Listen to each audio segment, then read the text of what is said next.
You really need to assume that it's here already. Locations in Afghanistan means having to run a very dangerous gauntlet. Great.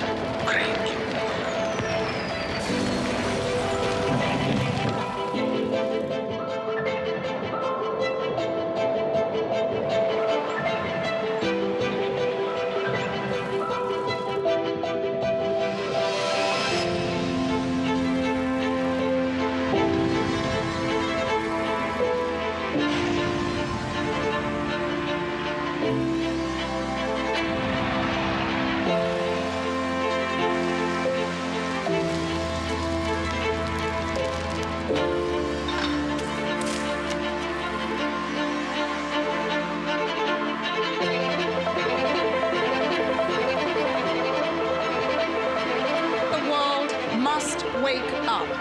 The world must get serious. Global citizens like you know that fight for fairness and equality starts with empowering women and girls. The spirit is in us all to rally together and demand that no one, wherever they are born, is left behind. We must tackle each of these issues head on. Vaccine equity and misinformation. As our reliance on fossil fuels continues to hold our future hostage, our planet continues to warm, and the result, the massive loss of biodiversity, rising sea levels, climate refugees, worsening storms, fires, and droughts that plague every corner of the globe.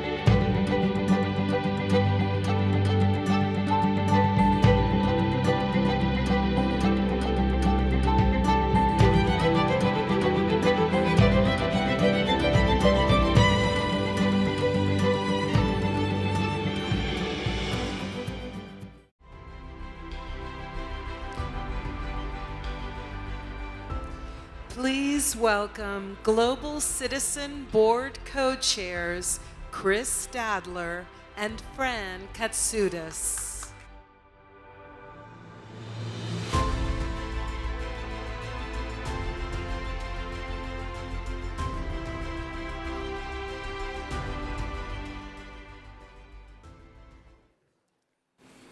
Your Excellencies and distinguished guests, welcome to Global Citizen Now. On behalf of the Global Citizen Board, I want to thank you for taking time to be with us. We're so appreciative of the opportunity to share and to come together and to talk about how we can defend the planet and end poverty. You may know us best from a Global Citizen perspective for the amazing shows that we put on around the world, and for our social media and for the campaigns that we run. And you may be wondering why we're here together today in this forum. It's because of the urgency of this moment. Right now, it's clear that business as usual isn't working. Do you all agree?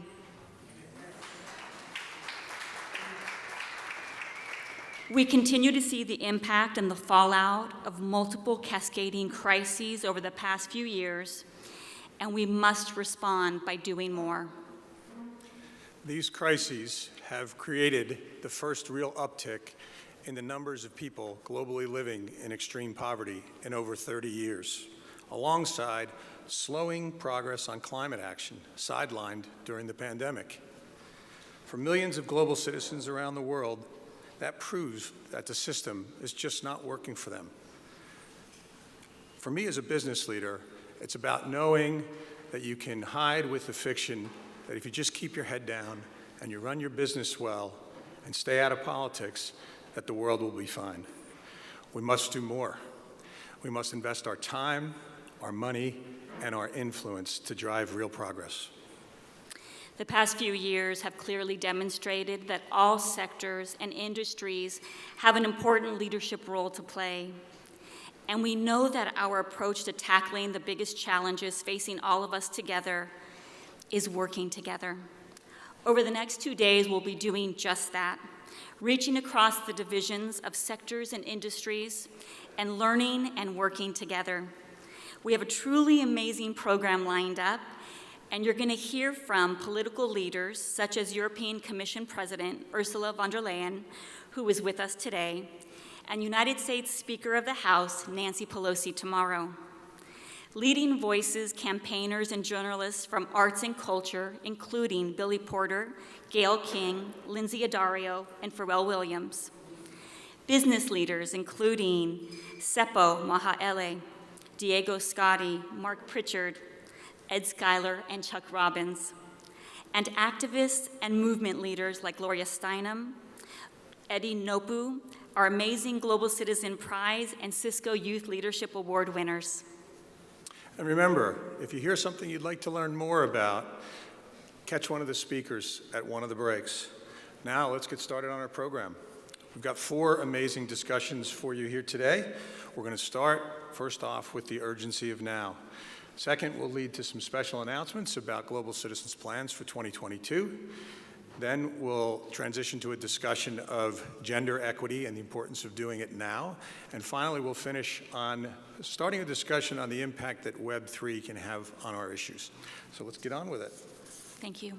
It's our pleasure to welcome President of the European Commission, Ursula von der Leyen, CEO of Global Citizen, Hugh Evans, CEO and Chair of Cisco, Chuck Robbins, and we also have with us to lead the discussion the co-host of MSNBC program, Morning Joe, and the founder of Know Your Value and Forbes 50 Over 50 Initiatives, Mika Brzezinski.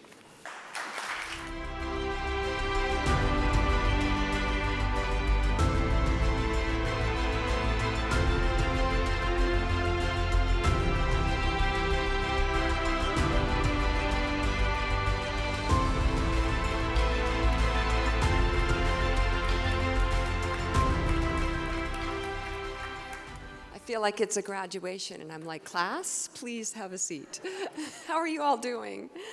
Good afternoon. It's wonderful to be here.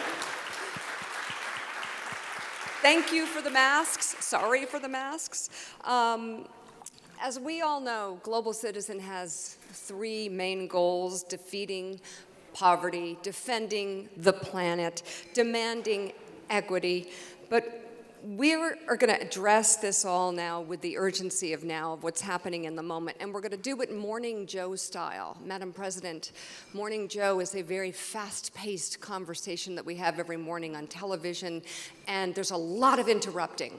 So feel free to take over anytime you want, Hugh, Chuck. But often, we find ourselves at times of crisis, beginning with the pandemic and now with the war in Ukraine. And crisis can take things into a new direction. It can realign relationships, create new ones, reshape the landscape, and change the way we approach problems. And that's where we will begin with the urgency of now. Madam President, I'll start with you. From food insecurity to fuel dependence to millions of people displaced, and that's just to name a few of the problems we're facing right now. What are you most concerned about looking ahead maybe to the next 3 to 6 months for Europe and the world? Yes, first of all, thank you very much for having me here. It's wonderful to be here and to be at this summit. Indeed, there is a multitude of crises we are facing now, and if you ask me to look at the most pressing ones, well, of course, the most pressing ones are, I'd say, 3. That is the war in Ukraine, the unjustified aggression of Russia against Ukraine. So we have to do everything to make sure that this country, that Ukraine is withstanding, and that it is making it, and that this war is a strategic failure for Putin. That's point number 1. The second crisis is, of course, climate change. This is the big looming crisis in the background. And we have to do everything to transform into clean energies. This is linked also to the Ukraine crisis and to Russia's fossil fuel blackmailing against the European Union. And the third one, which is really worrying me, is the upcoming food crisis, which I see.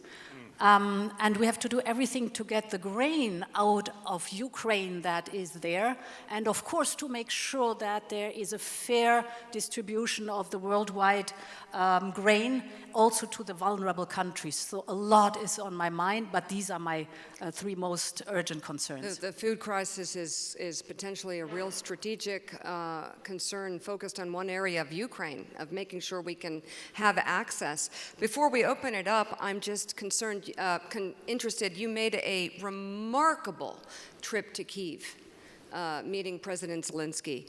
Were you inspired, perhaps even motivated by the determination of the Ukrainian people? Oh, yes. I mean, I was in Bucha, and I saw with my own eyes the body bags on the ground. I saw the mass graves. It's horrible. There are no words to describe it. I saw the houses, the hospitals, the kindergartens hit by Russian bombs and shelling, and really like wounds or scars in the landscape. But what I also must say, I was so impressed by the bravery and the hope that the Ukrainian people have for their future. This is amazing. We can never match their sacrifice, but we can do everything to support them, and we have to do everything to support them. And after my talks with President Zelensky, I mean his outstanding leadership, this should be motivation for all of us really to support this brave country. Absolutely, and that's where... Couldn't agree more. That's where Global Citizen and companies like Cisco step up. Chuck Robbins, Cisco pivoted right away and made a decision pretty much immediately to stop all business in Russia and Belarus. Can you take us inside the decision, in-house, inside Cisco? How did that complicate your operation, or was it an easy decision to make?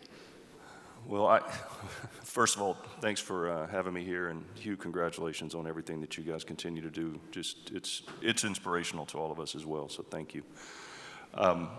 You know, from where I sit, the decision was easy. I'm sure it was much more complicated for my team that had to implement it, but there was not much of a decision to be made. I think, you know, if you just step back and looked at the legality of it relative to the different sanctions that we had to abide with. We had the European sanctions, we had the UK sanctions, and we had the US sanctions. And when you do the Venn diagram on that, it basically says shut your operations down. But we would have made that call anyway. And but the other things that we did is we wanted to also take care of our Russian employees, because most of them were not supportive of what was happening. And so when we ceased operations, we actually gave them subsidies, income subsidies, and sent them home for some period of time. We have continued to help them in various ways financially. Some of them have made the decision to leave the country, and then we've supported them once they've exited. And then at the same time, we have been very active.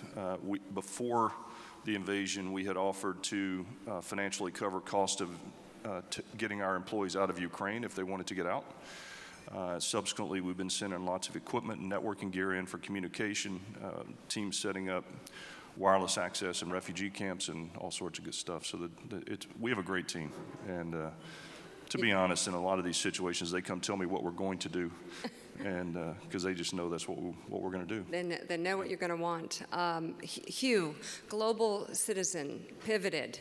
Again, there's been a lot of pivoting lately, a lot of global crises.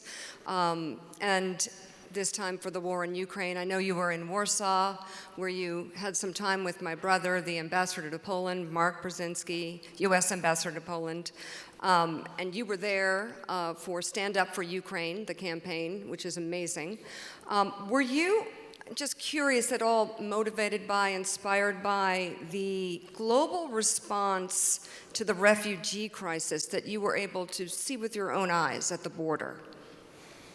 Absolutely, and I should start by saying that your brother, Mark Brzezinski, is an absolute legend. We spent time with him at the embassy, and his leadership across Poland is truly extraordinary right now. And There was one thing that stuck with me when we went, and some of my colleagues who are here today, Fran Katsoudas, we went to the border of Poland and Ukraine, and there was this one image that I'll never forget of this young mother crossing the border from Ukraine into Poland, almost having to drag the baby bassinet that she was carrying because it was too heavy across the border and onto an unmarked bus. And I just sat there, and I don't consider myself an overly emotional man, but I cried the whole time. And I thought to myself, we have to do everything we can to help make sure that mother gets onto the bus to get somewhere safe and warm and has the medical attention to support her and her child if needed. And so that's why our whole Global Citizen team immediately launched Stand Up for Ukraine. We partnered with everyone that we could, and we asked all of the artist community to get involved. We had U2 and Bono really took the reins together with Billie Eilish, and then Bruce Springsteen jumped on board, and then all of a sudden the whole artist community mobilized. And this came to a head a month ago, actually, where President von der Leyen and Prime Minister Trudeau of Canada, and also with, President Zelensky of Ukraine came together for Stand Up for Ukraine, and that campaign ultimately raised $10.1 billion for refugee relief, which has been immediately deployed for people across the region. But I think that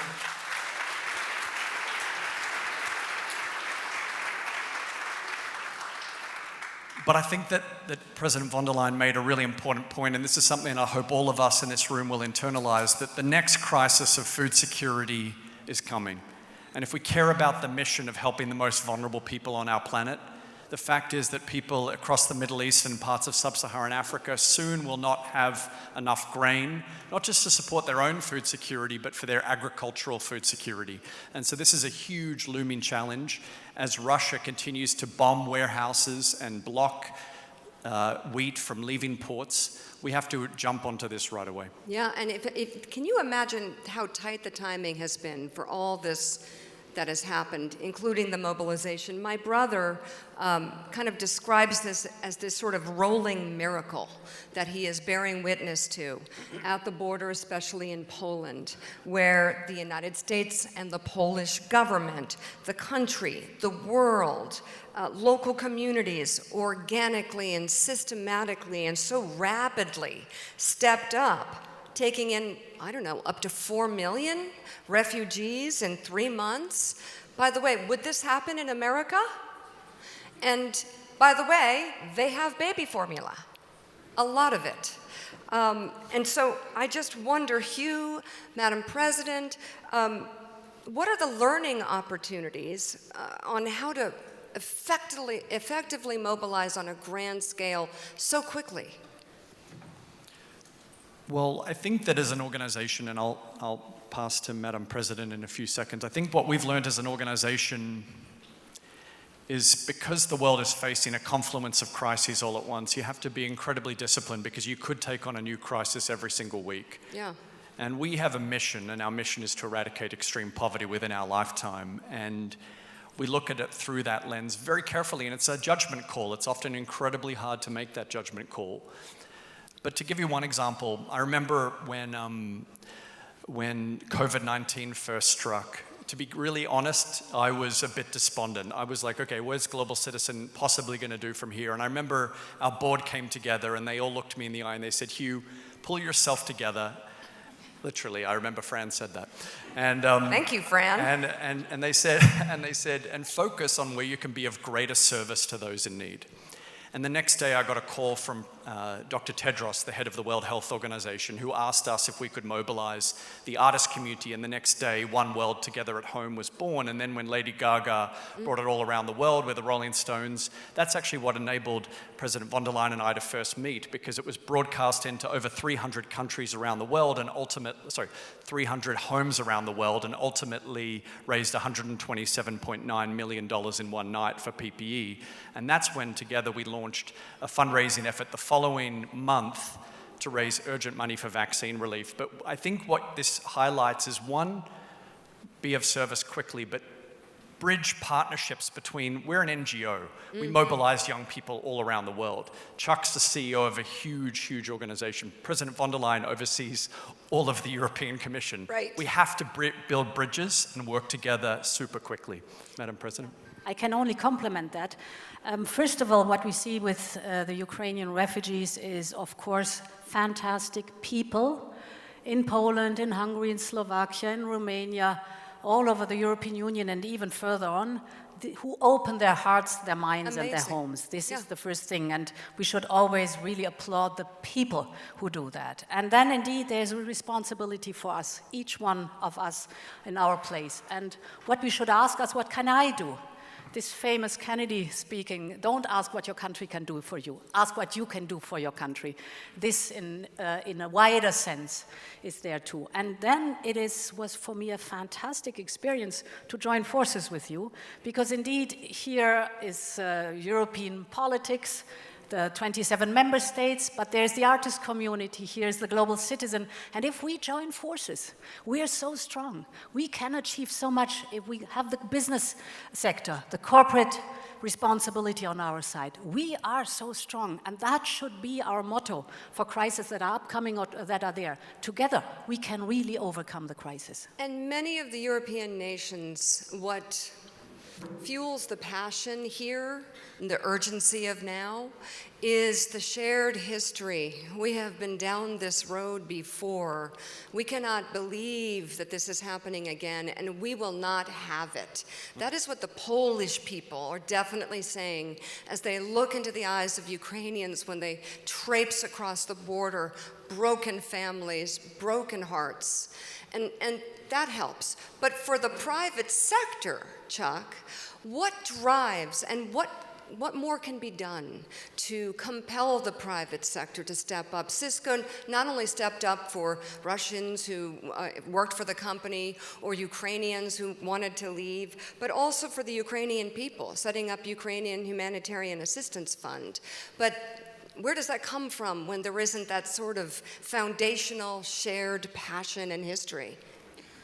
Well, what I would tell you is that most CEOs in the United States in particular, that I know very well, feel the same way that I do about these issues. And the great thing about what you both were just describing is we give them a framework to plug into. And I think, much like you rally the musical and the arts community, President rallies the political and governments, and we try to rally the business community, and when we bring all those together, I think that's that power that you were speaking of. And I just think we have to, it's incumbent upon the business community to do a better job of roping in our peers. Mm-hmm. And we've been trying, and we've had some level of success. During the pandemic, we led, and we had conference call after conference call, raising money, buying PPE, doing all those kinds of things, and we would pull every company together, and we might be able to give $20 million and someone else can only give $100,000, but it's like any time you're talking about charity, every bit helps, right? And so I think we just have to continue to create frameworks that they can plug into. But a company has to have a moral compass to want to do these things, and it sounds like everybody is in sync at Cisco. They knew without having to ask. That's for sure. Which is nice. They don't ask much. Is that good? Yeah, I think that's good. Madam President, your thoughts on mobilizing the private sector, but also the complicated geostrategic landscape, if I could. What lessons can we take, you take, from the Russian invasion in terms of energy independence and the search for alternative forms of fuel that would ultimately be aligned with global citizens' #1 goal of defending the planet? Because right now we find ourselves, we, the collective United States and Europe, find ourselves in a bind. Yes, indeed, if you look at Russia's way to wage war, it's also weaponizing energy. And indeed, the European Union is heavily depending on Russian fossil fuels, oil, gas, and coal. And we experienced over the last weeks and months the pressure that Russia tried to put on us. and the way it tried to blackmail us. You might have read that they cut off Finland now of supply of gas, also Bulgaria, also Poland. But the good part in a very, very bitter story is that because we experienced that, we're even accelerating the move forward, weaning out of fossil fuels and going into the renewables as a clean and independent energy with jobs growing at home. And therefore, right now, there's a strong determination in the European Union to get rid of the dependency of Russian fossil fuels, but overall fossil fuels. And this is something very strange. I mean, Putin would have never, ever thought that he is accelerating the green transition, the European Green Deal, towards a zero-emission economy.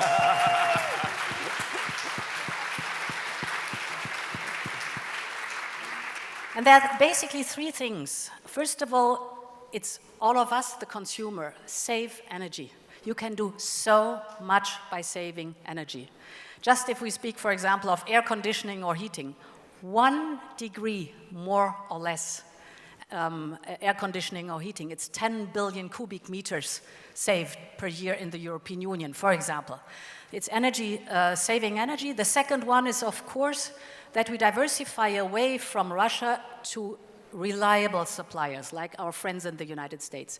But the most important is massive investment in renewables, in wind and solar, in hydropower, in hydrogen. And this is also not only good news for us if we move into the renewable energy, but it's also extremely good news for the global south. Because it's there where in abundance these resources are. It's there where the future sits for renewable energy to be exported, for example, to the European Union or to the United States.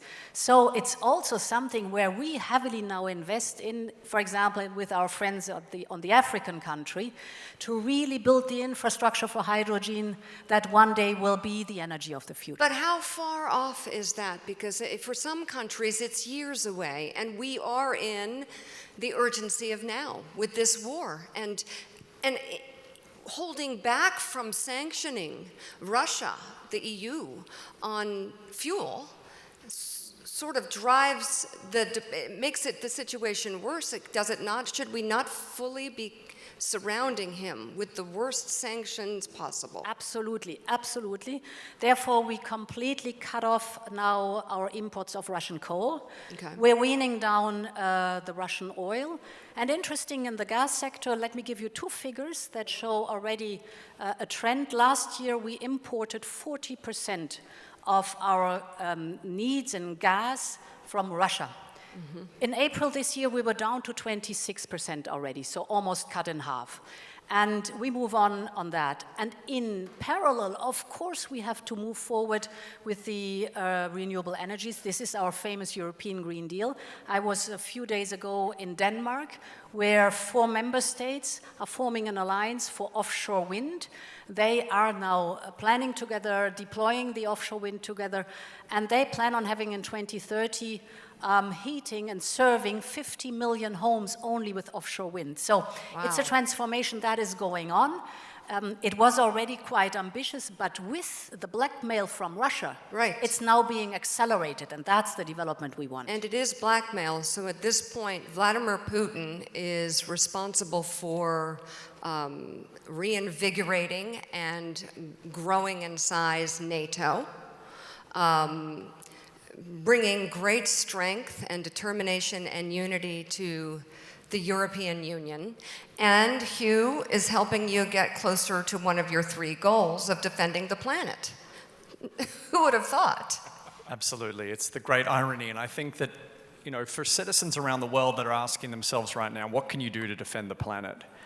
I think Chuck was selling himself short before when he said that Cisco was willing to do whatever. They've been at the forefront, say, as part of corporate push for the race to zero. They were one of the first Fortune 100 companies to commit to net zero carbon emissions by 2030 and 2050, in line with the Science-Based Target Initiative. We need all of corporate America and the European Roundtable to commit to do the same, because ultimately, we know that the private sector makes up 80% of the world's carbon emissions. If we're truly serious about cutting back, we need the private sector to lead. And so I commend you, Chuck, and I agree with what you said earlier about pushing other CEOs gently, or sometimes not so gently, to head in that direction immediately.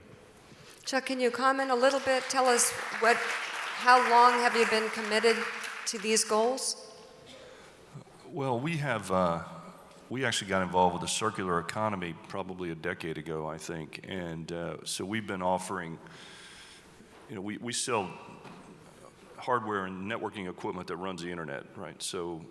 But our customers, when they take things out of service, we've been offering services for years where we'll actually pay to have that sent back to us, where we'll either recycle it or reuse it.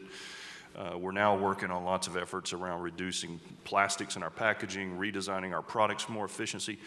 Ironically, you can write software in a way that makes your hardware platforms more efficient and use less power.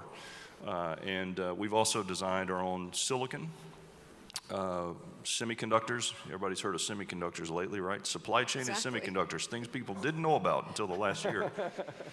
We design our own semiconductors that actually in big data centers are taking the power consumption down for the cloud players down by 70 to 80%. So there's a lot of work that can be done, and I think over the next couple of decades we'll figure out how we get to the ultimate goal. But there's so much that every company today can do because we just haven't. I mean, most companies. I have to give my team a lot of credit. They have led in pursuing activities around trying to ensure that we're contributing to defending our planet for a long time. But I think now there's even more opportunity for us to do so, and I think we have more aggressive goals across the entire company. So there's been a whirlwind of stepping up around Ukraine at the border, and certainly the type of impact that companies have had during the pandemic, we're very focused. Have you seen that change with the war in Ukraine? What more is needed to help Global Citizen get toward its goals and to inspire the private sector to maybe broaden out a little bit? I think that the essence of what's needed at this juncture is the renewal of urgent political will. And what I mean by that is that I think you've seen, and I think we should all take a lesson from the last 2 years, maybe even 3. You saw how, even under Trump, his tenacity created, whether you like it or hate it, a political movement, right? Yep. And I'm not talking about your point of view, I'm just sharing the observation, right? In this context, what I think we also see is that immediately response to a pandemic, the world mobilized $17 trillion in economic resource. And they were right to do so because they staved off what could have otherwise been a catastrophic economic meltdown. But there was enormous political will when it was necessary, right? Right. And similarly, right now in the war in Ukraine, enormous political will, immediate mobilization of resource. I actually think if we can encourage political and business leaders, and by the way, ourselves as citizens, to take the long view on the greatest challenges we face right now, because I guarantee you the cost of inaction on climate change or on extreme poverty is far greater than the war in Ukraine or COVID-19, which is a single disease, because you're talking about all global health, every communicable disease at stake, right? So if we had that same degree of urgency, we would address the world's greatest challenges, because if you add up all of the world's foreign aid, that is the entire foreign aid budget of every wealthy nation combined, we would have to spend that foreign aid budget again and again and again and again for 100 years just to match that pandemic relief spend. That's $17 trillion figure. We can mobilize political will. We just need to frame the issues, the most urgent issues, whether it's climate change or extreme poverty, with that same degree of political urgency and create the space for society to go on that journey and address these issues head on. So equality is another solution to the world's problems, and globally there is a long way to go. I recently, through my Know Your Value platform, partnered with Forbes to start the 50 over 50 list, recognizing women over 50 who are reaching their greatest impact in their 60s, 70s, 80s, 90s. And it was such a success that we started the US list and then did a 50 over 50 Asia, and then immediately did 50 over 50 Europe, Middle East, and Africa. And now there is a summit every year on and around International Women's Day in Abu Dhabi. And what I discovered in this partnership and working so hard on discovering these women and shining a light on them is that there are so many of them. It is incredible. Something has happened. We have arrived in a big way,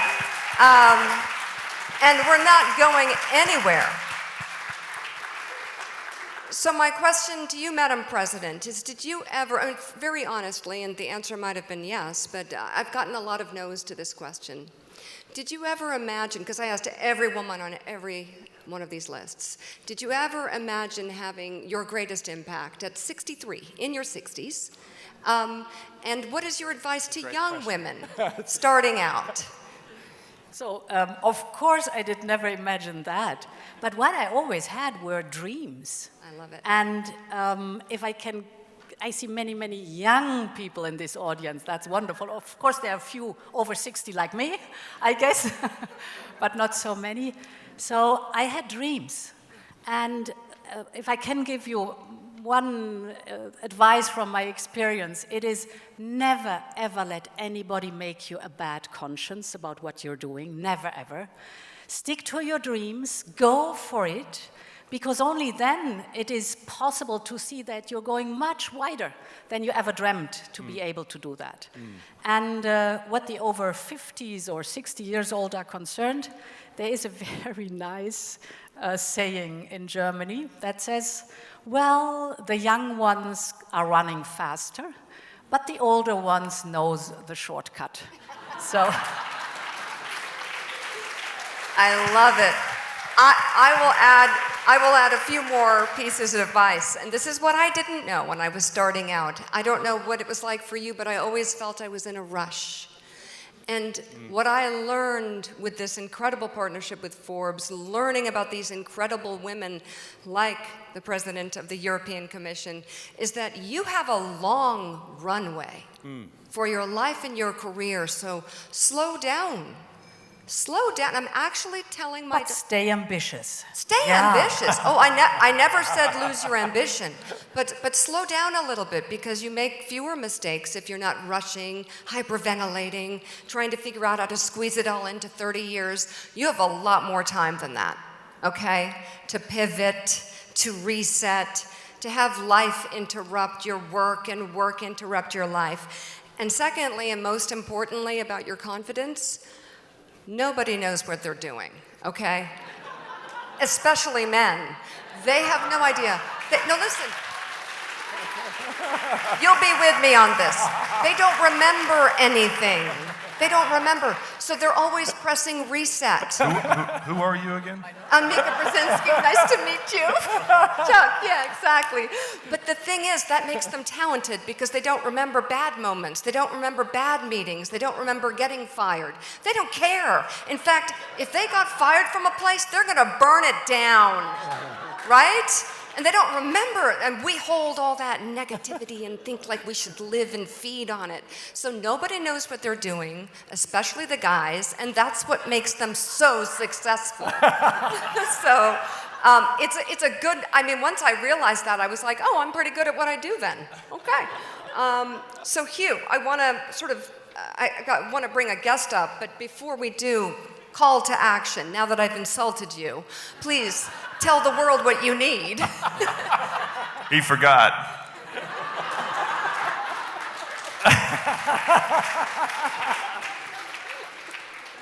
Oh my goodness, that was awesome. I think give Mika a round of applause to begin with. Come on.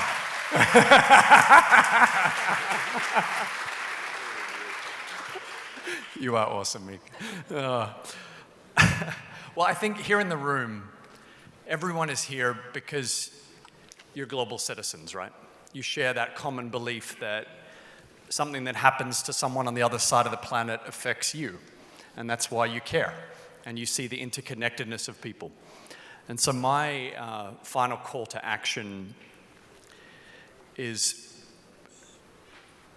never allow the injustices of the world to become anything less than urgent, because for those people who are working every day just to survive, it is the urgency of their entire life. And so my ask for all of you is fight for it like if it was your own life. Fight for these issues like it was actually your life at stake, not someone else's life, not someone abstract on the other side of the world, but your life. Because if you were fighting for your life, damn, you would fight so hard. So fight with that degree of urgency as we work to fight these injustices over the coming years so that we actually can see an end of extreme poverty within our lifetime. Hugh, thank you very much. And we have, yes, definitely.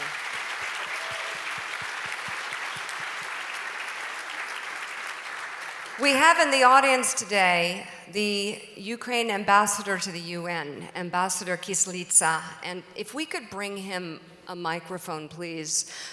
You'll remember he so eloquently confronted the Russian ambassador at the UN in the early days of the invasion. And I'm wondering, Mr. Ambassador, if you could please stand up and share your thoughts with us on the urgency of now.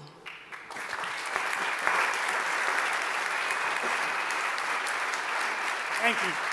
Thank you, everyone.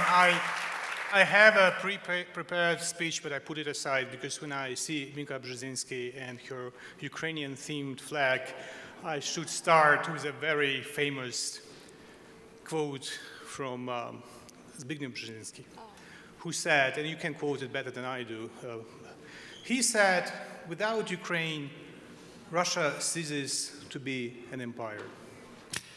With Ukraine subordinated, Russia is an empire.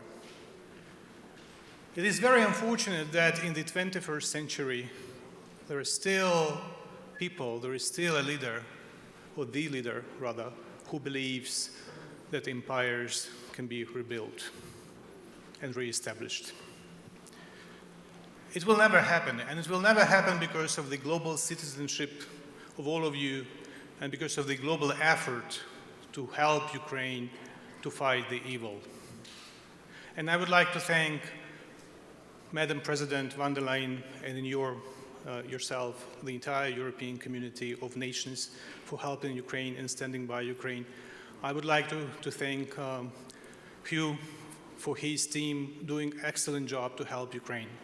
Ukraine fights for its life. Every citizen fights for its life. It's what Hugh has called all of us to fight for our life. But we also fight for the life of all of you.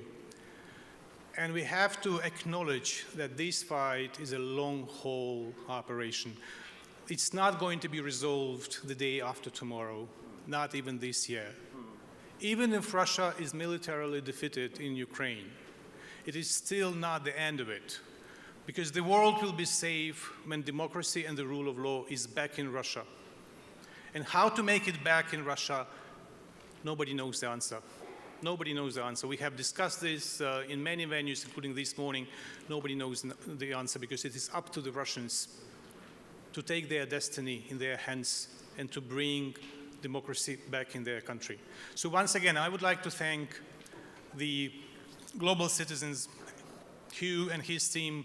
I would like to thank President von der Leyen for the campaign that allowed to get so much money to help Ukrainians and to help yourself, all of you.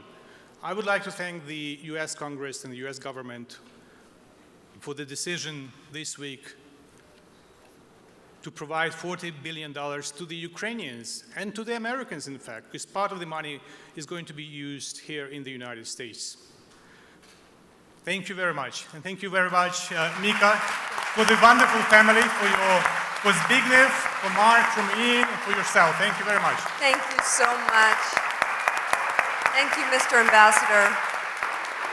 You know, my family has not only a close connection with Poland, but also with Ukraine. My brother Ian, who you just mentioned, lived in Kyiv for a couple of years, helping the country back in 1993 establish defense policy. We did a family vacation in Ukraine, in the Carpathian Mountains. It is beautiful, and we stand with Ukraine. Thank you very much. Madam President, thank you. Chuck Robbins, thank you.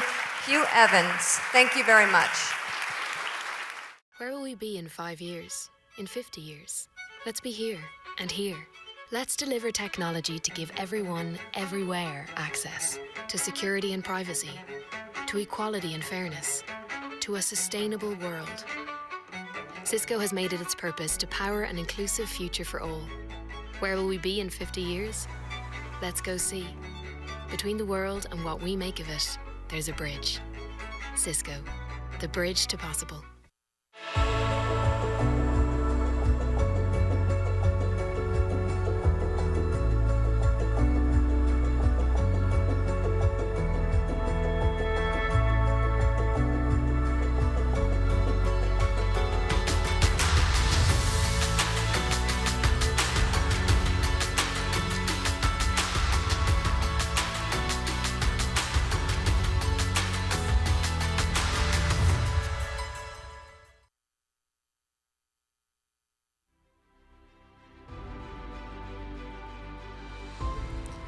Please welcome the Honorable Ibrahim Mohammed Awal, Minister of Tourism, Culture, and Creative Arts for Ghana, and Chief Vision Officer for Global Citizen, Kweku Mandela.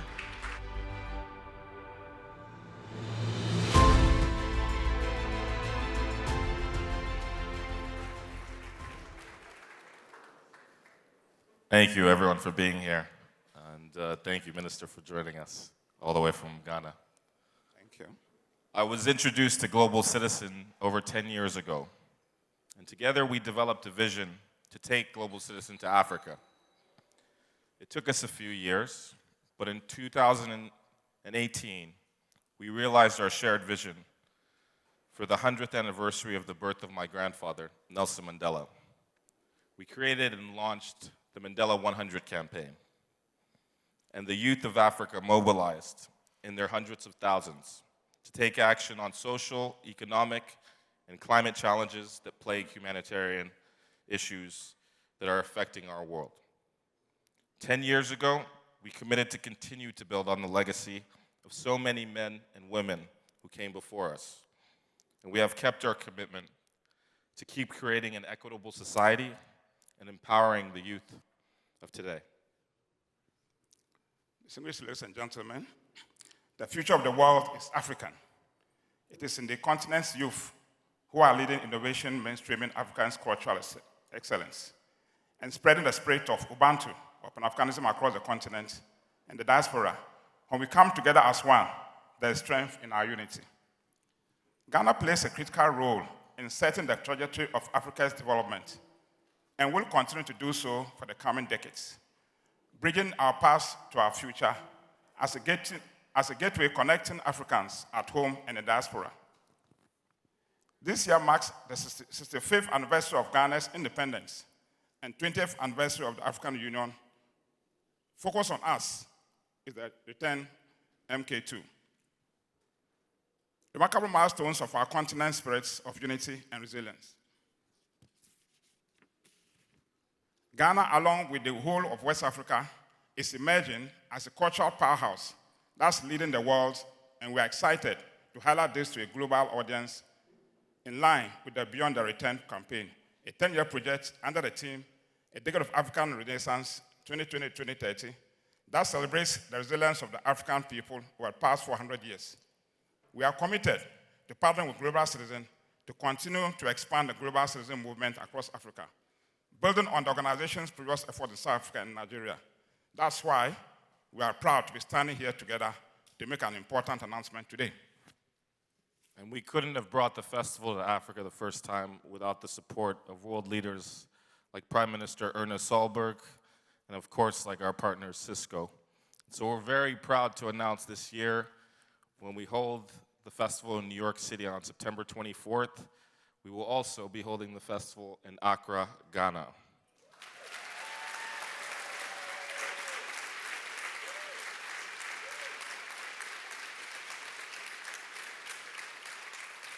And we're inviting all of you to come along for the journey, because the time is now for us to empower the world's youngest population, which is in Africa. Ladies and gentlemen, I have a quote from the President of the Republic of Ghana, Nana Addo Dankwa Akufo-Addo. It says, Ghana is honored to host this year's edition of the Global Citizen Festival. I look forward to welcoming each and every one of you to Accra, capital of the country at the center of the world. Together, let us join hands and help accelerate progress towards the realization of the SDGs. We owe it to the next generation to live a world free from poverty, disease, and degradation of the environment, unquote. Now, ladies and gentlemen, please welcome me in welcoming the 110th Mayor of New York City and patron of Global Citizen, the Honorable Eric Adams.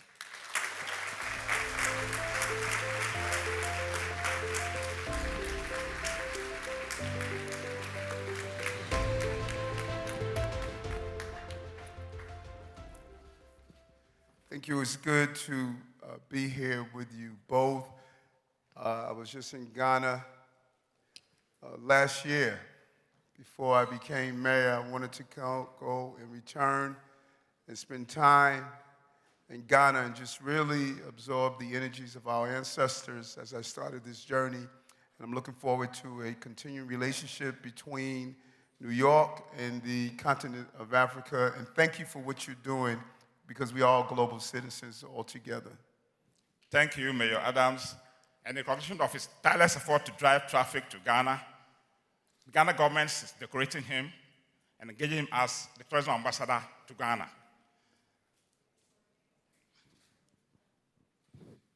So, Mayor, here to drive.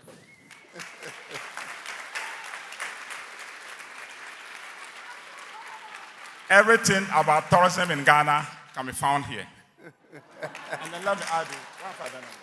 Okay. And then Kweku, I think you have to support the mayor to drive 2 million tourists to Ghana every year.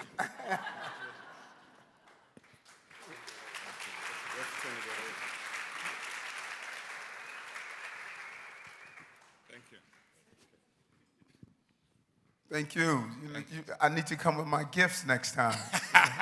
You are welcome. But this is so important. You know, one of the most challenging things, you know, when you exercise, you try to exercise based on, you know, your body parts. And any trainer would tell you that to have a healthy arm, a healthy back, you must have a holistic approach. And that's what global citizenship is about. Whatever happens in America impacts Africa. Whatever happens in Africa impacts South Asia, impacts the Middle East. It impacts us all. We are in this together. The pandemic taught us that if we don't come together, not only to deal with the viruses that impact our physical bodies, but to deal with hunger, to deal with homelessness, to deal with violence, that impacts the anatomy of our spirits. And it's time for us to understand I cannot harm you without harming myself. And our leaders globally must lift up their obligations and responsibility to authentically care about the people that they serve. And so I'm humbled to be the mayor of this city, a young person who grew up dyslexic, a young person who was arrested, who was abused by police, a young person who had to go through many harmful periods. Leaders must be individuals who have gone through a lot to help people who are going through a lot. And it's time for us to come together as citizens, not of our countries or of our cities, but as citizens of the globe. And I'm ready to be a citizen of the globe and have a passport that says my heart is with every citizen that's on this globe. I want to be a member of the important race called the human race, and that's a global activation that we need at this time. Thank you for what you're doing, brother.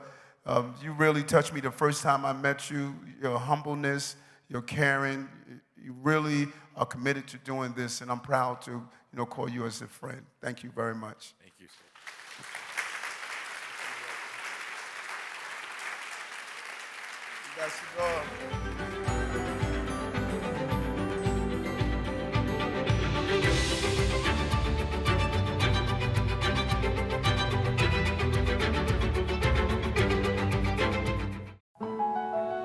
When we invest in progress, amazing things start to happen. city is investing in the creation of jobs, education, and access to basic services to help improve the lives of 15 million households, including 10 million women around the world in the communities we serve.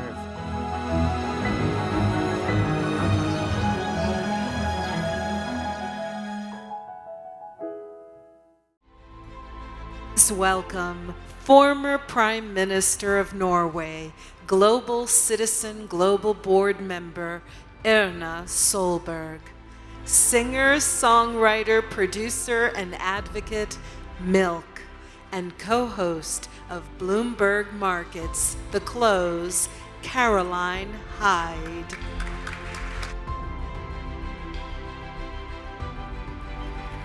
How fabulous to be here next to two phenomenal women. What I love about Global Citizen is it about calling on action of each individual from a grassroots level, from the most highest elected officials. And we have just that, a cultural icon and an elected icon sat next to me now. And I want to thank you both so much for spending some time to talk about gender equity. We could talk about equity in many guises, but right here, right now, we talk about gender equity. And I want to start with you, of course, Erna, Madam Prime Minister. 8 years at the helm of Norway, of course, more than 30 years since you were an elected official to that nation, and you also co-chaired with the United Nations the Sustainable Development Goals. Primarily one of that is about driving gender equity. And of course, now as the board member of Global Citizen, no wonder when their white paper was announced back in March, much of that is about ending extreme poverty now. But that has a real focus on gender equity as well. And I just wanted to get your take about your why. Why did you decide gender equity was something you needed to drive as a mother of a daughter, a sister of two other sisters? Was that what your calling was? No, I can give you a lot of good reasons, on what you would do in a policy discussion on why we should invest in women. But to me, the core thing was when I was 15, 16, I felt that the world were unjust when there were not the same opportunities for women and men in my country and a lot of other countries. So that mobilized, in a way, my political will to go into politics and start a debate. So the core thing is it's unjust. And the second thing, of course, is all of these development issues and how you deal with a country. Businesses lack out on 50% of the possible talent if they don't look at gender in a balanced way. Developing countries lose out on a lot of talent, and maybe the most important development figure investing in girls' education, because we know that girls' education moves society forward. And that, sorry boys, and men, we have quite good evidence that girls who are educated invest more in their family, local communities, and their grassroots development than men who are educated. And that's why it's so extremely important. But the basic injustice, it's not fun to be a girl if you feel that the boys are getting a better deal. Well said. And Milk, you have been relentless. You've become basically the voice of a protest nation, of a woman who goes out in 2017 and puts her feet to the ground and protests for her rights, as a woman who is now doing it once again here in America. And I want to, of course, you must know her song, Quiet. It became basically the unofficial anthem of the 2017 Women's March, biggest march ever in American history, it's understood to be. Why your why? What about empowerment for you? To echo, well, thanks, first of all, for having me. I'm really grateful to be here. And to echo what Madam Prime Minister was saying, women have the power to be viral. I remember when my song went viral at the Women's March, I got pulled into these spaces where maybe my real self was not as courageous to, but with art, we create our future selves into existence. With every song, I write my future self into existence. So my song was pulling me into these political spaces, teaching me how to speak out, and even if my heart is fluttering and I'm so scared. I was at a space for UN Women, and they were saying that women are viral. And I said, can you explain that concept? So when one woman is well, the community around her becomes well. And so I firmly believe in that very like concrete and simple takeaway point is that when I invest in myself, when I invest in my girlfriends or other female leaders, the world becomes a more kind and a more fruitful place for all. It's abundant and not scarce. Like the previous panel, we were talking about how we don't have to rush. I love that for us as well as women. And the other lesson I learned was my micro existence is the parallel to a macro existence. So when I address my own wounds, my insecurities, and my fears, I operate better in my community, and it echoes out like tremendously, because that song for me was my healing of my own sexual assault. Yeah. And then it echoed on to the globe, and everyone took it for their own meaning. From viral to virus, the last couple of years have upended much progress made for women, do you feel, Anna? Yes, absolutely.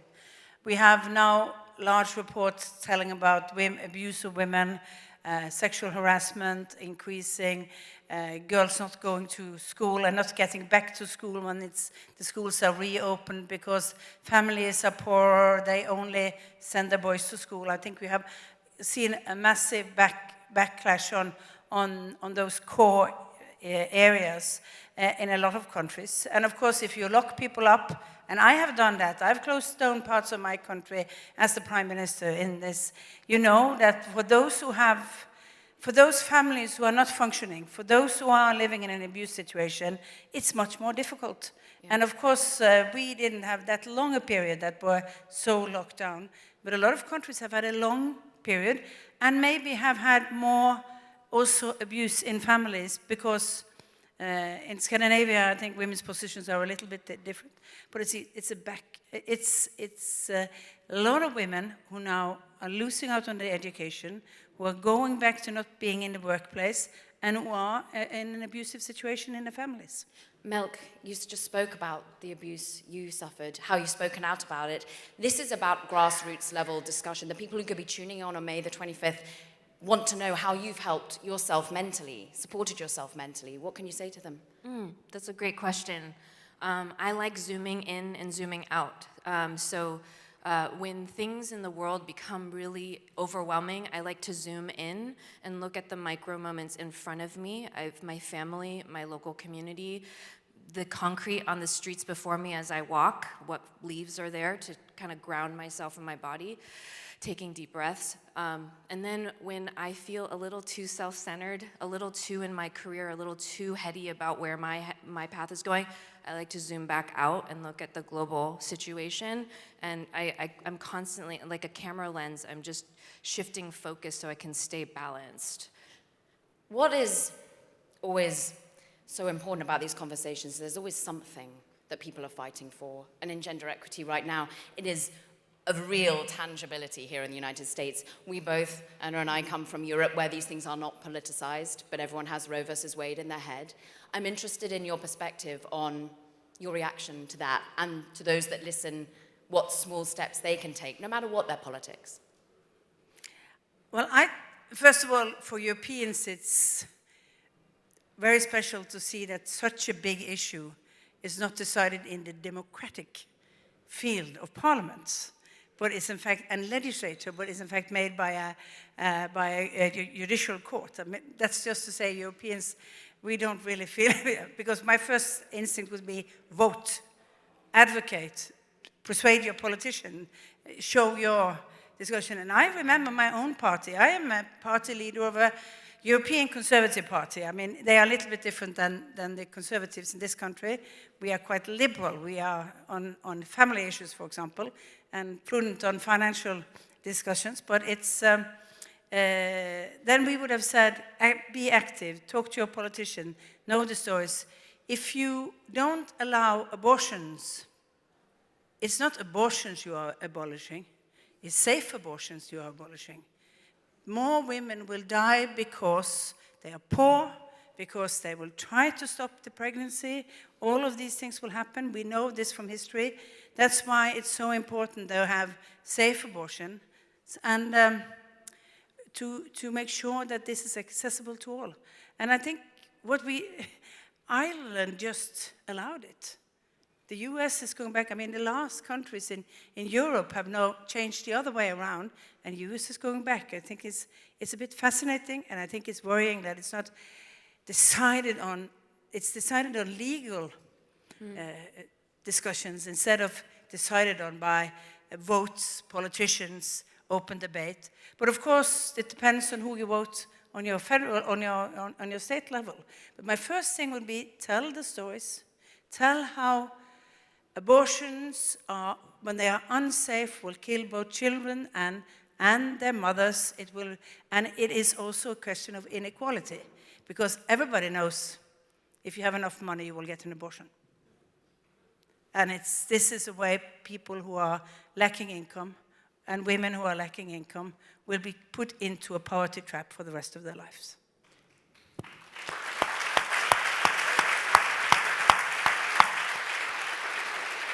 Milk, empower us. It's about storytelling. You tell stories. Your song, Quiet, made people feel empowered when they took to the streets. You've got a new song coming out. I know that you're already talking a lot about protests as well on your social media. How are you looking to empower yourself in this moment? It's a good question. I'm looking to empower myself by continuing to be a part of this effort towards protecting a woman's right to choose. That's really, really important. I believe when we give space to women to have time to desire, to have time to dream and think of what is best for themselves, our ecosystems, not our empires, right? We're done with empires, let's make ecosystems become beautiful and vibrant and lively. And so when I wrote Quiet, the lyrics are, I can't keep quiet, a one-woman riot. And I just want to say it is so important for all of us to decide what we cannot and will not do, to set up those boundaries so we can build a fence to figure out what our garden is filled with, what kinds of roses or flowers. And then we can think about what we want. And then when we have more time to think about what we want, we can think about what we can do and then who we are. Because ultimately, we are for each other. But we cannot have that process unless we have the ability to say no, and this is what I want. We are but all citizens, we're global citizens, and thank you too for being global leaders in both of your worlds. We thank you so much, of course, Anna Stolberg and Milk. Please give it up to the wonderful panelists.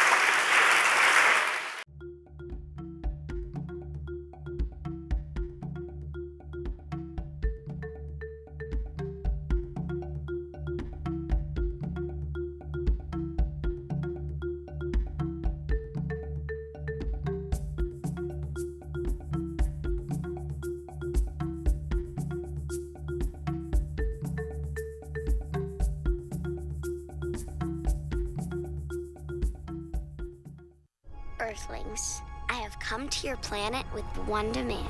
With every action, you will take care of it. I shall keep a watchful eye, because resource conservation is vital. With your cooperation and collaboration, sorry, Mom, we can secure a prosperous future for us all. Yours truly, Louisa.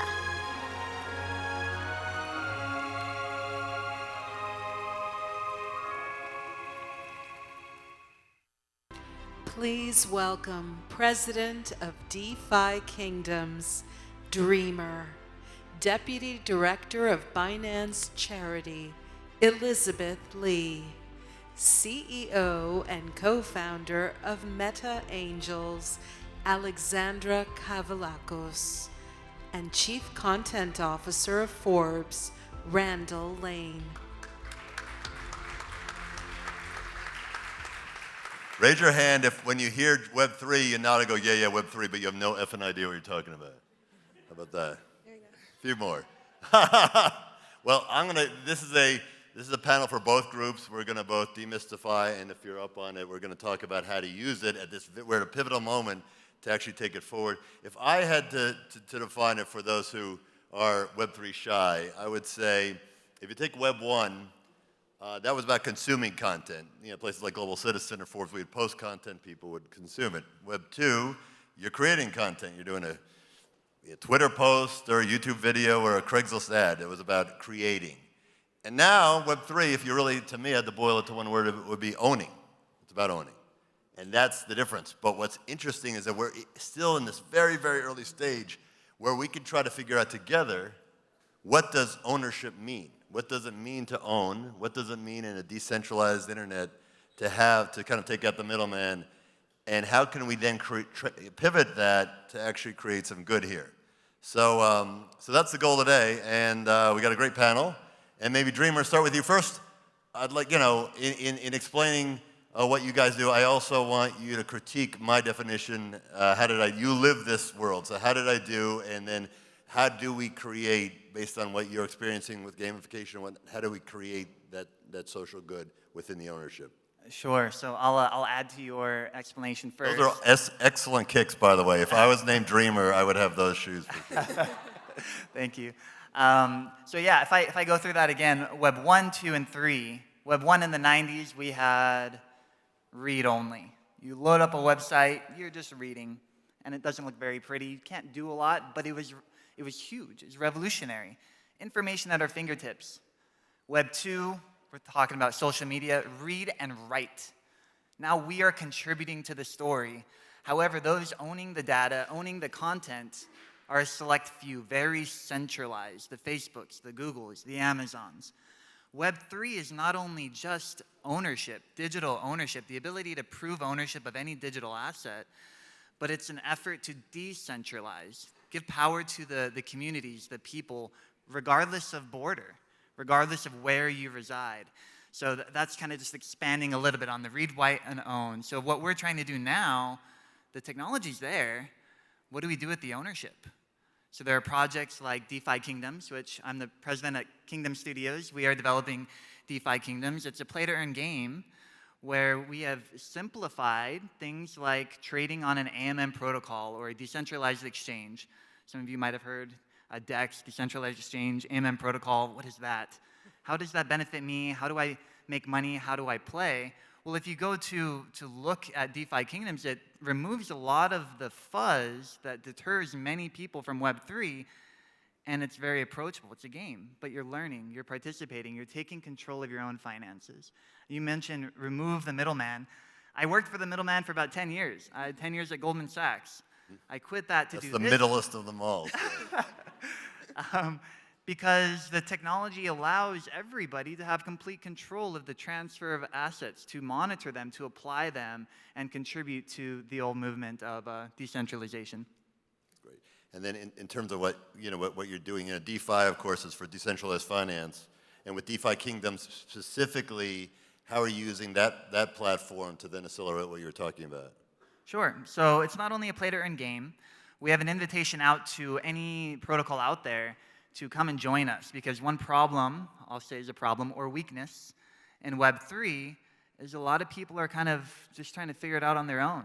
Nobody's banding together. So there's games out there, there's lending protocols trying to figure it out, there's new option makers coming up, then there's a lot of like AAA games trying to figure out how do I get into Web3. What we're doing is creating a metaverse where we have about 100,000 users that are in there playing, they're earning. To them, it's changing their lives. But as we partner with other games and you have cross-platform utility of NFTs, you have different forms of, I'd say, kind of boring DeFi protocols come and make it fun, make it gamified. Now in one area, anybody in the world can go in the DeFi Kingdoms, get access to lending, contribute to lending, get access to trading, and play the game to earn. One big part that is directly related to this effort is it's very easy to do if you have assets. But what about those without? How do they get in? How do they, get a device, load up, and contribute to taking control of their own finances if you have none? So one thing that we're developing right now is the Champion program, where we take assets from those that have a lot but no time and connect them with those with a lot of time to play but no assets. And now they can share in the profits. And those, all over the world potentially can load up, play a game, earn money that could be life-changing money for that particular part of the world that they may live in. I think all over the world is the key term. I just got back 2 weeks ago from Africa, And here you go to the U.S. and you say, blockchain, and you say crypto, and everyone's like, Bitcoin. How do I make money? It's just a trading vehicle. It's just an asset that people are flipping. But you go to Africa, and people are really, engaged because it's a leapfrog technology. It's a chance to actually build something that, with the utility, that it could actually move more quickly. Now, Elizabeth, you're, with Binance, of course, who is making a lot of big moves in Africa, has announced that. Disclosure, since Web3 is about disclosure and about transparency, am I right? Binance has announced a $200 million investment in Forbes Media, where I work, so Web3 style transparency. That said, based on what you're seeing at Binance, and also maybe you can incorporate what you do at Binance Charity, how are you seeing that in terms of Web3 as a leapfrog technology? Yeah, sure. So actually, if we now talking about, as you said, people in Africa now using crypto more than the people in the US. So why? We need to dig the problem it's more about financial inclusion. In the US, we now have a very stable financial infrastructure. Everyone using bank accounts, we use like Venmo, different kind of the digital payments. But in emerging markets, the people there, sometimes they don't even have an ID, like for refugees, or they don't even got a bank to have a bank account. From the World Bank, worldwide there's 1.7 billion people that are unbanked and underbanked. So those people are actually now becoming Binance users. They can now using a Binance account or even a decentralized wallet to send crypto freely to their friends, to their families, or even cross-border transaction remittance.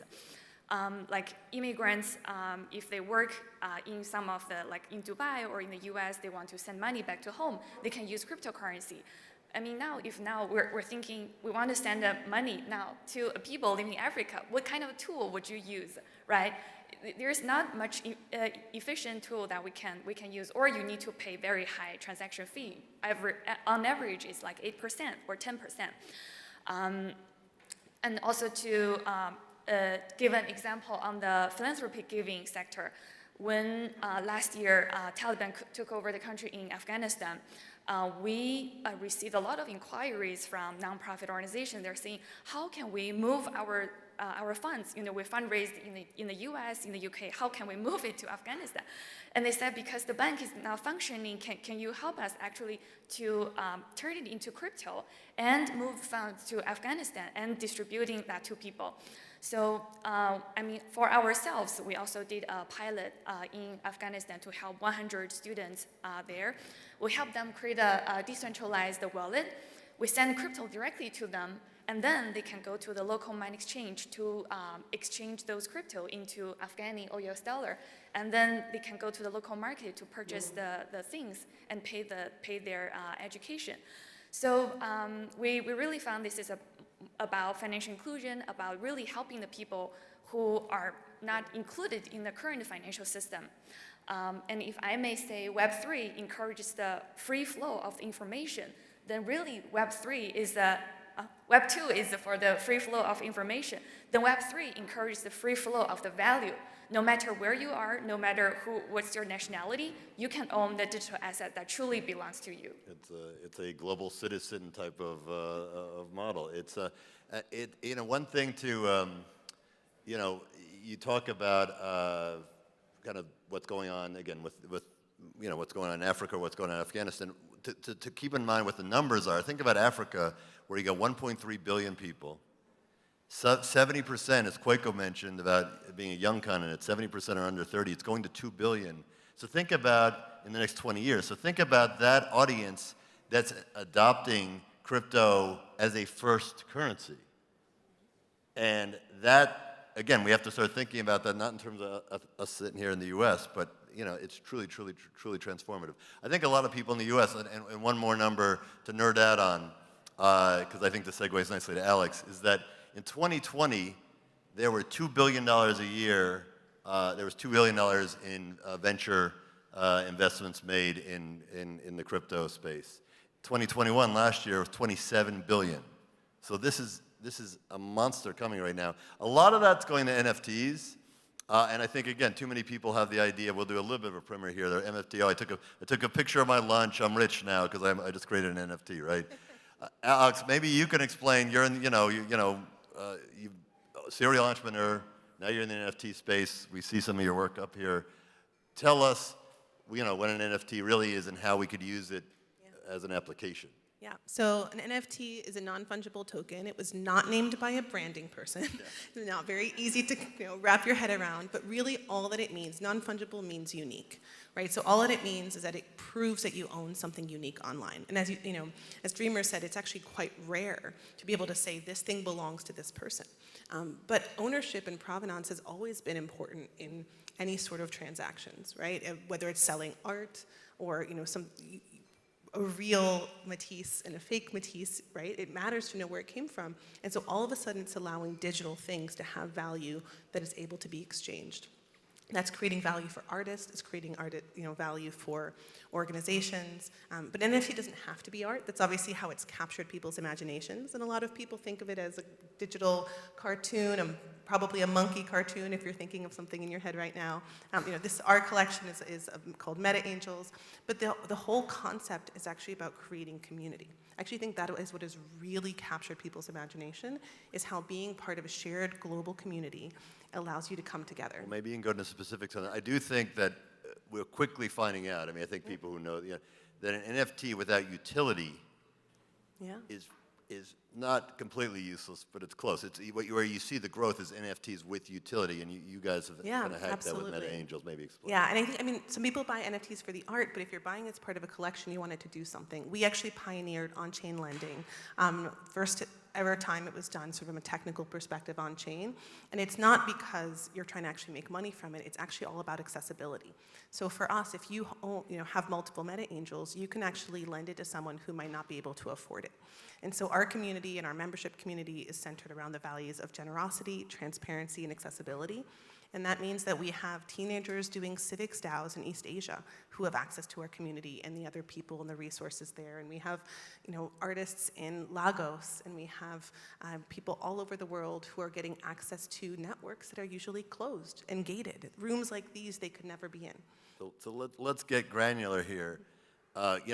This is, everyone's talked about creator economy for years. We finally have the economy part of the creator economy happening right now. So how do we use this moment, Global Citizen Now, how do we do this now to actually create change and bake in social good into the creator economy? Maybe Elizabeth, you could even talk a little bit about what Binance Charity does, but how do we use this moment when we're still building this to make it, part of the firmament? Yeah, I would like to go back to to the first panel when everyone is discussing on the Ukraine issue. So when the crisis happened, actually Binance contributed immediately a 10 million donation to help all the humanitarian aid in Ukraine. Most importantly, recently we launched a crypto refugee card, where for every refugee they have a Binance account, we donate crypto directly to them, and they can add a crypto card virtually into their Google Pay. They can pay anything online, or they can go to the store which accept that. We aim to provide more and more solid infrastructure, really to use blockchain to serve the people in need. And this is something we're continue to do. And also, you may also notice that when the war happened, the government immediately released the different crypto wallets, and they're doing fundraising through crypto. On history, it's the first time government are doing fundraising using crypto, and it's just in very short time. I think in total it's more than $70 million are raised in cryptocurrency. So private sector, public sector are now engaging in this, and we also hope to collaborate with more partners on that. Yeah, and just to add some context on how, I'll use the word easy, that's probably not the right word, but how much easier it has become to do things like raise a couple million and donate to a cause. So DeFi Kingdoms was launched in August last year, and Typhoon Odette was hitting over the holidays at the end of last year. And I think it was like Christmas Eve or something, got together with some people that I'm working with, and we should do something. Let's reach out to the community. And community is a very key factor in Web3 growth. Community drives the knowledge, sets the equal playing field, and holds the developers accountable. Reached out to the community, hey, what should we do for Typhoon Odette? And we opened up in one day, raised like $600,000. got it in the hands of a charity, and the next week it was going in the hands of people that needed it. Now, when I was growing up, I never knew of a way just to be like, I just want to raise $600,000. None of us are like established charities. Through a decentralized platform with people all over the world, in one day, we got money in a wallet and transferred it to those that could do something. And the cross-border nature is important as well.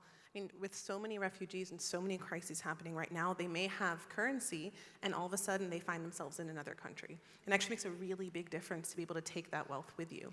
And I think the other point around blockchain is there is such opportunity to push the applications of it, right? We're talking about gaming, we're talking about art, and those things have a lot of value to them. But we launched an accelerator that focused on pushing the NFT enabled businesses, and there are those who are helping with democracy, restoring coral reefs. There's a huge ability to really fund through Web3. It is exciting, and it sounds very utopian, I guess, but a tough question. When Web 2 came, it sounded very utopian. It's like, hey, and we're all connected, and we're all getting to know each other, and I get to stay in touch with Grandma, and she shares me her recipes, and then Grandma becomes a Russian propagandist without her even knowing it. The dark side comes across. How do we're now in the utopian phase, so how do we build this right so we don't have that dark side? I think it's so important. Like any other technology, it's not good or bad, right? It's a tool. And I actually think one of the biggest risks to this space is that those in the room who want to have impact, who want to change the world, who want to do good, ignore it. And they ignore it, or they scorn it, or they don't take the time to understand it. And there's a real risk that it ends up being about profit, about commercialism, and that it's not actually used in those areas. And so it's actually my recommendation, my thought for the people in this room. You think about crypto or Web3, and you may roll your eyes or think it's a tech thing. It's actually a tool. It really is an opportunity to think about how do you connect. The decentralization piece is one of it, also the ownership piece, and how you really can create ongoing funding streams for really important causes. Yeah, and I think if you compare to the experience a little bit with, let's just say, Facebook, if Facebook's coming out and it's cool, we can all have our own profile, we're contributing, we're adding content, but who really benefits? A small amount of people benefit. So what makes it a little bit different, as I think through Web 2, a lot of us actually became distant, even though we give the appearance as though we're together. In Web 3, the ownership allows everybody in this room, if I were to start a new social media page, and I would call it Dreamer Book, and I said, okay, the ownership, I'm going to airdrop to all of you. Now all of you go use it, because the more you use it, and the more successful we make it together, the more the value of that token I just gave you goes up. So the communities aren't just sitting here being like, I love Facebook, I love Instagram. They actually are invested in the future and then benefit from the success. So it's shared ownership in that community. We're running short of time. We have I don't want to end on that note of fear. I want to end on optimism. So maybe we have this audience, and again, it's even spending this afternoon, and then tomorrow. This is a different audience. It's a great audience. We have creators, we have activists, we have entrepreneurs. It's a great mix. So maybe 30 seconds each, rapid fire. What is the one takeaway for this great audience that you give in terms of a tool, in terms of a roadmap that's optimistic, that lets this group go forward? And it's a very important topic. Maybe Alex will start with you and go straight across. Absolutely. I think of it as when Web3, you look at companies now who've developed CSR. If CSR had been there from the beginning, right, baked into these companies, in their DNA from day one, we are that early in Web3. So I think the hope I have is that we can really bake these values and this impact into all of these organizations and into the technology from the beginning. One takeaway I would give, because all of the audience here probably doesn't hear about Web3. So after this panel, you can download a crypto wallet, really try how it was used, and try to buy an NFT and experience what's that. You will find what's the difference between that Web3 and Web2. I think I'll be very simple in my comment. If you have any idea that you are working on that's consistent with the global citizen approach and view and vision, reach out to somebody in Web3 and say, hey, is there anything here that I could use as a tool to make this work better, to expand the reach and have it be even more impactful? I would say probably 9 times out of 10, or maybe even 10 out of 10, the answer will be yes, and more unique than any other option out there. So this is definitely a tool. It depends on how we use it, depends on who uses it, and how far we take it. Well, again, I want to thank our panel for making something that makes a lot of people, they hear Web3 and they run away. Everybody here engaged. It's important. This is a marathon, and we're about mile 1 of this. So let's build this one right. So again, thank you to my panelists. Thank you to everybody for the next 2 days. Thank you.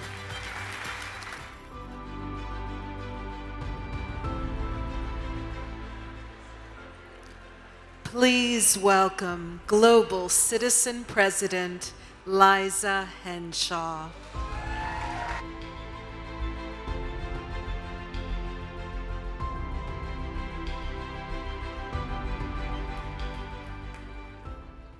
Greetings, everyone. What a fabulous afternoon we've had.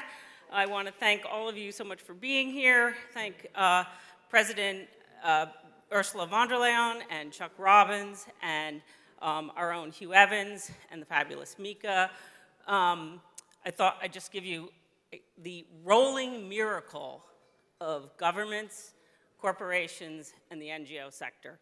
That is a powerful idea. We're going to mobilize political urgency. And yes, I'm going to hold on to my dreams. And I agree with Mika, the women are arriving and arriving and arriving. Next, we heard Global Citizen is going to Ghana. Many of you were with us in 2018 when we went to South Africa. It was a life-changing event for me, and I hope that many of you can join us.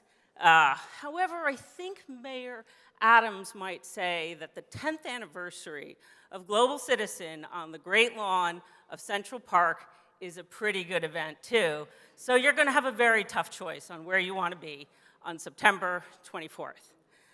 Prime Minister Solberg, thank you. Caroline Hyde and Milk, grateful for your perspective on gender equity. Thank you, Dreamer and Elizabeth and Alexandra and our great Randall, the board member. I like the idea of thinking about Web 3.0 as a community. Global Citizen knows a little bit about communities. I want to thank our partners, Cisco, Citi, P&G, Harith, and Verizon. I look forward tomorrow to seeing all of you upstairs, 6th floor.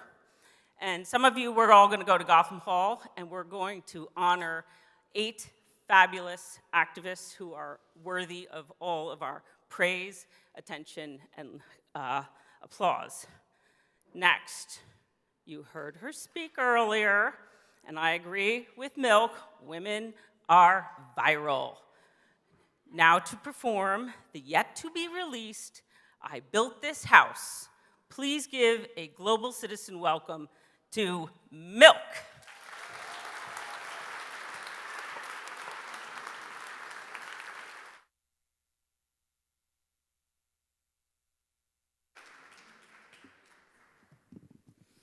How are y'all doing? Good. You all want to take a deep breath and exhale. It's so nice to get back in the body. Let's take another inhale. Exhale. So many things, right? So many things to inspire us. I was tearing up as Hugh Evans was speaking and urging us to fight for change and fight for it as if it's like we're fighting for our own lives. And as I was sitting backstage, I was thinking about how some of us are still learning how to fight for our own lives. What does fighting for our own lives mean? And I truly believe the better that we learn how to fight for ourselves, the more joyously and present we can be for our loved ones and our communities. So when I wrote Quiet, the lyrics go, I can't keep quiet, no, a one-woman riot, I can't keep quiet.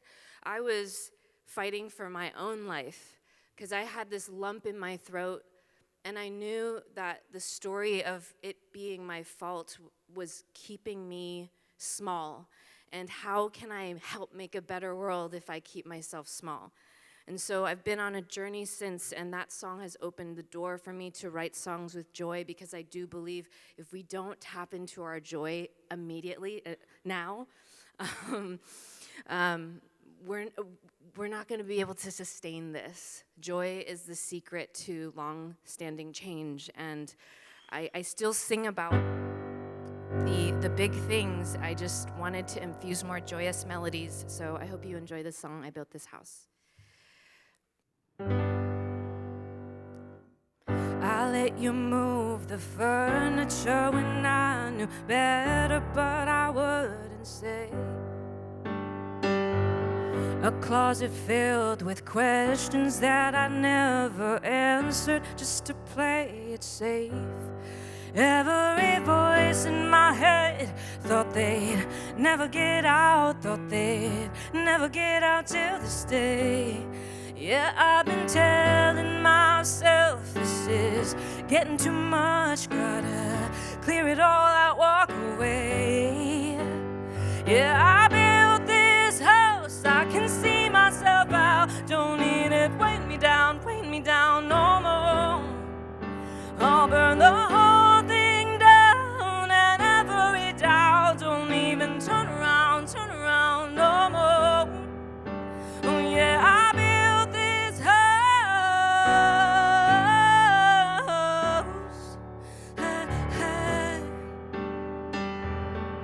Done pretending it's easy that I could be sleeping on this wrecking ball. Won't be surprised by the damage, I know I can handle what's to come. Every voice in my head thought they'd never get out, thought they'd never get out till this day. Yeah, I've been telling myself this is getting too much, gotta clear it all out, walk away. Yeah, I built this house, I can see myself out, don't need it, weigh me down no more. I'll burn the whole thing down, and every doubt, don't even turn around no more. Don't even turn around no more. Don't even turn around no more. Don't even turn around no more. Don't even turn around no more. Move on, move forward. Move on, move forward. Move on, move forward. Move on, move forward. Move on, move forward. Move on, move forward. Oh, move on, move forward. Move on, move forward.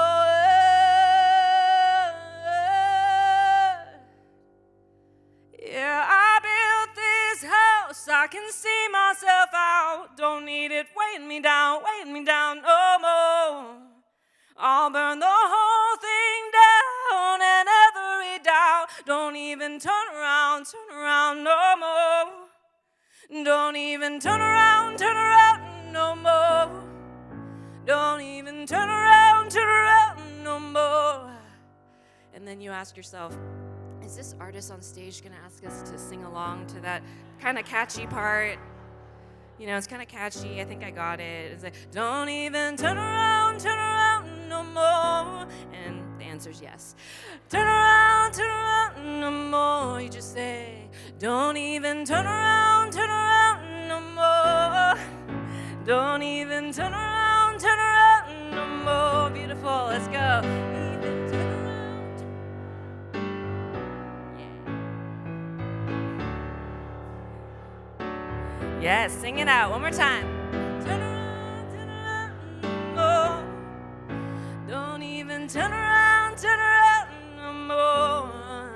There have been a lot of things that have been happening the past few years, a lot of things that we're proud of, a lot of things that we're scared of, a lot of things we regret. But today is the day that we together move forward into the now. So thank you so much for having me.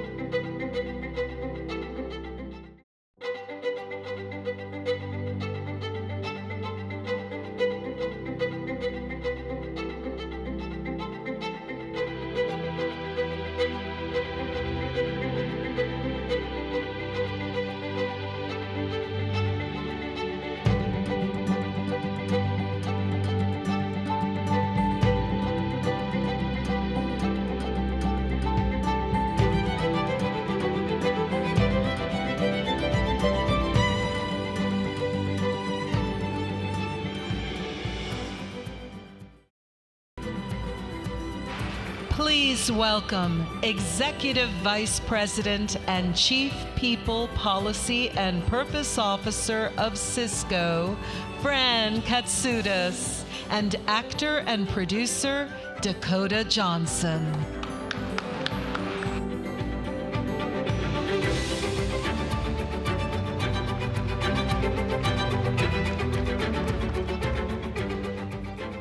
Good morning, everyone, and welcome to day 2 of Global Citizen Now. I'm honored and excited to be sharing the stage with an advocate, a leader, and a wonderful friend of Global Citizen, Dakota Johnson. Thank you, Fran. Wow, good morning, everybody. It's really incredible to be here with you all today. In a time when I often feel totally overwhelmed with hopelessness about the state of our planet, I literally dream about being in a room with the most inspiring leaders and thinkers and activists so that we could learn from each other and empower each other and put our minds and platforms together to create real and, oh wait, this is literally what's happening right now. We're doing it now. Well done, Global Citizen. Good job for that. This is, I think, a dream come true. Global Citizen Now was designed with the vision of creating an alternative to existing thought leadership gatherings, a summit that looks and sounds like the world we are all committed to helping. We've convened political, cultural, and business leaders to galvanize immediate and impactful change and forge a path forward out of these crises because the world cannot wait. Yesterday, we kicked things off with President von der Leyen, Erna Solberg, Chuck Robbins, and we heard powerful conversations about gender equity, harnessing Web 3.0 for social impact. Hey, take a look. We find ourselves at times of crisis, and crisis can take things into a new direction. The young ones are running faster, but the older ones knows the shortcut. So.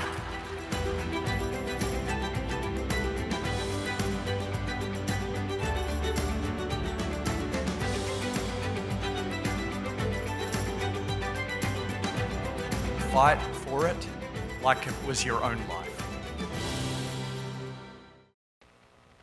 Amazing. We can give a round of applause for that. That's pretty awesome.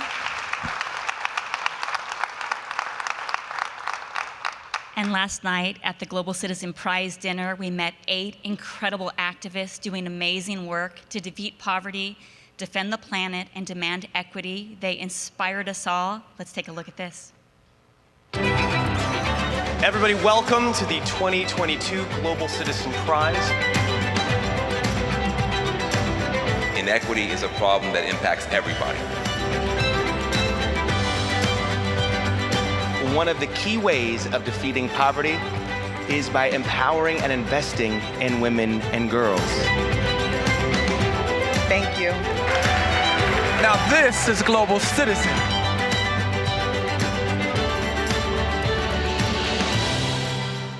Again, let's give them a round of applause.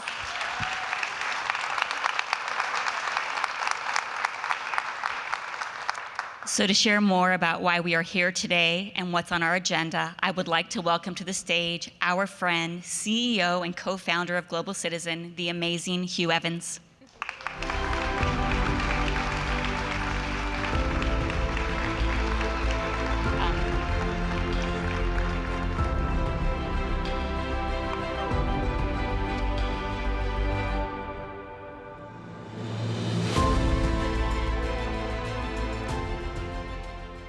Well, good morning, and thank you so much, Fran. Thank you so much, Dakota. We're here today because we believe in the power of a citizen movement to create change, and we've all seen that immense power of a well-channeled grassroots movement to affect public policy. For our Global Citizen Mandela 100 campaign back in 2018, we advocated to expand access and affordability to menstrual hygiene products that were out of reach for millions of girls and women. See, 7 years after the South African government had promised to address this issue, very little had changed. It was words without action. Grassroots activists came to Global Citizen and they said that, it's barriers like these that keep girls out of school and from reaching their full potential. They said, we know what needs to be done. Please just help us make it happen. And so we launched a campaign and 100,000 global citizens rallied and started calling on the South African government to respond. We made so many phone calls, the South African government literally had to unplug the phone lines because they didn't want to receive any more calls. And in October that year, the government did respond and they eliminated the tax on all menstrual products. It was a good win, but we kept on going. And then on December 2nd, backstage at Mandela 100, before Beyonce took the stage, President Cyril Ramaphosa was there and he was making some last-minute changes on his iPad. And with the sound of 80,000 global citizens around him calling for change, he added in his remarks $129 million for menstrual hygiene programs, enough money to fully fund this policy outcome. And since then, South Africa has delivered free menstrual pads and menstrual hygiene products to 1 million girls across public schools all across South Africa each and every year.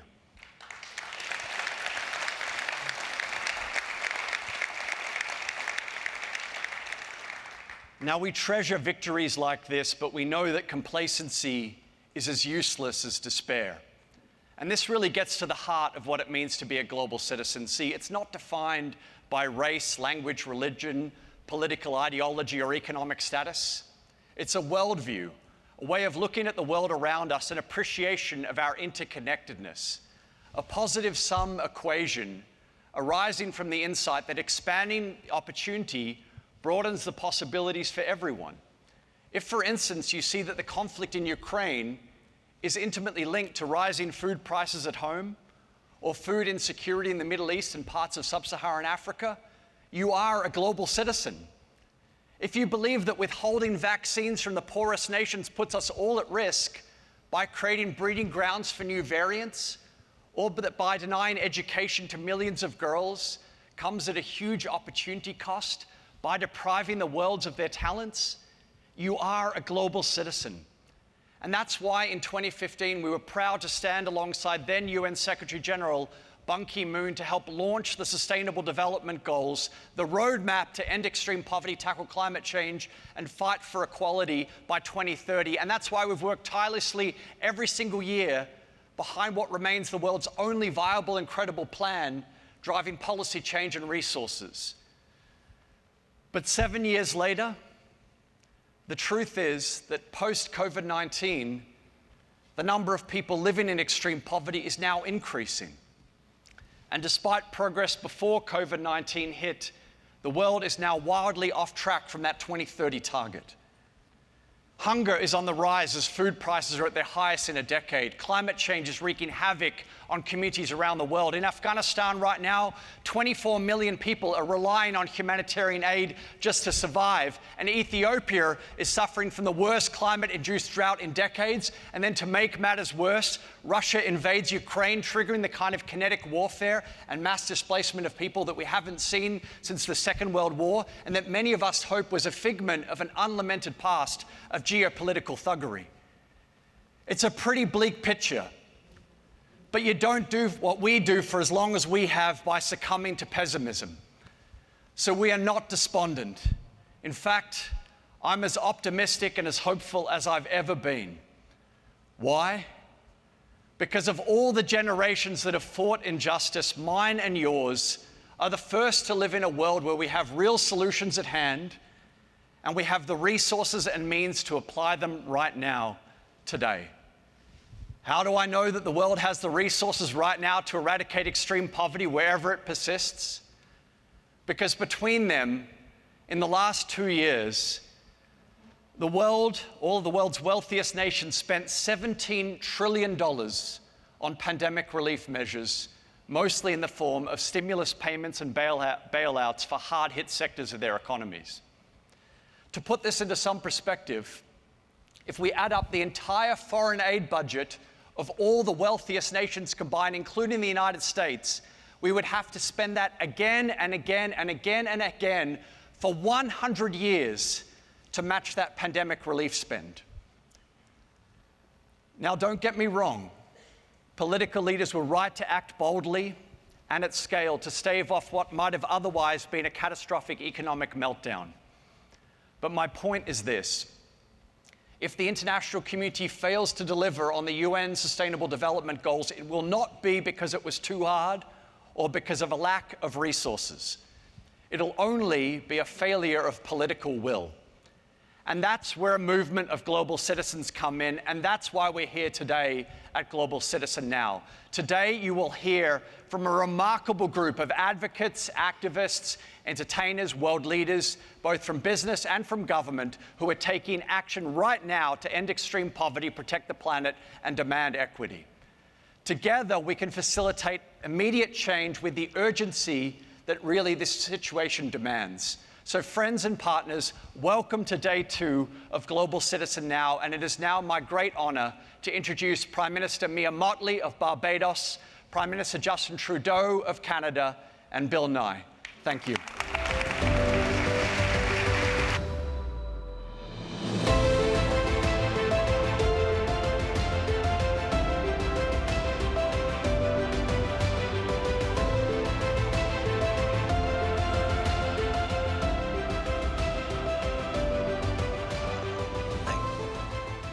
Greetings, greetings. Good morning, everyone.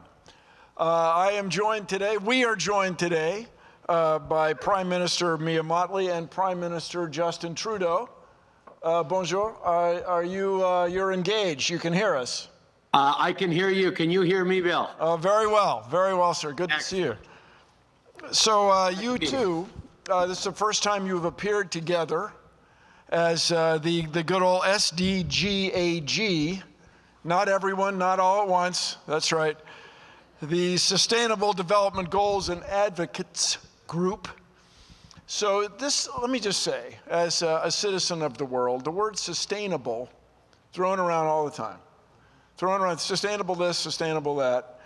What are you going to do, each of you, as advocates for sustainability? That's what this means. You have goals. What are your goals? Starting with exactly what we're doing now. Good morning, Bill. Good morning, Justin. Good morning, everyone.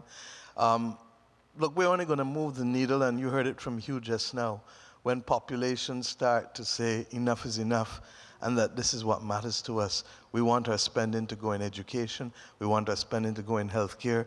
We want our spending to remove the inequity that we're seeing in our societies. If we don't do it, people are going to continue with the status quo.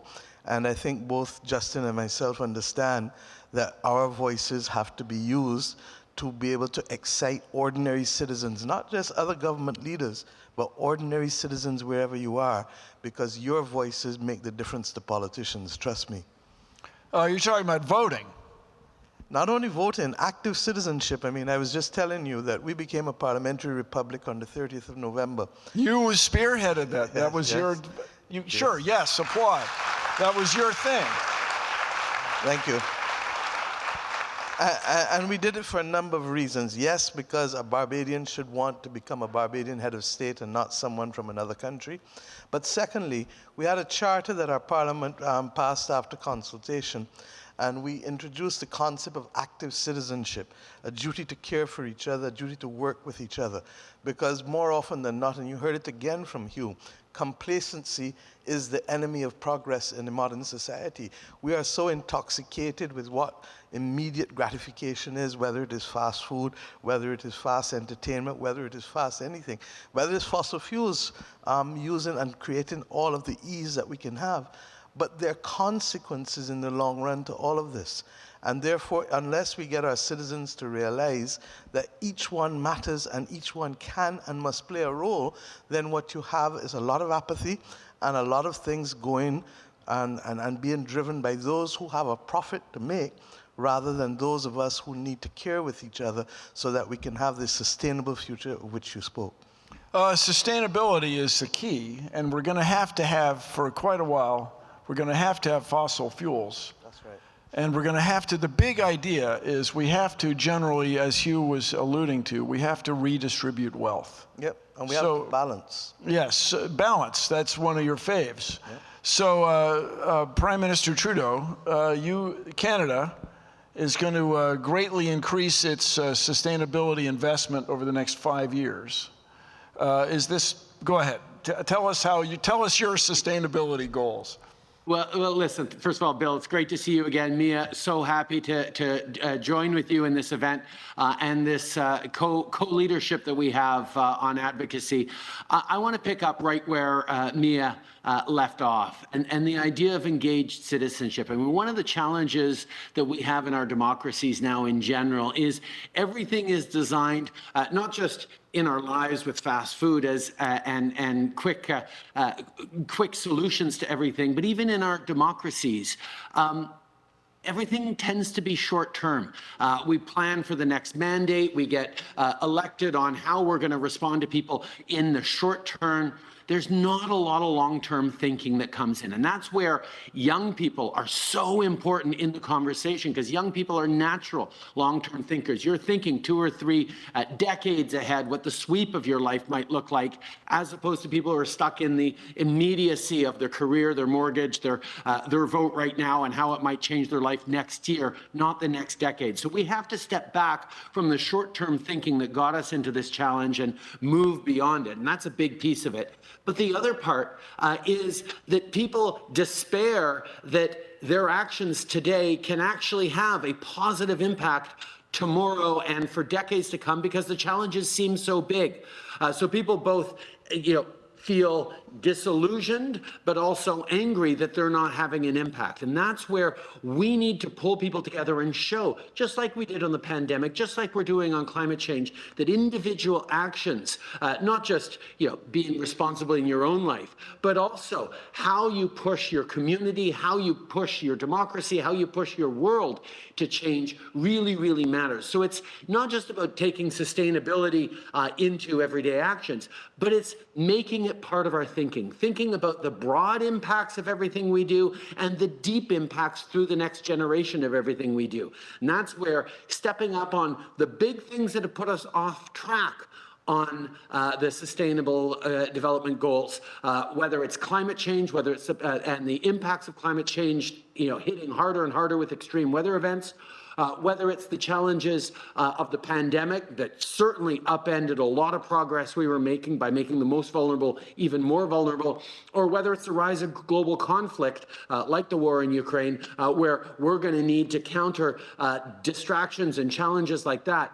We need to get back on track for 2030 because we are running out of time. Yeah, we're halfway to 2030, just about. You were going to say something, Mia. No, I was going to respond earlier to 2 things broadly. We're at a stage now where almost everything that is causing us difficulty is global in nature. The pandemic is global, the climate crisis is global, the chronic NCDs is... You were well known in Glasgow for pointing out that... Don't remind me. The antimicrobial resistance battle that I'm fighting with WHO once again, and that's simply the fact that our bodies are not fighting off the superviruses with the help of the antibiotics that we have. We haven't had any new antibiotics since 2000, the year 2000. And it's going to be the biggest killer by 2050. Much more, it's already the 3rd largest killer in the world. But we don't talk about it, we're not investing in it. Now, the irony is that all of those global crises are, as Justin said, motivated and solved by personal and local action. And we seem not to get the connection sufficiently linked together that we can get it right. If not, we wouldn't be 26 months into a global pandemic or 27 months or whatever it is. So one, I think that we have to start to recognize that our conversations have to be nuanced and balanced too. Because the 60 Well, what do you mean by that, nuanced and balanced? Because the 60-second soundbite or the 4 column inches do not allow us to give people the complexity of it. Let's take the same arguments and discussion in climate crisis. There is no doubt that we have to get rid of coal. There is no doubt that we want to see a reduction in oil. But there is a reality that natural gas is going to be that bridge, because we simply can't move to where we are. We don't even have enough capacity. In Barbados, I'd like somebody right now to give us some long-term commercial batteries for the Barbados Light and Power, which is owned by a company in Canada, Justin. Can you do it? If you can do it, that's great. And why? I met with them last week, and they told me that they can't get any supply until December 2023. I announced a tax holiday for electric vehicles in my country, yet we can't get supply. So let's understand that simply having a movement that does not appreciate supply issues, that does not appreciate the reality of our existence, is not going to get us anywhere. And what it is going to do is frustrate those who believed in the moment, such that we lose them in the battle. 2050 is supposed to be net zero. But net zero doesn't mean zero fossil fuels. Net zero, according to the International Energy Agency, is still 20%. 20% of the energy would still be from fossil fuels, and probably ideally, gas. It would be natural gas. That's the point. Because the combustion product is just carbon dioxide. There isn't all these aren't all these particulates. And people have talked about bridge fuels since 1980 something. That's why you are so important to this discussion, Bill, because it is and must be science-driven. So science-driven? Why, that's wild. No, so appreciate especially you guys. in certain countries. You're talking about the pandemic, and so the reason we are all here is because our ancestors survived the Spanish flu of what came to be called the Spanish flu of 1918. And in 5 years, people had kind of let go of worrying about it. The flu had mutated several times. And the same thing's happening now, but we had science. We cut that time in half with vaccines. But if you, as you pointed out in Glasgow, if you only, I throw these on the floor on purpose, if you had, because there's a lot of gravity here. No, the whole room, everywhere you go. So if you have this idea where only the developed world can get the vaccines, that's, as you pointed out, it's ineffective because we all breathe the same air. And so along this line is, to me, this not only this perspective of individuals, but it's this redistribution of wealth. And that's where I want to pick up.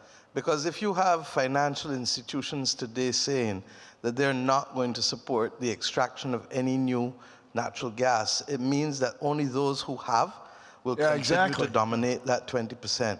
And therefore countries like Ghana, countries like Guyana, countries like Barbados that have natural gas resources will be left out. Now that doesn't mean, because in our case, we literally want, and we have just given every homeowner in Barbados the right to have either photovoltaic or micro turbines on their houses, because the sun, the wind, and the oceans don't belong to anybody. They belong to the patrimony of the country.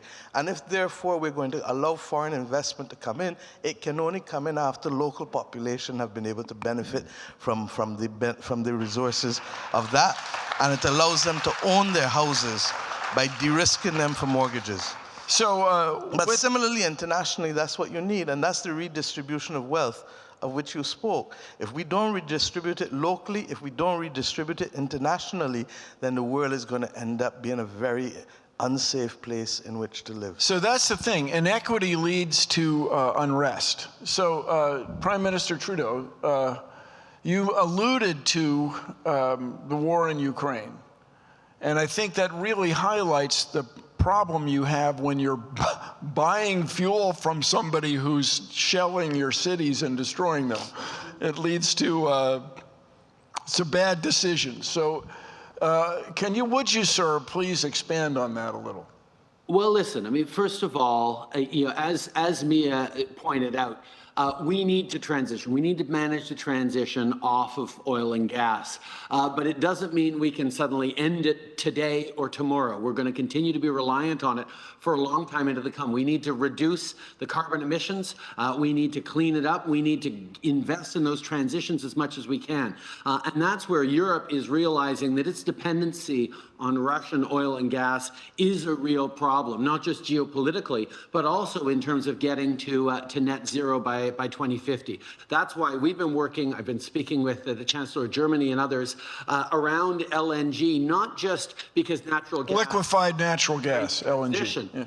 Yeah. But it's not just at that transition. The same infrastructure you use for LNG, you can use for hydrogen, you can use for ammonia, which actually doesn't have the kind of carbon emissions that we're trying to reduce. So we can accelerate, and we need to use this crisis and all crises as an opportunity to accelerate through the transformation we need. And that's where what Russia is doing, both in Ukraine around energy, but also the impact Russia's having on food prices around the world by preventing the grain that's sitting in grain elevators in Ukraine from getting out to the Middle East, to North Africa, as it normally would. That is putting extreme stress on the world as well. And we're going to have to work together, as Mia has pointed out, as you've pointed out, using science, using thoughtful, longer answers. We're filled with short, easy, quick answers that fit on bumper stickers, whether it's in politics, whether it's on social media. Everyone wants an easy answer to a complicated question.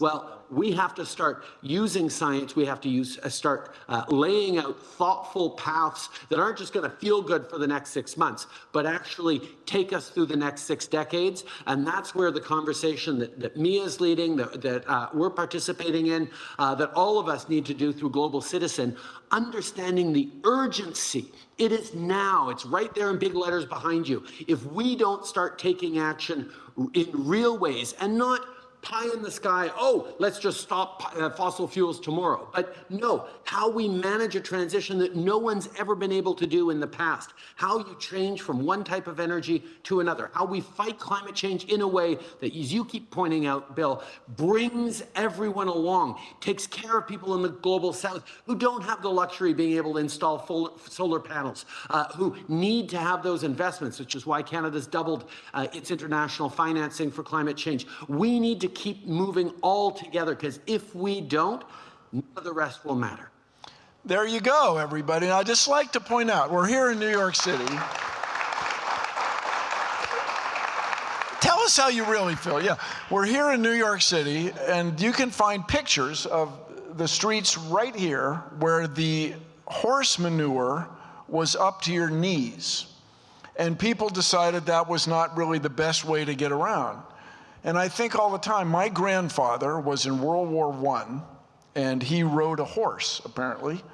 But 25 years later, nobody rode a horse. Everything changed in just 25 years. So we can do this, people. The longest journey begins with but a single step. Let's go. So when we get this paralyzed by the problem seems so big that we can't address it. That's where that's what I believe both of you are driving at, is get citizens to work together right now. We have to work the problem from the top and the bottom. Who's ever in charge makes a huge difference. Look at these two, my friends. And then when you think of the guy in charge of Russia, there's some issues with him. And so with this in mind, what specifically do you have your citizens doing right now? First of all, you got rid of the monarchy. What else are we doing? I think that getting people to understand that they have a duty to care for each other and a duty to act together is the most important thing. But at the same time, it all starts with you. Every civilization has a way of telling you that the journey begins with one step or one action. And in our country, we say one blow is kill old cow.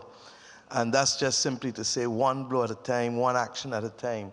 And I want people to take those bite-sized chunks, because then they understand collectively. And that's why I support Global Citizens so much, because I think that this entity is cutting across the barriers, it's using the technology, and it's being strategic. And when I call for moral, global strategic leadership, it's because we have to do the right thing, it's because we have to be strategic, because we can't do everything, and it's because it's global in scale, because most of our problems, as I said earlier, are global. So if we get the link between individual action and global consequences, then we'll go in the right direction. The problem is not them. The problem is a handful of political leaders who still want to see the world in the old imperial order, who still want to see a United Nations that leaves out 2/3 of the nations of the world, and who still do not make enough time to recognize that a simple use of SDRs can make, by central banks, it's not money being spent. So it's just being SDRs, pledged. tell us about SDRs. That's just the currency used by the IMF in order to be able to give central banks the ability to be able to use the reserves in a positive way. Special drawing rights. Special drawing rights. That's special all it is. drawing rights, your special drawing rights. But you guys trade them. I say you guys, countries trade them. Except that when special drawing rights are given out, the majority of them go to countries that don't need it. And we keep forgetting that 15% of climate finance actually goes to climate vulnerable countries. 75% of the world's poor people don't live in poor countries. They live in middle income countries. But yet we continue to lend money on concessional rates only on the basis of historic past income, when we should be lending it on the basis of who is actually climate vulnerable, who is going to incur a loss of more than 5% of GDP if they have a climatic event that is either immediate or slow onset. And that's what we need now in this world. And if we can get... There were special drawing rights that were unused, believe it or not, from the 2008-2010 crisis. And they're sitting down there in God knows where. And in the meantime, you have poor people not being able to eat, people being forced to go on the road and go to new countries as migrants that they really don't want to do, and people just being exposed to the most awful abuse. And at the same time, you're not losing any money by using these special drawing rights. It's just pledging them. And I hope, Justin, that we can get you and a number of the other G7 and G20 countries to simply say that the moment has come when the world has to intervene and to recognize that 1945 created Bretton Woods institutions that are no longer appropriate for the 21st century. 1945, and that's why we want to host a conference in Barbados, Hugh, Bretton Woods Revisited, because it's appropriate that a country that didn't exist as an independent state should be among those saying, let us get the World Bank doing global public goods. How does a World Bank exist as an international bank for reconstruction and development, and the majority of middle-income countries in this world cannot get a single cent to help them through the pandemic in the last 2 years because they tell Barbados and Bahamas, you're too rich to borrow from us. We then had to get a special exemption on the pandemic, and now we're being told, oh, don't extend that to climate. That doesn't mean that you can get it for climate. Prime Minister, tell us how you really feel. Give me a chance and I will. I could just listen to Mia all day. You are such a strong voice for the Global South and for what needs to happen. On special drawing rights, Canada agrees with you, and we've pledged our special drawing rights to Ukraine, to the Global South, and we'll continue to make sure that we're using them, because you're absolutely right. We get granted them like many rich countries, and we don't need them. So they need to be put to use where they are. But I will pick up on one thing you said, and you said it extremely eloquently, as you always do, that citizen engagement, that the choices people make really, really matters, and it has to come from the ground up as well as from the top down. But let's not forget that top-down part of it. And citizens affect that directly with the most powerful thing they can do in democracies, which is vote. And that is in electing governments that actually take these responsibilities seriously. One of the challenges that we all have, is making sure that we're bringing our citizens along with us, but we're also leading in the right direction. Canada is one of the handful of countries that produce the most fossil fuels in the world. We need to be part of getting off of that, and that's where we're doing that, and that's where we're leading in ways that countries that don't make fossil fuels or don't extract fossil fuels have slightly easier time of it. But Canada's going to continue to step up. But that's also where we're moving towards. You talked about your batteries challenge earlier, Mia. We're moving into critical minerals to make sure that Canadian mining, which is done more environmentally responsible, done with better labor standards than you find in Russia or in China or in other parts of the world, is competitive on the world stage. We're also moving forward on electric vehicles. Canada is a manufacturer of automobiles. We are stepping up by transforming our producers to be more for electric vehicles, so we can not just meet the demand in Canada, being 100% net zero electric vehicle sales by 2035, but we're going to be able to send some to you too in Barbados. I'd like you to open a plant there, then I'll get the vehicles and the jobs. Guys, after you drive an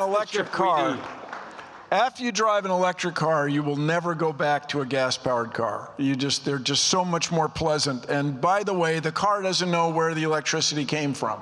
I just want to say, Bill, Justin is right, and people need to vote. And we are in a country where the number of people who vote is in the minority. And I can't understand how people expect to influence their future if that first most fundamental right is not exercised. So if you don't want to vote, would you just shut up and let the rest of the people who do want to vote make changes? Everybody, voting is how we are going to change the world. And I am just honored to be here with you both. This is just fantastic. I mean, you're visionaries. We're going to work the problem from the bottom up. Then we're going to elect officials who are going to work the problem, these complicated problems, from the top down. And together, it's not called local citizen. It's not called county citizen. It's called global citizen, because we are all in this together. Thank you so much. Let's change the world, everyone. Thank you so much. Good to see you, Justin. Thank you. Thank you, Justin. Hey. Merci. All right.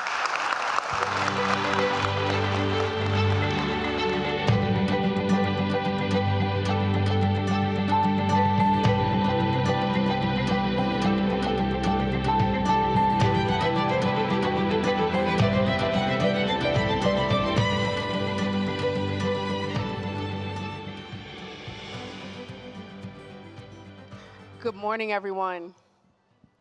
Good morning. Good morning. Thank you for coming today. I am Caroline Robinson, and I'm the Chief Growth Officer of Global Citizen. I am also a marketer and content creator who has been committed to diverse stories my entire life, and I'm so happy to be with this group today. I am joined by Priska Bay, who is the VP and Head of Partnerships at the Asian American Foundation, Eddie Ndupu, the UN Secretary General, SDG Advocate, Mark Pritchard, the Chief Brand Officer of P&G, and Yemi Adamalekum, active citizen and connector Enough is Enough, and also a 2021 GC Prize honoree. Thank you for being here. As you just heard from Prime Minister Motley and Prime Minister Trudeau, there is much to be done to achieve the Sustainable Development Goals.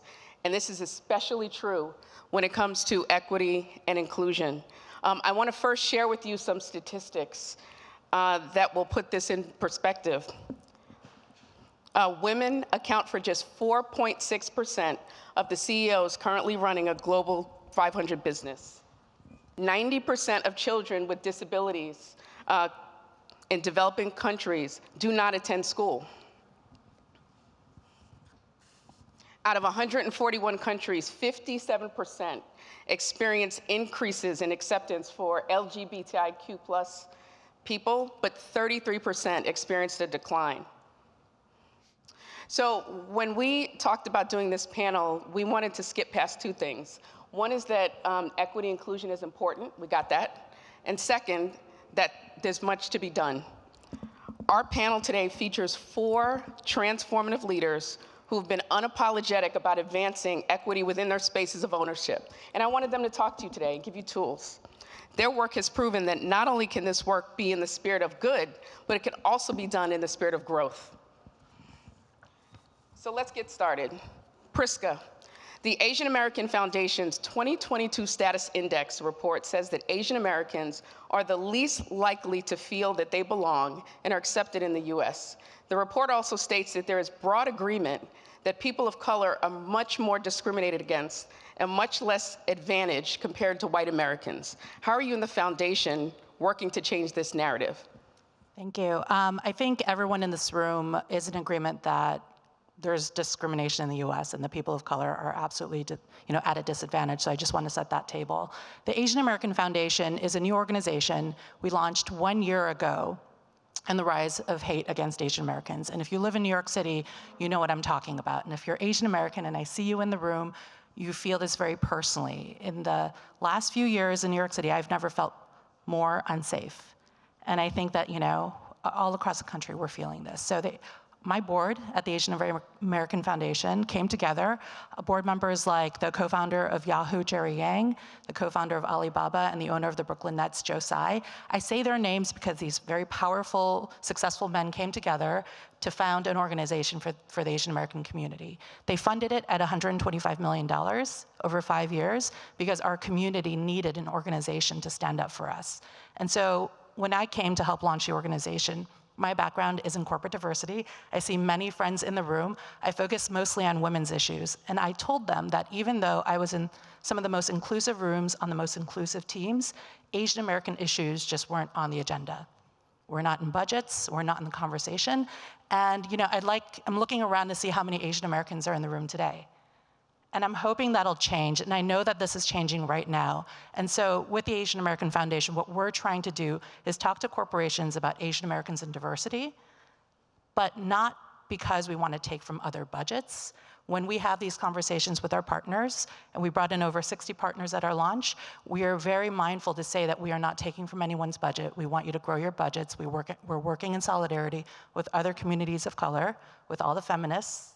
So that is sort of the role that we're trying to play. We're trying to be another external stakeholder, just like Global Citizen, to say to corporations, we need to do more. And so we're really proud to be in this space. And it's a very important role indeed. Eddie, as an SDG advocate, what do you think needs to be done to get us back on track? And how can the UN and leaders worldwide help close the inclusion gap? Well, I think the first thing to say is that the SDGs are not this abstract public policy enterprise. It is a question of life and death for so many of us. It's existential. And what I will say is that I think that the concept of leadership is far too important to be left up to leaders. And what I mean by that is that we can't conflate bureaucratic processes with the very real urgent need for equity, right? And so what that means is that we need to be amplifying voices of people who are furthest behind the line of opportunity. The truth of the matter is that we're catching fire.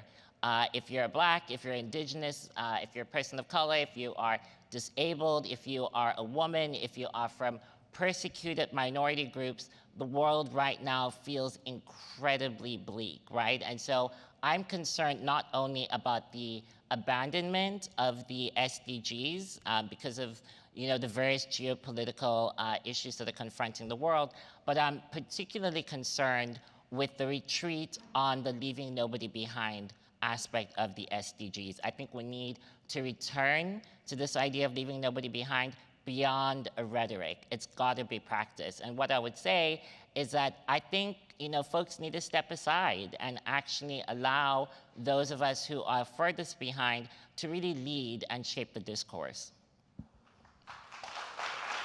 I agree. Yemi, and once again, congratulations on your GC Prize honor. Tell us about the mission of Enough is Enough and the work you're doing to drive inclusion in Nigeria. Thank you. Enough is Enough started from a protest. So 2010, we organized a protest. And then we realized we couldn't really protest every time we were angry because the sheer energy to get numbers on the streets was just not sustainable. And 2011 was an election year in Nigeria. And we decided to channel that energy into elections, getting young people to participate in the process and choose leaders that reflected what they wanted. Now, over the last 12 years, in addition to doing election-related work, next year is another election year in Nigeria, we've also realized that for a country that has a history of military rule, culture, and religion shaping how people engage power, citizens just didn't understand what a democracy meant. Democracy is not elections, but that was our barometer. And so Nigeria is called a democracy, but it's actually quite repressive in a lot of ways. So the idea was to get citizens to understand that they had power. And that was framed in our concept of the office of the citizen, and saying that it's the highest office in the land, not the office of the president. And so getting citizens to understand their rights and responsibilities in that context, to be able to hold elected officials accountable and demand better governance. So in addition to elections, in addition to protests, which we still organize, we also spend a lot of time educating citizens, leveraging social media and radio. Congrats. Yes. Mark, P&G is an exception to the norm in the private sector. You say that citizenship must be a force for good and a force for growth. Tell us about your work at P&G. Sure. What that concept is, I was once told 25 years ago, business could be the greatest force for good in the future. Now, what we realize is that it has to go hand in hand with being a force for growth. In fact, we've flipped it to say we need to be a force for growth in order to be a more powerful force for good. Because the private sector is in business. We drive growth. Growth in and of itself is good. Economic good. Economic good, if you grow markets, can make markets bigger, all boats can rise. Economic inclusion can occur when growth is done. And then businesses, if they focus on things that make sense for their business, can do even more good for society, for the planet. And so what we have been thinking is that with this force for growth, force for good, what can we make a difference on? A couple of examples. We are the world's largest advertiser. We hit 5 billion people on the planet every day. The images in our advertising matter. We strive for the accurate portrayal of every individual, regardless of gender, race, ethnicity, sexual orientation, gender identity, ability, religion, body type, age. Because when you have an accurate portrayal, then people start seeing what reality is versus the tropes and the stereotypes that lead to bias. We also take a step further, and we periodically shine the light on bias or shine a light on issues. So for example, you mentioned about menstrual health. We did end period poverty on Always and Whisper. Always and Whisper is a period product. So what we did is we made available, whenever you buy a product, we will donate a pad. And we've donated 160 million pads in 25 million markets around the world in addition. So that's an example of doing that. And then what we've also done is we've done things like The Talk.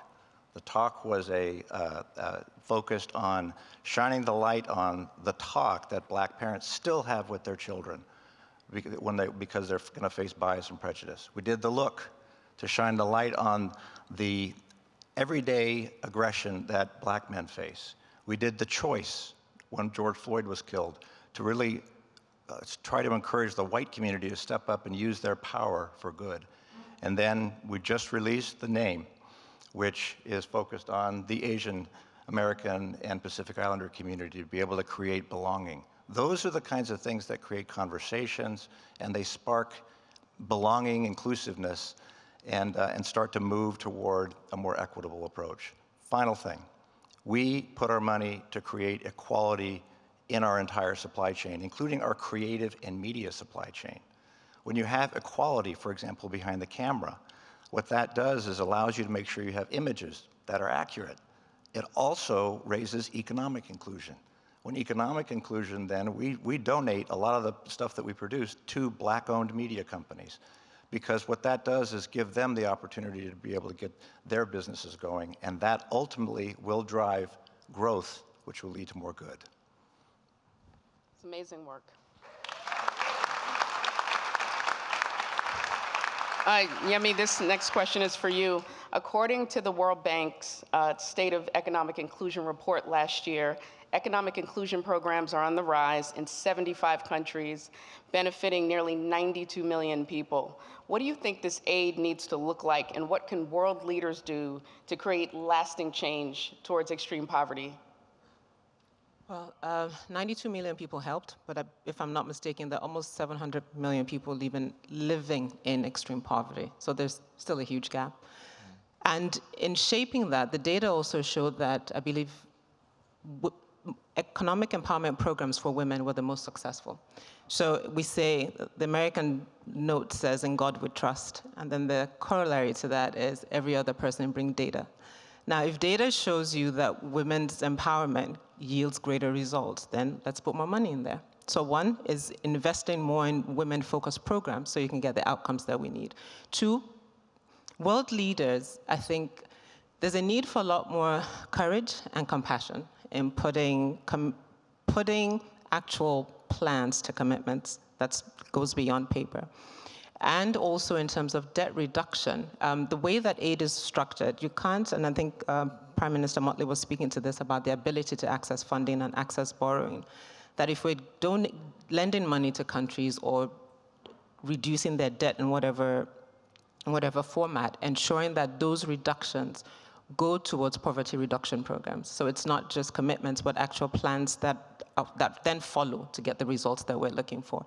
But again, can't emphasize that enough. If data shows that supporting more women gives you better results, then follow the data and let's do more of that.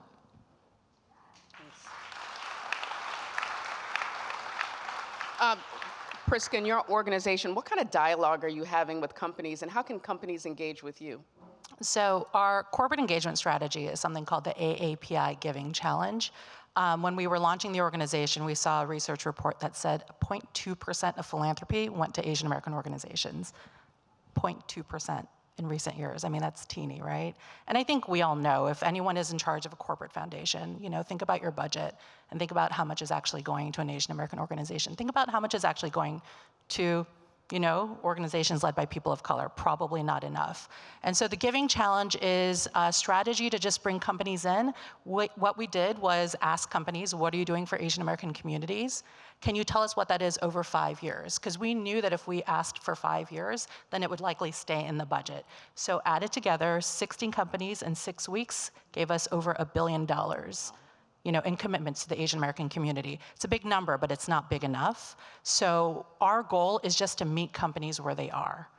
We were not going to shame anyone for not doing enough, so that's why we were able to bring in so many companies. And the good news is these companies are super engaged. So whatever they told us, on day one, a year later, they're increasing, they're doing more. And my favorite company, and I'm not just saying this because Mark is on stage, but P&G, what I love about what P&G is doing is it's not just corporate foundation giving, right? It's not just charitable giving. They're actually using their marketing dollars to make change for the Asian American community. This film called The Name, I don't know how many people in the room saw it. Can you raise your hands if you did? I mean, it's beautiful. Please look it up. It's all about how, some of us in the room who grew up with names that weren't John or Frank or Jenny, people mispronounce it, and how it's okay to ask, how do you pronounce your name? And for me, I'm Korean American. My first name is a Korean name. It's Chang-suk. I've literally never said that out loud in a crowd, so I'm debuting her. But I stopped.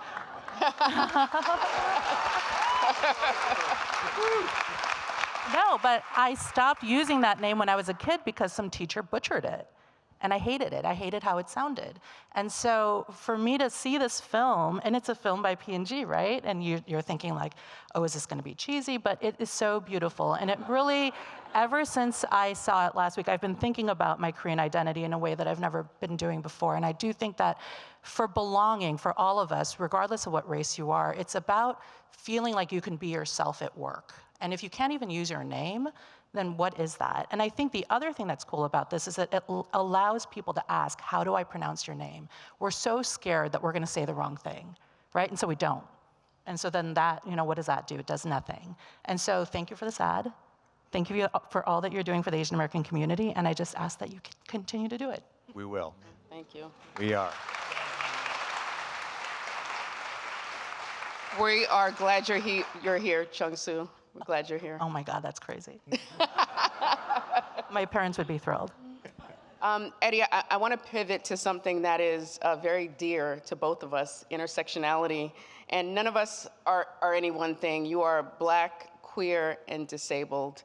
I have heard you say that disabled Black life is often accommodated, even tolerated, but never really celebrated. What do you mean by that, and how can it change? Great question. Well, what I'll say is that people often think that intersectionality is about gluing together different identities. So we'll take a bit of sexuality, we'll take a bit of disability, a bit of gender there, we'll piece it together, and voila, you've got intersectionality. I think that's a misreading of intersectionality, which is actually a form of analysis that was gifted to us by Kimberly Crenshaw. And intersectionality is a way of understanding how compounded forms of social exclusion produce certain social outcomes for people who are at the crossroads of different forms of identities, right? So it really is a methodology. It's actually a tool. It's not a synonym for diversity, equity, and inclusion. It's the input, not the output, right? And I think that's really, really, really important that we actually really ground ourselves in an analysis of intersectionality. In terms of celebrating fabulous, disabled, queer Black life, you know, I often say that what makes a space accessible isn't a ramp, right? There's a ramp behind you, which I love, thank you for the ramp. But a ramp doesn't make a space accessible. It provides entry into a building. What makes a space accessible is how all of us, regardless of ability, regardless of identity, are able to come together and feel validated and have access to agency, self-actualization, and really feel dignified, right? So we're not gonna get to intersectionality through compliance or through ticking a box, but it is going to be about celebrating the magic and the beauty of all of the multiplicity of identities that we embody at the same time. I feel so incredibly honored to be all of those identities. I wouldn't want to be anything else. And I think it really is about validating and celebrating our humanity. Thank you. Thank you. All right. Very quickly, last question. This is Global Citizen Now, and this is about taking action. I'd like each of you to tell the audience an action that leaders can take in the fight for equity. What is one thing they can do now? Priska. The next time you're in a meeting, look around to see who's not in the room and make sure in the next meeting that they are there. Thank you. Eddie. I think I'll piggyback off of that and say that I think, look, we need leadership to change. The face of leadership needs to look different. So I think, you know, let's have more intersectional leaders at the table. Yeah. Mark. If you're in the private sector, identify what your business is about and find something that you can be both a force for growth and a force for good. Recognize that things like what we do on the talk, the look, the choice, the name, are ramps into those communities. And those communities then, you then discover all sorts of incredible opportunities. And that opens the door for a lot more good, and that leads to a lot more growth, and that will sustain it. So find it. Yemi? We're deliberate and intentional about different things in our lives, but I would like to encourage every leader to be deliberate about their citizenship. Who am I? Who am I in this space? What does that mean? And what am I going to do with the power that I have? Deliberately waking up every day recognizing that you are a global citizen and you have incredible power.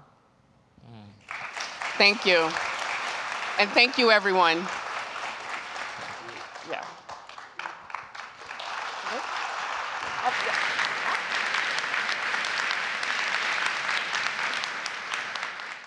Earthlings, I have come to your planet with one demand. With every action, you will take care of it. I shall keep a watchful eye, because resource conservation is vital. With your cooperation and collaboration, sorry, Mom, we can secure a prosperous future for us all. Yours truly, Louisa.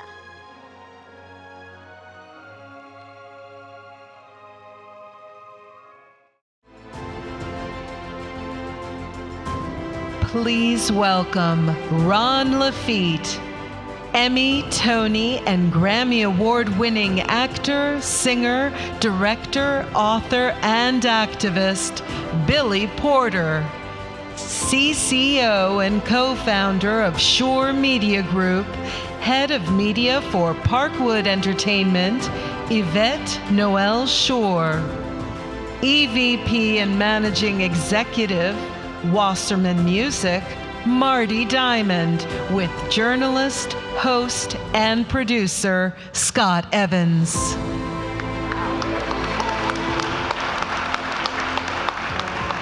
I said this last night, I'm gonna say it again. I feel like we need an Avengers pose. You know what I mean? What do the kids say? I'm gonna tell my kids, these are the Avengers. Good morning, everybody. It is so good to see your faces. It is so good to see your faces. Marty, fresh off of a red eye, straight to the stage. How you feeling? Rough. I've had 2 sips of coffee. Literally 2 sips of coffee. He was like, I don't know that I can drink this. Tell me where I need to sit. But it is incredible to have this group of people on this stage. I think it is well within reason to say that your work, your impact has touched millions of people around the world. And so when we talk about music and the way that music can inspire change, the way that music can unite like-minded individuals to engage and activate in ways that really no other medium can. We've seen it with Global Citizen, how they around the world can activate people, in particular young people. I'm gonna be honest with you, it is not right for me to say, I was almost about to say Yvette. It is not Miss Yvette.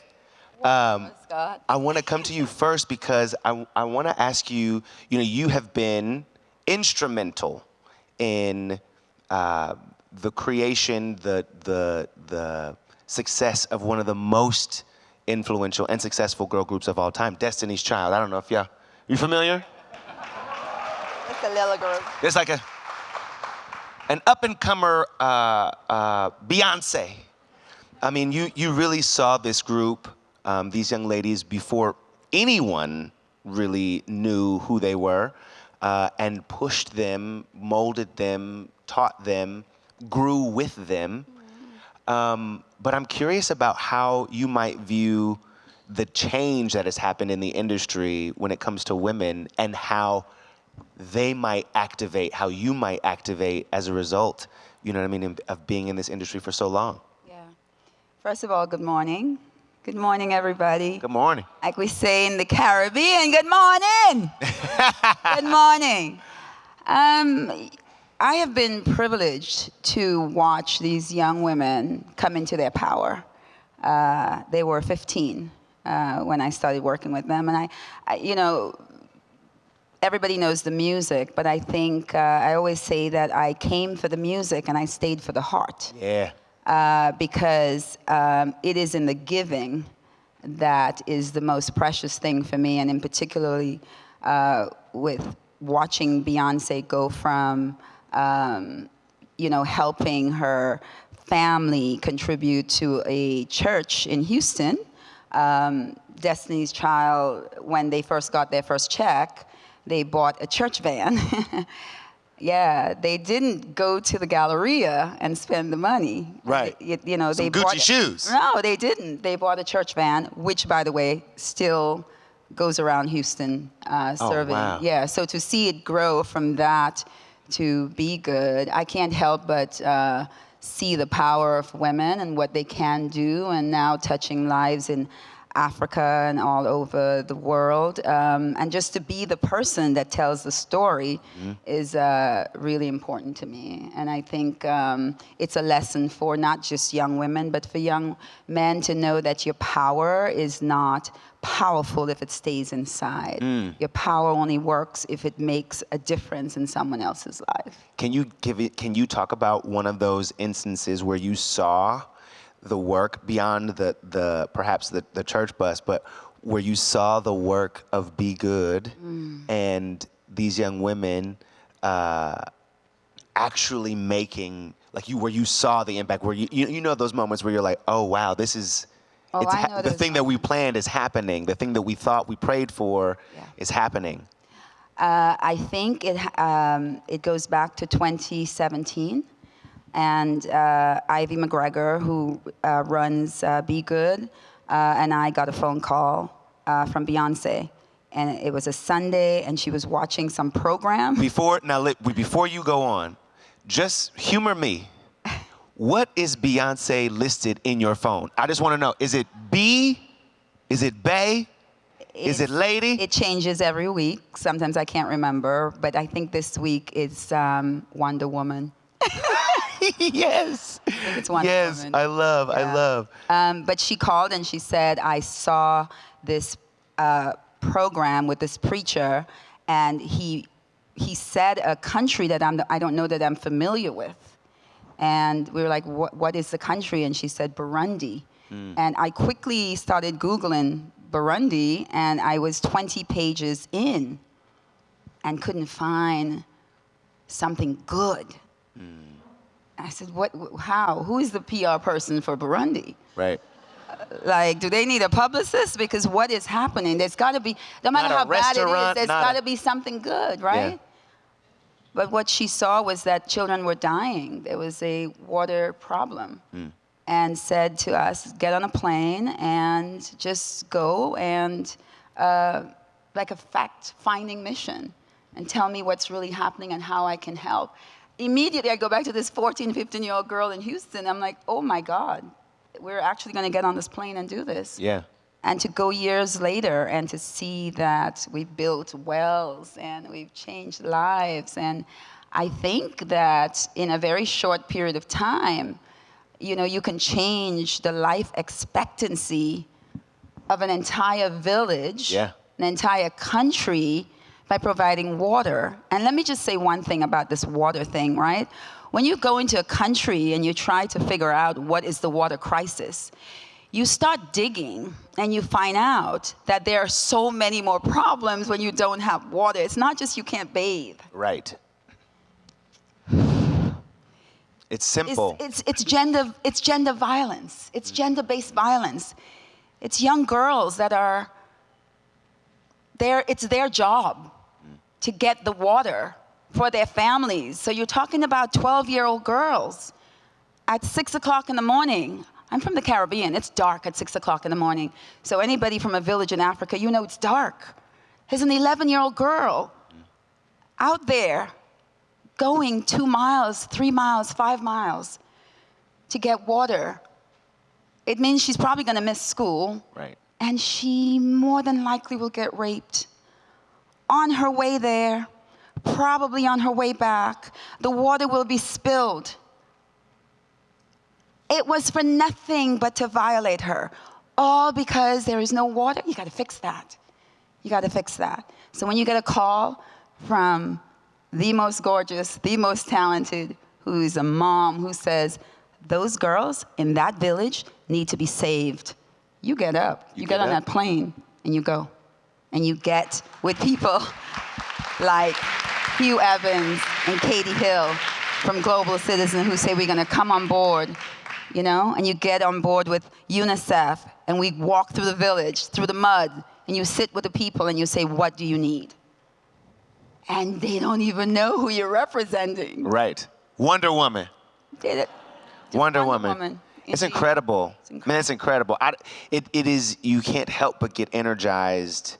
I think that is one of the reasons why we're here, is to talk about how you don't have to be Wonder Woman, to make this kind of impact, you can be doing this, you can be efforting toward this in your own way, in your own action. Absolutely. While you may not have a plane to get to Burundi. You know what I mean? We went commercial, please, people. You're not going to go save the world and fly private jets. We went commercial. But you know what I mean? You know, it is certainly one of those. Thank you for sharing that. Billy, before I get to you, I want to play a clip from Global Citizen Live's Central Park event last September. Will y'all roll it? I know we can do better. Yeah? Yeah, we can do better, right? How do I know? Well, I've been around for a long time. I've seen some things. As a black queer man, I've witnessed moments. Oh, I didn't know that was on. Yes, as a black queer man, I've witnessed moments that have turned into movements. I've been in the fight since the day I was born, and I will be fighting until the day I die.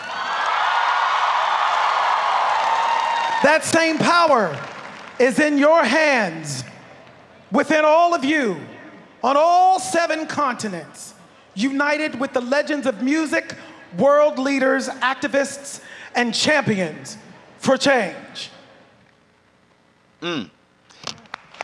Right?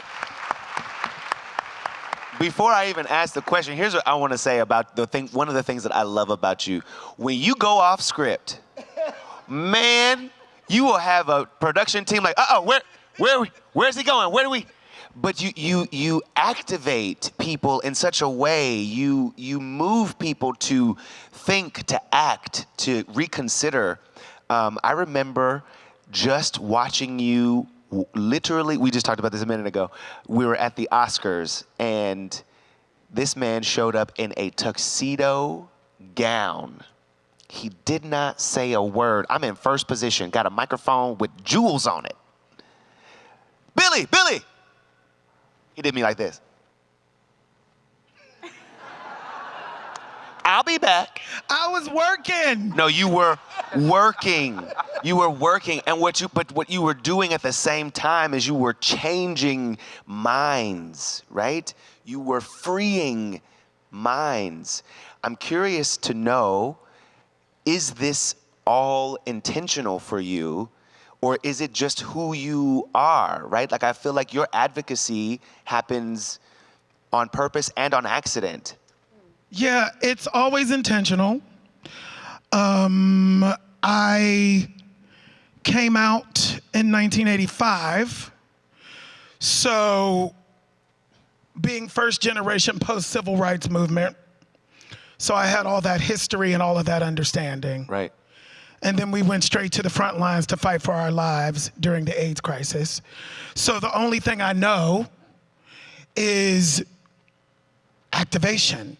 Right. Right? And the first half of my career, if we're going to talk about that, was me trying to be masculine enough by society's standards so that I could eat. Right. Midway through that, I decided if I'm not living in the fullness of my authenticity, which means that I am queer and I don't care about being masculine anymore, so I'm gonna take myself out of that masculinity game because it's toxic, and it didn't work for me. And I got a second chance. You know, so in that second chance, is that how you feel? You feel like it was a second chance? Yes. Yeah, because, you know, there's nothing worse than failing as someone else. Ooh. And for the first half of my career, particularly in the music industry, you know, that put my gay ass out in 1997, and that was the reason. And I can say it now. And I can say it and be heard because y'all know it's the truth. And I'm not just hating. Right. Because I got a second chance and now I'm successful. Now I'm successful being me. So everybody can look back at that time and know that I'm telling the truth when I say they put my black gay ass out. But I did it anyway. And inside of that power comes it is because of intentionality. You know, everything that you see me do is intentional in one way or the other. And there are surprises as a result of it. You know, the whole Oscar You heard somebody thing, over here say, no, but the whole Oscar thing was a surprise. You know, one of the things I live by, one of the creeds I live by is that you must speak life into yourself. We talk so much about the bad. We talk so much about the bad, it gets covered all the time. Yeah. You know, if it bleeds, it leads everywhere. And very rarely do we talk about the great things that are happening, the progress that we've made. Me standing up here like this right now, today, who I am with all you people knowing me is progress. Right. I'm a queen, honey. Come on now. This was not supposed to happen. This was not supposed to happen. Let's talk about that sometimes. You know, and so I'm trying to lean into the positive because it's so awful right now, and it's easy to get swallowed up in that. Yeah. You know, and in order for us to activate, we have to feel the positive energy circulating inside of us. So I'm trying to do that. I think this is why we're here, which is what I love about Global Citizens. You know, it is about infusing and injecting positive energy into everybody so that we can activate and be present and make the change that needs to be made. What'd I tell you? Didn't I tell you? She said, you told us. You said it. When you go off script, it's a good one. It's a good one. It's a good one. So much love is wrapped. You wrap so much of what you do in love. And so we so appreciate you being here. I so appreciate you being here. Really and truly, all of you. I mean, it is sometimes difficult in the middle of the day, in the middle of a morning to be like, hey, can I get 15, 20, 24, 6 minutes? And pick your brain a little bit about what you do and how you do it. Marty, I cannot believe that you flew literally off the red eye into a taxi directly here. Thank you so much for making it happen. Oh, you're welcome. But I just have to follow those two people. You out of your mind? Hey, brother, I didn't write the order. All are welcome. I didn't write the order. That was the mic drop moment. It was like, sorry. You see, you better make it good. You better make it good. But I want to talk to you about sustainability because I feel like you work with two of the most incredible artists, Billie Eilish and Coldplay, to name just a couple. But they have made large waves, big waves, with announcing that they are going on tours with the focus of sustainability, that it will be a pillar, not an afterthought, not a byproduct, but it will be a focus and intention, like Billie said, in how they move through showing their music, sharing their music. But what does that actually mean, right? What are some of the steps that go into a sustainable tour or making a tour more sustainable? I don't think it's a perfect science yet, and I know Ron, as a manager, probably has thoughts about it as well. Billie's team, Tom Windisch and Sarah Bullwinkle, work tirelessly with her management and with her label and with the whole community around her. But she works with an organization called Reverb.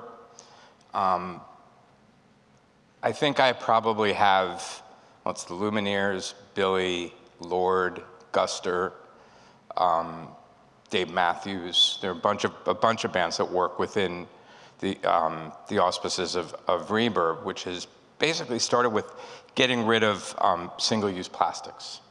And it has gone considerably beyond that now. And in some sense, in credit to you and in credit to Global Citizen, a lot of the ethos is a lot of people doing little things as opposed to a few people trying to do too many things. And that is spread to forestry, to sustainable farming, and Billie now has an eco-village on the road. The Wasserman Foundation, which I'm one of the consultants to, also is involved in helping her. And there's going to be a real effort in the UK in terms of the dates that they're doing as well. So, it's creating participation for fans, much like what you has done and Global Citizen has done in terms of asking people to step up and activate. to take a simple process of, you know what, don't buy a plastic water bottle. Right. You know, bring your own, refill it there. It's really simple things. In terms of Coldplay, Chris is, you know, I've been working with Chris since Coldplay started. And talk about trying to move mountains. We have people pedaling at shows to power a stage. We have kinetic dance floors to capture. Sorry, wait, did you say you have people pedaling? Yeah, there are bikes. Bicycle? There are bikes. I think you had seen it in San Francisco, and Katie had seen it. There are bikes on tour to generate power, that power actually our third stage. There's kinetic dance floors where we're capturing energy. BMW, and not in the context of cars, we're using batteries to power the show in a very different way. We're using a lot of sustainable cooking oil and vegetable oil and other ways to power generators. All the wristbands, which is such an integral part of their show, are made from recycled materials, and they're recycled every night. We ask people to give them back. You know, so we're trying to be as conscious as we can, in addition to obviously things like single-use plastics, and we've done deals with other people who, you know, and it's a case-by-case basis, because sometimes you walk into a stadium and they have a deal with, you know, a beer company, and they don't want to take a ball, you know, reusable cup. So to some degree, it's, you know, it's the process. It's inspiring when you're led by someone like Chris. And Dave Holmes, who manages him, is inspiring in that regard as well. So, you know, it's great working with clients that have an agenda, but part of their agenda is to ask the people who bought a ticket to participate. Every ticket anybody buys to a Coldplay show, there's a tree planted. Right. There's ocean cleanup. There's sustainable forestry. It's just a different mindset. And I think that it's little things adding up. And do I think it's a perfect science yet? Not yet. I think it's on its way to be. Yeah. Obviously, the biggest issue we face with concerts is cars. People got to drive to shows. Right. But the goal of you know, carbon neutrality is a goal. You know, and that's you know, something I take great pride in as well. And I have two people that keep me in check. One's 18 and one's 15, so I have to, you know, you know. They'll call BS when they think it's BS, you know. So, you know, I answer to a higher authority. Yeah. Or a lower authority, depending on how. Depending on the perspective, right? Thank you for that, man. It is incredible to know and to hear more about the efforts that are being made that you never knew about, right? Like I had no idea about the bicycles that were helping to power. Yeah, I mean, it's incredible, and hopefully that there are people hearing this and like, oh wait, how can I implement that in some way in my life or in the scenario that I find myself. Ron, I want to talk to you about what it means, how an artist can use their tour, maybe, performances, their art to protest, how they can use their presence or remove their presence as a means of protest, and can it be successful in activating, right, people? Specifically, I know Pharrell, who we're going to hear from more later in this afternoon,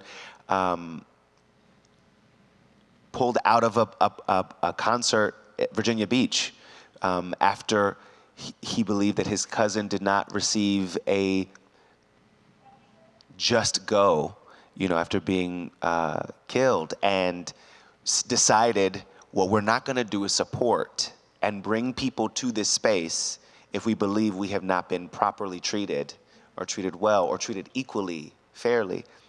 How do you think that the artist can do that? What is the space that is being created for that?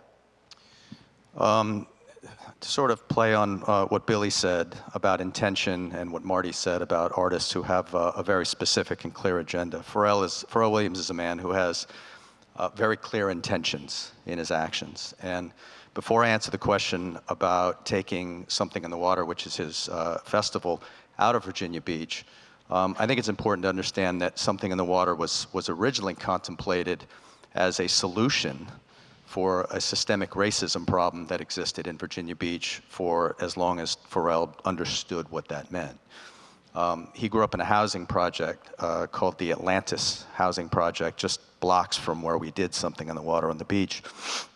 And when we met with the city, the idea was, you know, for generations, week 17 in the calendar was the week that approximately 30,000 African American students from the HBCUs would come to the resort area to party before exams. I never understood why they partied before the exams, but. And very oftentimes this descended into chaos, having nothing to do with these students, but more to do with the way that the primarily white business owners treated these students. And Pharrell felt very strongly that if we offered programming, perimeter, security, opportunity to do other things, that this would be a successful week. And sure enough, as much as we were told that we were insane to try to do a music festival in a third-tier market that wasn't an economic powerhouse, we sold 120,000 tickets. And more important, the spirit of this weekend was the community came together, rallied around this notion. There was no violence. And in fact, on Sunday, when the festival ended, you had people picking up trash from the beach saying, Pharrell has transformed this community. So we were going back in 2020 for year 2. Of course, we were shut down by COVID. And then his cousin was killed by a police officer. His body was moved twice. And coincidentally or not, that police officer's body camera was off. So Pharrell simply asked the community for justice. He felt as though he had a relationship with this community and the opportunity to have a conversation. And when justice wasn't served, the idea that we would bring this economic opportunity to the same region, he couldn't reconcile. Now, simultaneously, Pharrell played a fairly significant role in getting this country to recognize Juneteenth as a national holiday. And so the idea of celebrating Juneteenth with his festival, Something in the Water, in our nation's capital became appealing for its own reasons. So this is not a man who likes to protest. Our intention is not to protest, particularly against the community and the customers in Virginia Beach, but it was impossible for us to come back without justice being served or even recognized in this case. And to be frank, you know, I think the most powerful word that artists and performers have is no, because Virginia Beach didn't believe that we weren't coming back. And so here we are. We're going to celebrate Something in the Water and celebrate Juneteenth, June 17, 18, and 19 in Washington, D.C. And simultaneously, we're working on a development project in the city of Norfolk, which we believe is going to continue to transform the region, the 757 area code. Virginia Beach will benefit from this, and we hope that people are paying attention. We hope that people understand you can't just get away with doing something and not taking responsibility. Yeah, listen. Now, thank you for that. I mean, I think it is a reminder to all of us that our no can be very powerful, and that we should rely on it more often instead of turning a blind eye. I want to just say that we could do this for another hour and a half. I could easily sit up here for the rest of the day and pick your brains and talk to you about the impact that you've made and how you move about it. But we don't have no time. We are out of time. So I want to thank everybody up here. I want to thank everyone who's come here today. Thank you for this time. Thank you, Yvette, Billy, Marty, Ron. Thank you so much. And I think we're going to move on to the next situation. Is that right? Is that it? That's it, yeah.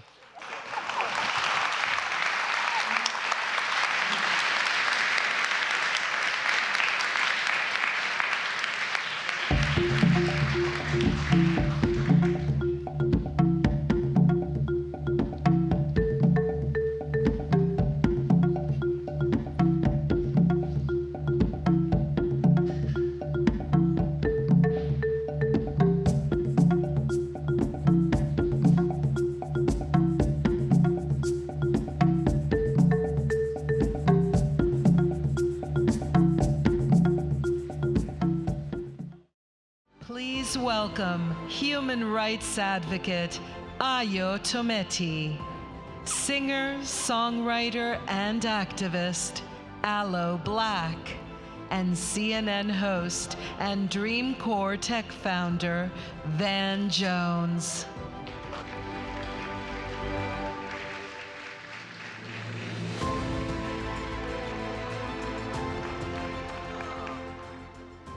That was powerful. That was powerful stuff. And I'm very, very glad to be here with the two of you. You know, Africans are everywhere. Africans are everywhere. We're in Ukraine. We're in Asia. There's this extraordinary diaspora of African people. And we don't talk about that enough. I think we're defined by our hurt in a small way and defined by our hope in a big way. And you are two of the most beautiful examples of Africa in diaspora. And I just wanted to start off just hearing from both of you, what does it mean to be part of such a beautiful, extraordinary, global community, Africa in diaspora?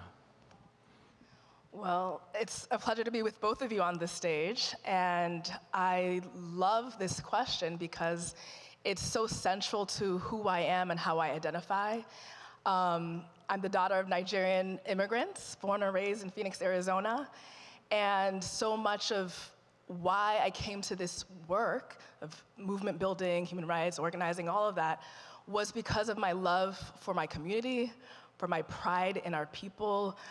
There's this phrase that we usually use in our community called Naija pride.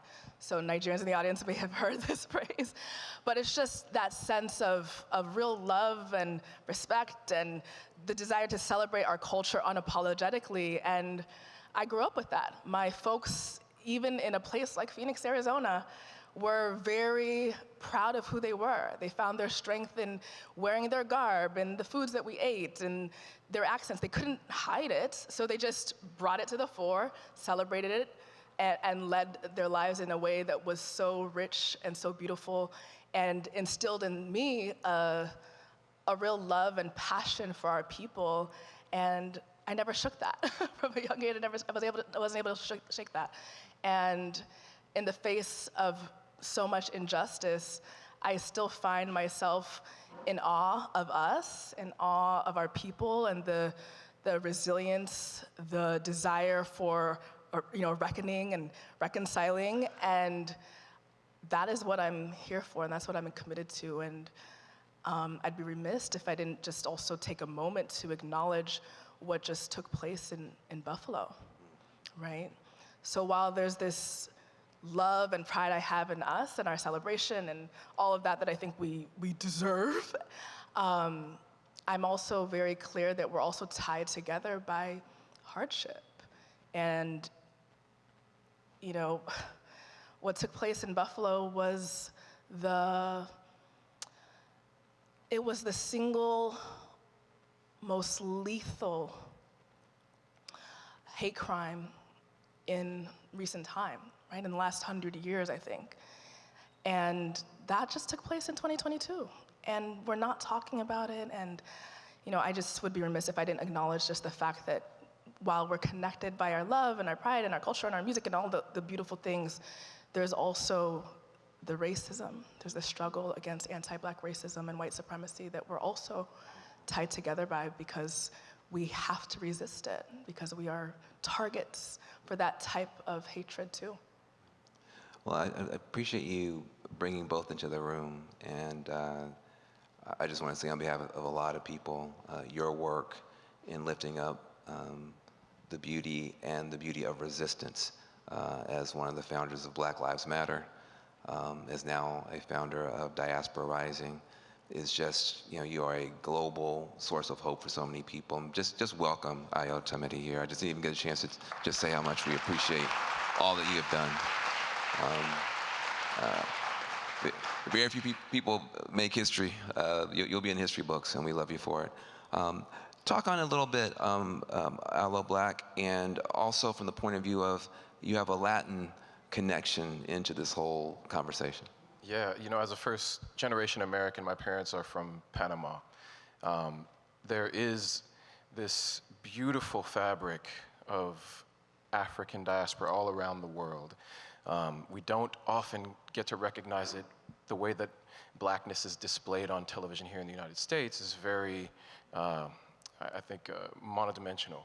It doesn't really recognize the beauty of a first-generation Nigerian, a first-generation Haitian, or immigrants. But this is important, and as you spoke about the beauty of our Africanness, there's also the common struggle and pain that we experience. And my parents, of course, they moved to the United States for better opportunities. When you are black in the diaspora, you look at America as the land of opportunity. In a conversation I had with one of my other first-generation friends, he said that he made the point that there are African Americans in America that don't look at America as the land of opportunity. And it's precisely because of the kind of struggle, the pain, the systemic racism and obstructions to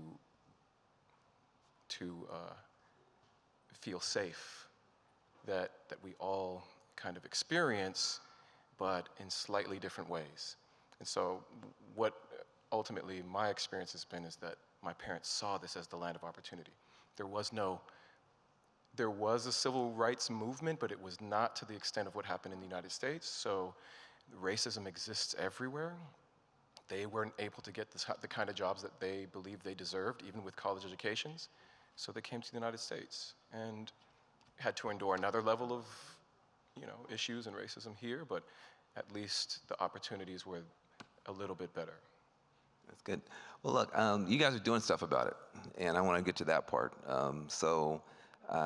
In the time that we have, in 2020, most of us were hiding, trying not to get the plague, trying not to get the pandemic.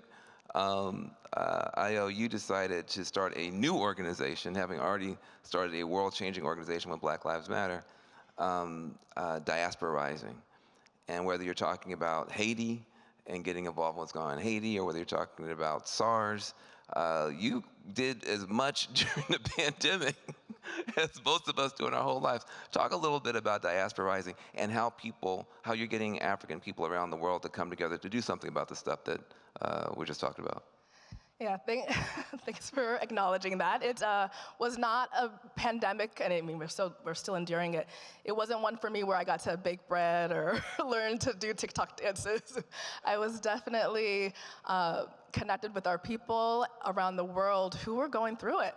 Let me just be really honest. I think what the pandemic has revealed has been the ways in which anti-Black racism has just eroded our communities for decades and decades. And the pandemic added a new layer of complexity and rolled back the gains that we'd made. And it was clear to me that even in the midst of the uprisings that were happening in the United States, that there were hardships and crises around the globe that we also needed to show up for. And so, back in 2020, I founded an organization called Diaspora Rising. And I did it with the heart for solidarity. I knew that I cared about my people in Nigeria, and they care about the folks and what's going on in the US, and they were, in the streets in solidarity with us. And I was like, it's time for us to also be in the solidarity with them. And so as I saw what was happening in terms of police brutality in Nigeria, as I saw what was unfolding with just the hardships in Haiti and in the wake of the assassination of their president and so on, it was clear that this was a moment for true solidarity, that our lives are intertwined, our communities, our homes, we care for each other. And it was really a time for us to just show up in a material way and use the strength that we have wherever we may be located. In the diaspora, we do have a power, we do have strength, we do have the ability to engage our elected officials, we do have the ability to make use of our dollars, right? So if it means a boycott or if it means taking part or donating and acting in solidarity, we just have a lot more power. And so the thought was... But what are you the proudest of? I mean, look, obviously, SARS is this terrible, like, paramilitary group in Nigeria. It's like associated with the government, does terrible stuff. Haiti is having challenges. What are you the most, before I go to Alo, what are you most proud of in terms of, and what are you most surprised about in this Diaspora Rising movement? What I'm most proud of, and it's beyond Diaspora Rising, I'm actually most proud of us as a collective. I don't know if folks recognize that last year, Black Lives Matter as a movement, and I really see that as beyond just that hashtag or the name, was nominated for a Nobel Peace Prize, right? And that means people like us, yes, did that. We let the world know that enough is enough, and the world and our leaders recognized that it was true, right? And that our voices mattered and that they had to listen. And so I think that those moments to me, where it's more of a collective understanding of, we are in the right, which we already know, right? but that understanding, that acknowledgement, to me is so powerful and important. And beyond that, the fact that we now have people across sectors, across industries, across the globe who are coming together, joining hands, linking up in solidarity, that to me is what I'm most proud of. I think this movement transcends border, and Diaspora Rising is about one organization contributing to that and ensuring that we have a mechanism to sustain that. Beautiful. I appreciate everything that you're doing. Alo, you have a global platform. Your songs reach everybody. There are probably penguins that know your stuff. I mean, it's like there's no borders, no barriers. And I think that when you look at the global scene right now, it's tough. I mentioned Ukraine on purpose, just because we do see that when the human heart is open, refugees get taken in. When the human heart is open, humanitarian aid shows up. When the human heart is open, people get taken care of. And yet there are crises in Africa every day, whether you're talking about Yemen, Somalia. I mean, there's something off. I mean, as much as I am moved by the outpouring of love for the people of Ukraine, it's a bittersweet feeling. What can we do to open hearts more to more people? Whether you're talking about people in Africa or throughout the diaspora. I mean, you're so good at opening hearts. What do we need to do more of? It definitely is a tough question to answer. Part of it is increasing the amount of compassion that we all have for humans. The discussion about diaspora is an enduring discussion about the consequences of colonization, failed and successful all around the world, and what we recognize in Africa. Having been a continent of extraction, all roads lead out, right, to pulling things out of the country. You look at the European Conference of, I think it was 1869, 1865, where European governments came together in Berlin Conference in Germany and decided how we're going to divide this beautiful continent into our respective pieces, and we're not going to fight each other about it. We're just going to go fight them and take it. These kinds of histories lead to this notion that these places deserve to be the way they are, because history is written by the victor. So we look at Africa and we look at the map and we see these straight lines where previously there were no lines. We just take it for granted. That's just the way it is, but that's not how it's supposed to be. And so if we can all recognize first, when we see these kinds of things, recognize the humanity of the people who were there. The lines were never drawn straight. They were mountains and rivers and cultural differences and languages. And these are human beings who now have have been, lumped and grouped into areas that they ultimately were never part of. And then we see conflict happen because they've been forced to live under conditions and in ways that for eons, they hadn't had to. And we just say, oh, that's just the way they are. It's not just the way they are. Have some compassion, recognize the implications of tyranny, implications of hegemony, the history of these places, and then recognize the history of the folks who are here as descendants of Africa and the kind of cyclical violence, generational violence that we all endure, and have some compassion and recognize our humanity, and then offer what you can from your heart. And don't be silent and don't be complacent, because all of that is complicity in continuing a status quo that doesn't work for us all. Well, look, I have like a lot more questions and no more time. So I just wanted to say it's really important, and I appreciate Global Citizen opening up this conversation. I don't think I've ever been in a conference where we had a conversation about the African diaspora. We might talk about this black issue or this black country, but not the fact that this is a beautiful global community that has so much promise and so much genius and so much magic everywhere. Nowhere more powerfully than with these two guests. Give them a round of applause. Ayo and Aloe Blacc.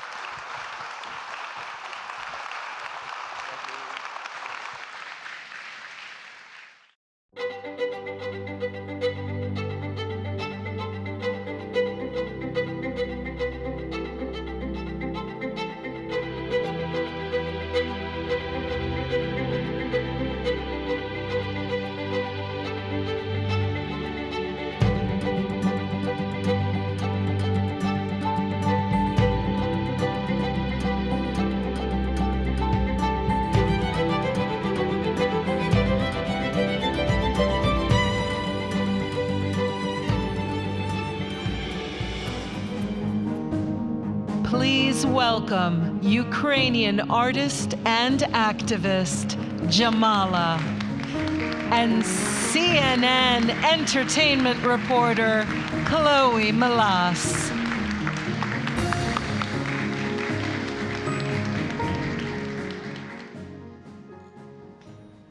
Hi, everyone. Thank you all for coming out. And look, it's a beautiful day in New York. We don't get many days that are like this, right? So we're not having to deal with the rain and things like that. I have had the wonderful privilege of getting to know Jamala backstage, and she made me cry, so keep your Kleenexes close to you. The world has been following the invasion of Ukraine for many weeks now. Amid the horrors, we've seen stories of great strength from the Ukrainian people, from your people. You're an example of someone who has been using your voice to stand up for people. And just recently, we saw the Kalush Orchestra win Eurovision for Ukraine yet again. Congratulations. And they've already announced plans to raise money for the army through a tour of Europe. As we all know, music and those that make it, it's a powerful tool. And it can really evoke change and emotion in so many of us, especially during times of tragedy. First of all, how did it feel to see Ukraine win Eurovision this year? And what kind of impact do you think that could have on the current situation? First of all, hi everyone. Thank you so much for having me here in Global Citizen Now.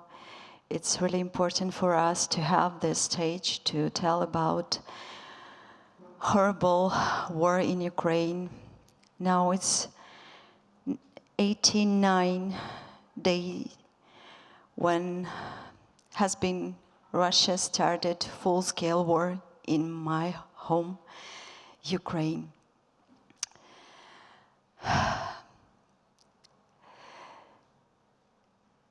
Eurovision, it's Olympics. it's Olympics in Europe. It's really important stage to tell through the song, through the emotions, through the melody, through the lyrics, about your country, and that Kalush wins in Eurovision. It shows that Europe has empathy to Ukraine, that it's about they really unite for Ukraine. Я хочу сказати ще українською, що насправді те, що Калуш перемогли, це дійсно показує солідарність і підтримку цілої Європи, тому що кожна сцена, і така сцена, як Євробачення, для нас це дуже важливо розказати про жахи, які зараз відбуваються через напад Росії на нашу країну. I would like to say this in Ukrainian, that the victory of Kalush Orchestra Group, it just shows and proves the solidarity with Ukraine in the EU, and it's vital for us to tell the story of what's going on in our country, in our home, and what's happening to our families. Well said. I want you to take us back to those incredibly difficult moments when you had to flee Kyiv amidst this war. I can't even imagine what that must be like, and leave your loved ones behind. Could you tell everyone what that was like for you? It was 24th of February in the morning at 5 o'clock. My husband woke up me and said that Russia has started the war, and I was in shock. I have only 15 minutes to pack my things, and I have two little boys, one 4 years old, another one 1 and 11 months. And yes, I'm singer, songwriter, but first of all, I'm mother of my kids, and I'm responsible of them. And it's really scary. War is scary. Then I was in my car with two little boys, and I've seen that rocket fell in front of my eyes, and it was really the toughest decision in my life that I have, and when I forced to flee my home.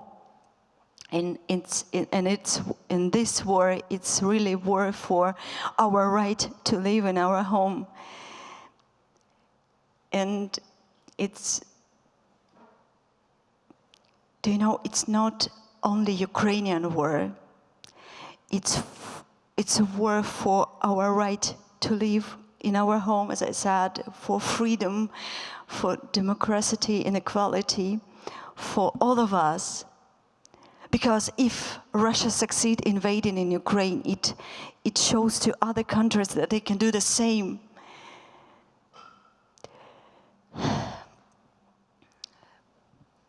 Yeah. I have two sons, so I can not imagine what that must have been like for you.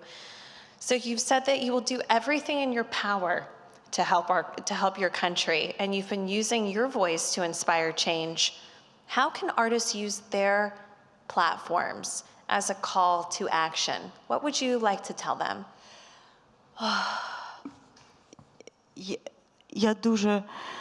Я дуже вдячна всім великим артистам, які не мовчать. Мадонна, Біллі Айліш, Ед Ширан, Том Оделл. Всі, хто дійсно дуже багато роблять для того, щоб розказати. Це приклад того, що ти людина, ти співчуваєш, тобі не байдуже. I am very grateful and thankful for all those artists like Billie Eilish, Madonna, Ed Sheeran, and many others who are using their voice to tell what's going on in our country, because to support Ukraine, you don't need to be a Ukrainian, you just need to be a human being. Тому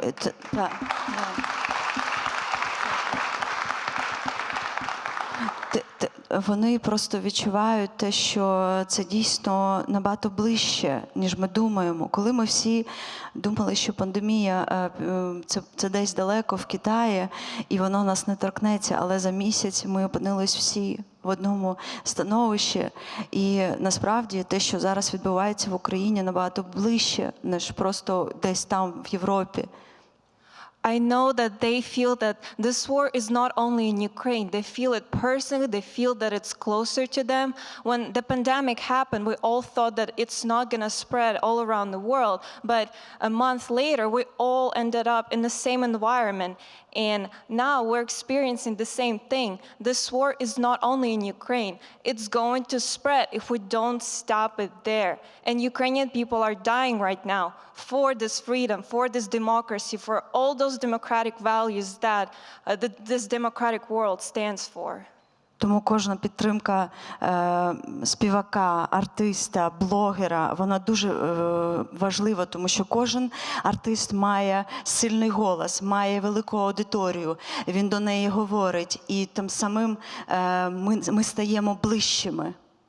This support from every artist, every blogger, influencer, any artistic person means so much, because they can spread the word to their public and to their audience.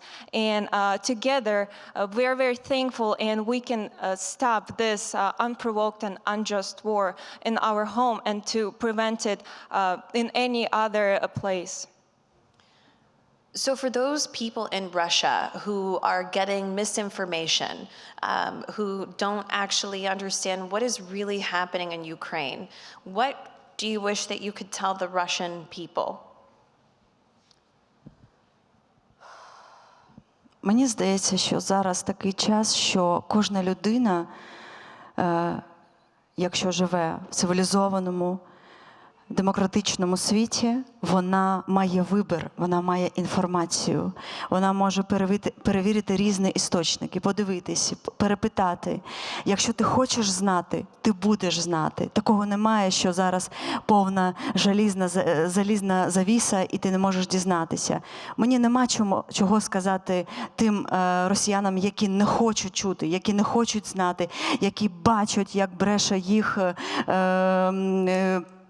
політики і всі телебачення, але вони не хочуть цього визнавати. Мені нема що їм сказати, тому що якщо ти сучасна людина і ти хочеш знати, що відбувається насправді, ти можеш це дізнатися в будь-який момент. We live in a world where everybody has an access to all kinds of information, to all kinds of sources. And if a person truly wants to find out what's going on in the neighboring state or what their government is doing, they are more than welcome to go online to see it from different sources. But if the person refuses to actually learn and to listen to other voices, to listen to other opinions, then it's their fault. And I have nothing to say to them if they purposely refuse to see that what their government is doing is wrong, is unjust, it's unprovoked, it's horrific. If a person does not want to recognize that their government is committing crimes against humanity and ethnic genocide in the neighboring country, Ukraine, then I have nothing to say to those people. They said that West is evil, but their daughters and son lives here. Why? Why they said that it's evil? Why you love, you say, because it's really democratic country, full of freedom. Why they live here and say that it's evil? Before we go, Amelia, I know that you're a big fan. What has Jamala's journey and her music meant to you, especially over the last few months? Whenever I hear about Jamala, the first word that comes to my mind is resilience. Jamala's song 1944 is based on a personal story, but today many Ukrainians, not only in Crimea, but around Ukraine, can unfortunately relate to those events that Jamala is telling in her song. Right now, as we speak, there are sirens going on in Ukraine 24/7, non-stop, and yet regular people, they're showing signs of incredible bravery and resilience. No matter what you're going through, no matter what your history has been like, all those tragic, horrific events, this resilience that we are the seeds, we are the future, we're going to overcome this because we're fighting for our family, we're fighting for our home, we're fighting for freedom. We're standing for all those values that the democratic world shares, and we're part of this world. And that's why Jamala, she is the ambassador of peace. This is what our people are about. We're strong, we're brave, we're fighting for freedom. And we are really peaceful people. This is what people in Crimea stand for. This is what our country, Ukraine, stands for. And together with your help, I know we are going to achieve peace and we are going to stop Russian invasion. Thank you.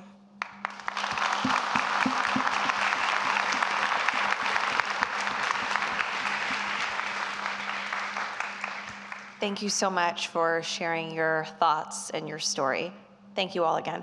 Thank you so much for helping us. Thank you. Slava Ukraini.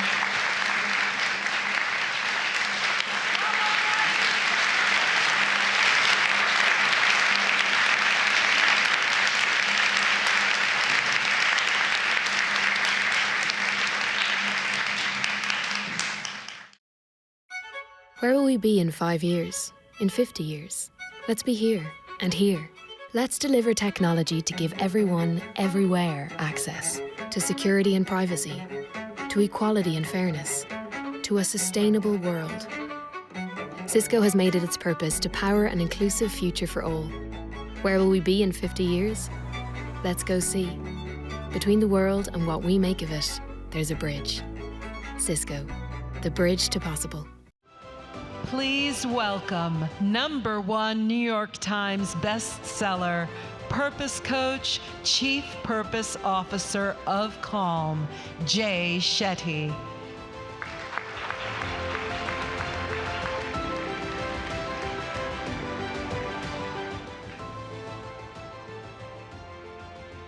And entertainment journalist, host, and producer, Scott Evans.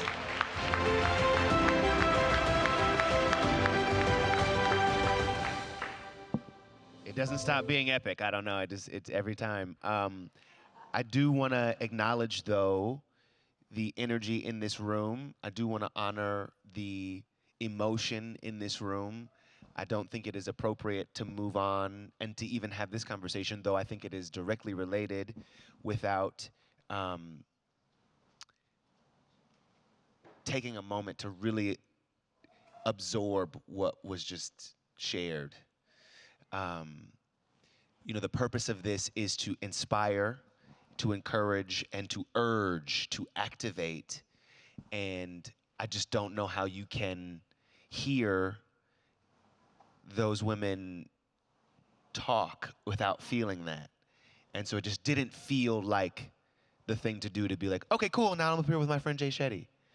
And so I hope that as you move through this day, there's a portion of this conversation, these conversations, that prick you in such a way you can't just move through your day as though you were. That you decide, you choose something different, and that you get active now, because we can't wait. We cannot wait. And speaking of not waiting, here's my friend Jay Shetty. He is, you know him, New York Times bestseller. Did they announce you as the chief, what? What was that? No, what was that? No idea. Was it chief something of purpose? What was it? It's just incredible. Yeah, you have this way of you know, and I know it's your intention, but it really is this way of making ancient wisdom go viral.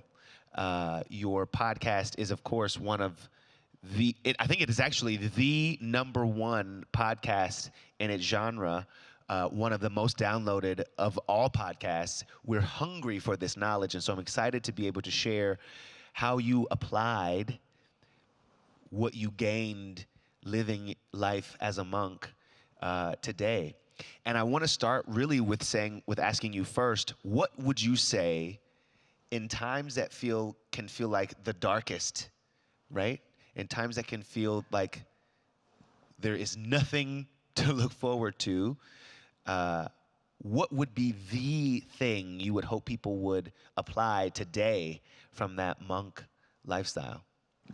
Well, first of all, I just want to express my gratitude and honor for being in this incredible assembly. Thank you to my dear friend here for such a wonderful moment of pause and taking that moment to acknowledge the energy in the room, and to all of you as well for your wonderfully warm welcome.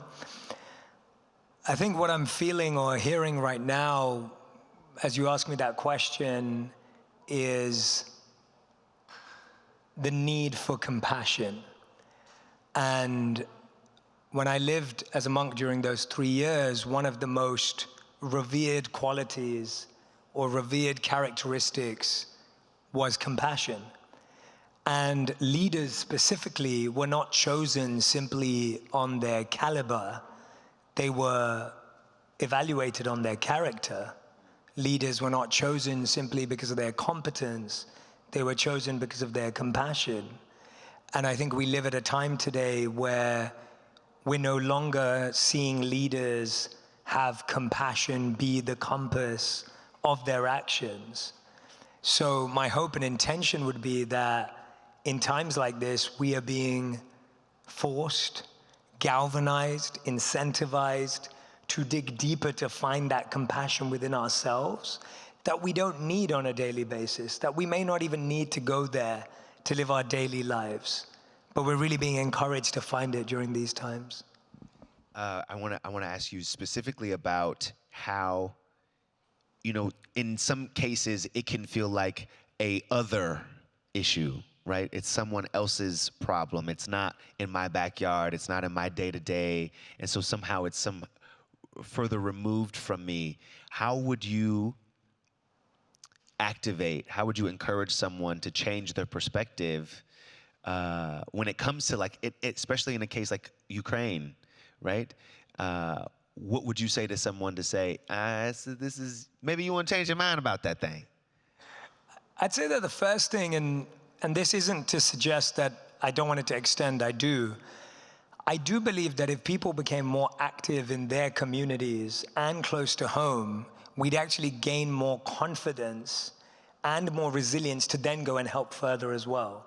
And so the goal is that if we were to get activated around what's happening in our back garden, in our backyard, in our communities, you actually develop the skills, the tools, the confidence, the community to say, when there's something happening across the world, let's go and use that same energy to support. But the challenge is when we're not activated in our own communities and areas, then it feels really far removed, and then it feels scary. And so I found that when people are a part of the solution, even in the smallest way, the problem becomes more achievable. So being a part of the solution in some way is actually going to give us the tools and the energy to go and extend that, because we feel a sense of we achieved something, we did something, we changed something. And I think anyone who's ever had that feeling, when I lived as a monk, I got to partake in a food distribution program that at the time used to distribute about 100,000 meals a day to the children of India.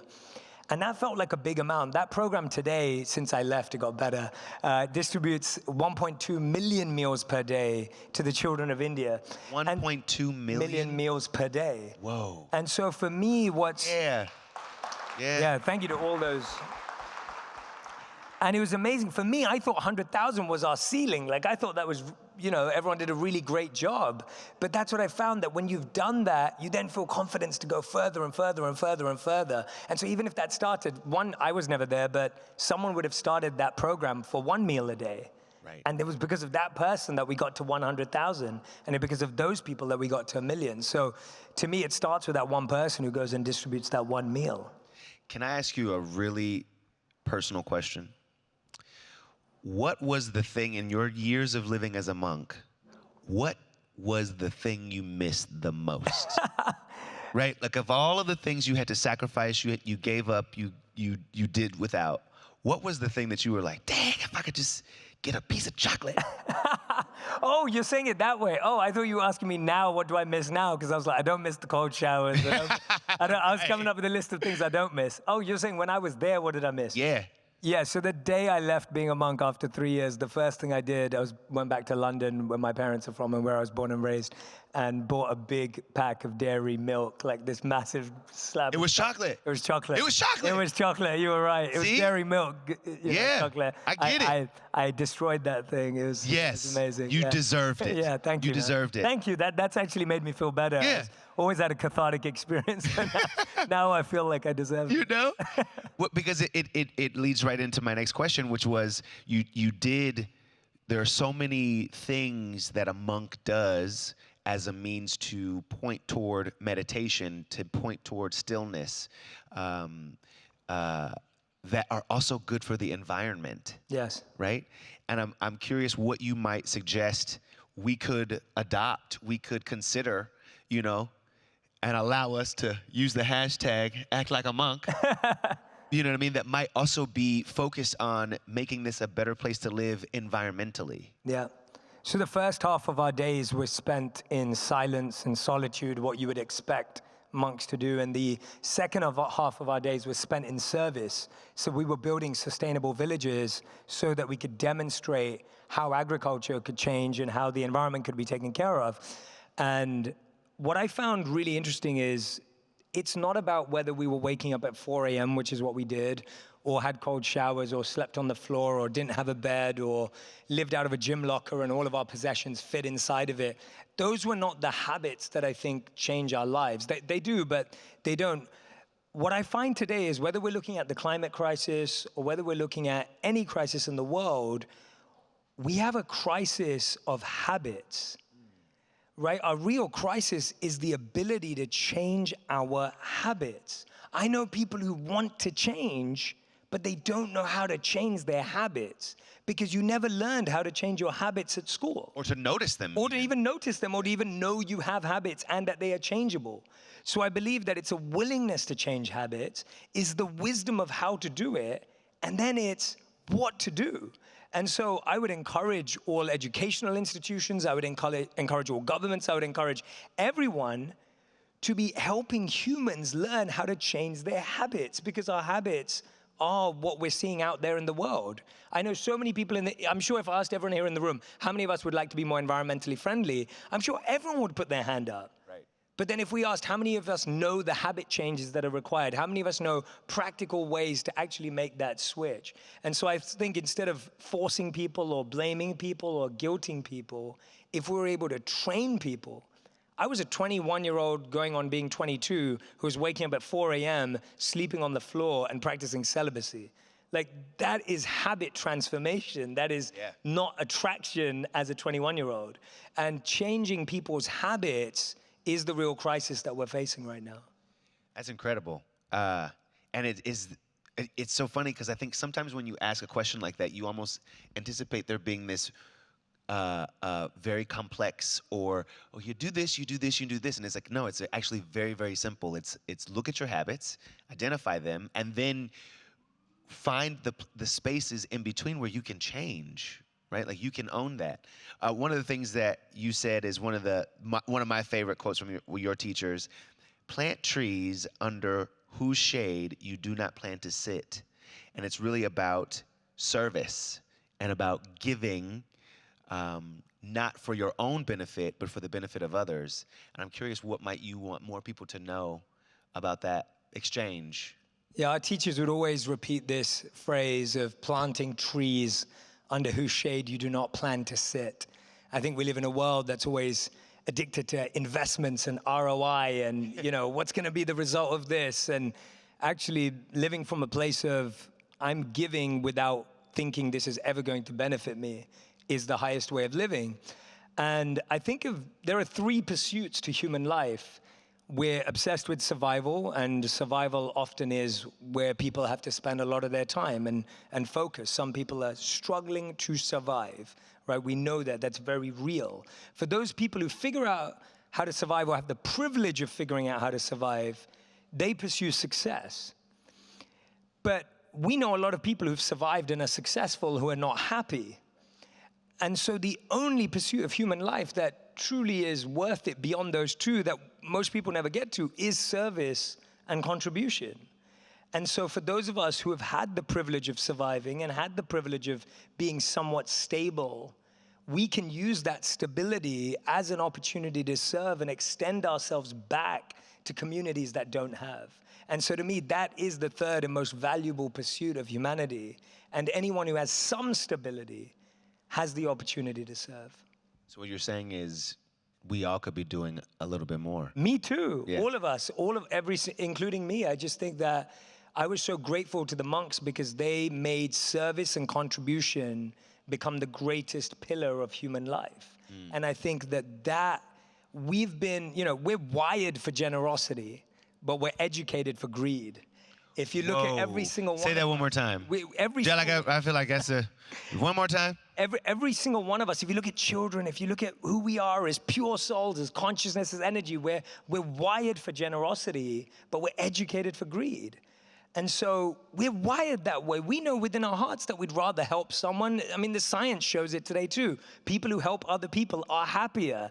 This isn't just an old tale or fable or idea. Right. And so if we can extend ourselves even a tiny bit, it can have a huge impact. Y'all know what I'm about to say, right? We could do this all day. But we can't. But we can. That is our time. Give it up one more time for Jay Shetty. Thank you so much. Thank you to Scott. Thank you, brother. Scott, thank you so much. He's got another book coming out. Another #1. Give it up, give it up. Thank you guys so much. Thank you, everyone. Please welcome Chief Marketing Officer of Verizon, Diego Scotti, and CNN host and Dream Core Tech founder, Van Jones.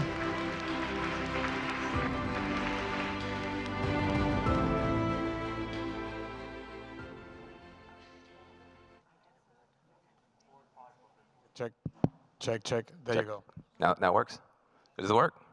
It works. That dude was cool. That was amazing. Hey, man. I wish more monks were like that. Look, I am very proud to be here with you. Education is everything. And none of us would be here in this room if somebody hadn't given us a shot. And you are radically committed to using new tools and technologies to help kids learn. Talk a little bit about what you're doing. Well, first of all, it's a real honor to be here representing all the people at Verizon, and also tough to talk about this in the context of what's going on in the world. I mean, I was hearing today about the crisis that is coming in terms of hunger. But we need to look into the future, to your point. And our commitment starts with the understanding that if you think about it, the infrastructure of this century and the next one is, if you think about it, mobility, broadband, and then cloud. If those things are not there for people to take advantage and actually create that economic inclusion that is so needed, people won't be successful. So at Verizon, we started with that. We said we have to have, first of all, accessibility to the technology and the telecommunications, then affordability. So we need to, even if it's accessible, if people cannot actually afford it, it won't make a difference. And then is the applications that people can use in order to take full advantage of that. And Verizon Innovative Learning is one of the, I think, the things that this company is most proud of, because we always talked about not just being in the philanthropy business. We want to make our business to actually make a difference in the world, being a responsible business. And I tell you, this program is now, this year is 10 years since we started. And it started, a lot earlier than I've been there, and a lot of people at Verizon. And in a flaky world that we live in, 10 years of something is really a tremendous accomplishment. That's really good. Yeah. So what are you most proud of with the Innovative Learning Program? I mean, 10 years is a long time. You guys, first of all, the pandemic hit. That was not easy to deal with. How'd you overcome that? What are you proudest of in that period? I tell you, the longevity is the biggest accomplishment, but also you see a lot of programs that try to tackle this issue about technology in schools. This program now has affected the lives of 1.5 million kids, 500 Title I schools, and continues to grow. And most of the programs miss one of the three key components that I think is critical to success. In some cases, you get the hardware that is needed in the hands of these kids, and 90% of the cases, if you only give them the hardware, it ends up being somewhere in a room locked in school because they're not used, they're not put to use. So you need the hardware. Then you need the connectivity. So you have to give the hardware, the connectivity that they need. We always take each of these schools for a period of 2 years, so they have the opportunity to really develop. And then the third piece is the curriculum. So we give the teachers, and we teach the teachers how to use that technology and that connectivity to actually teach. When you have those three things together, you create a program that has tremendous impact. And now after 10 years, I mean, we are working right now on a campaign with the team that shows kind of like 10 years on what happens to those kids. And these were kids like 10 years ago when we started, for example, they were doing homework in the cell phones of their parents. The kids were saying that their fingers were hurting because they needed to write essays. I remember that one of the first things that the team did is they actually put connectivity in buses that actually they will leave parked outside of the school so the kids can actually come at the end of the class and do their homework. I mean, you're talking about basic things that these kids didn't have any access. And now you see them 10 years later, and you see the impact that makes in their lives, and it's remarkable. And the teachers are the ones that now are super committed to make sure that that continues. So when you get the school district, the teachers, the parents, and then the kids all involved in education through technology, then it succeeds. Well, look, I mean, first of all, you're talking about hundreds of thousands of lives impacted already. And the other thing is, when you're doing real work, you learn real stuff. It's easy to talk about stuff, broadband for all, these become slogans. But I think what's extraordinary is that you guys have put real money and real time into figuring out how to make it work. As you look forward, going forward, we're wasting a ton of genius. I mean, you know it. I mean, some of the young people in the schools that you're touching, I mean, they're literally geniuses, and they don't have a real shot. Why is Verizon so committed? I mean, look, you don't have to do this. I mean, you said you want to be a company that does good. You could just make a bunch of money. Why are you guys so committed to doing it the way you're doing it? Well, first of all, going back to the responsibility that we have for a corporation of this size to not have the responsibility and the accountability to actually do something about these big problems, it's a mistake. I think right now the public sector is, I think in the way I see it, is divided between the companies that really believe that they have a responsibility and they do something about it, and the ones that they know that they have a responsibility, but they kind of like spend a lot of time talking about it. Yeah. In our case, and that's why we don't talk a lot about this program, and I will say to the team, I mean, this is the team that works in this program is day in and day out. They go into these communities, they work with the schools, they measure everything. In every district that they go and where we select the school, and these are all under privileged kids, schools in tough neighborhoods, they always pick another school that is a control group because they want to measure everything. What happened to the students? Where do they go from there? So it is a commitment, but I tell you, right now is the time with corporations like Verizon need to step up. And we as leaders, I like what Jay was saying about leadership needs to be about compassion, but I tell you, when that compassion comes with these issues being part of the way you do business, right, and becomes part of your strategy as a business, it has a lot more chances to succeed than only being philanthropy, which depends on like whatever the thing the CEO or the CMO cares about. So looking forward, what's the future? You put in 10 years, you put in a lot of money, you put in a lot of smart people. Now you've got hundreds of thousands of success stories. But the reason we're here is because there's a lot of kids that are still not being touched, still not being served yet. What do you see as the future for you and for this whole field of trying to get this next generation of kids online? Like in any big issue like this, and the conversations that are happening here, is all about scalability. So we are actually using and looking at technology. We just launched this year something that we call Verizon Innovative Learning HQ, in which now we're going to 3 million teachers with tools that they can access completely for free online for them to incorporate in their curriculum. So even if we're not touching them yet with the technology, meaning like the actual hardware, teachers can actually take that and put it into practice right now. We're doing the same thing with small businesses, for example. In my mind, this is about economic inclusion. If these kids don't get, to your point, the shot now because they are completely left behind, there's no way that they're going to be successful. And then, and all the problems that come, from that. So for us, it's about how do we put the technology to service the community, but also these are our customers of the future. So if you look at it only from that perspective, it also makes a lot of sense. Well, I appreciate what you're doing, at the Dream Corps, the organization I work with. We've been working, building these boot camps where we are finding young people who might be working at a grocery store, might be working at a gym. So they got a good work ethic. They didn't go to school for STEM. They didn't go to school for computer science.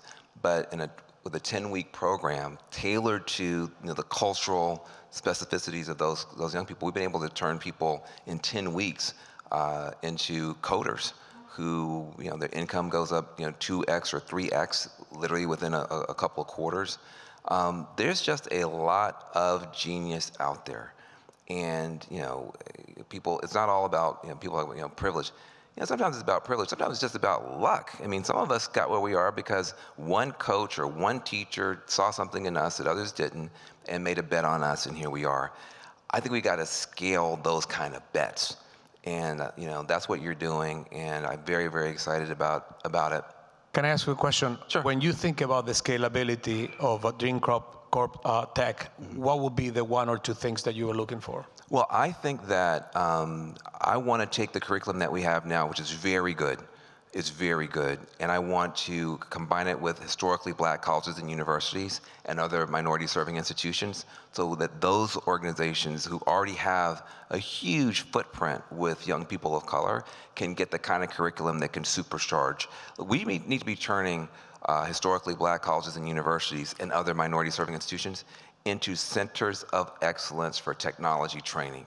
If those campuses became those centers of excellence, you could springboard and leapfrog literally tens of thousands of young people of color into these technology fields and change the world. That's fantastic. Yes, give it up. That's good. Hey. All right, thank you. Another zero. All right. Thank you, everyone. If this little clock here starts flashing and telling us to get the heck off stage just when it gets good. But anyway, thank you guys. Thank you.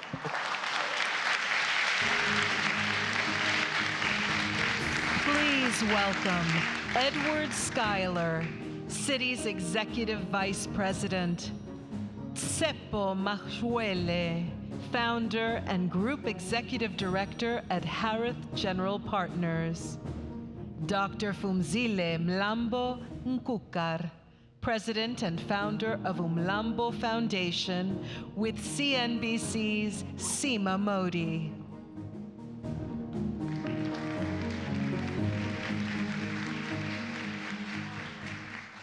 It is a pleasure to be here. Thank you to Global Citizens and Hugh Evans for inviting me to moderate today.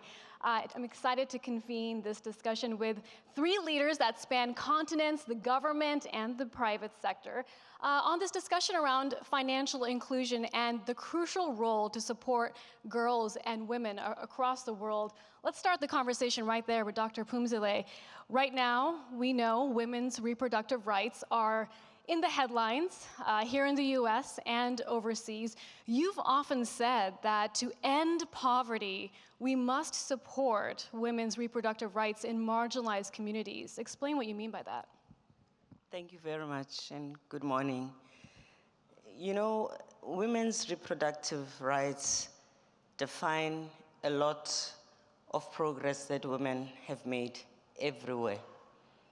If you remember, maybe you don't, you're young, but I remember very well, there was a time when women did not have easy access to contraception, which meant that a woman could not plan whether she was going to work, whether she was going to leave children at home, and that just defined how economically active she can be.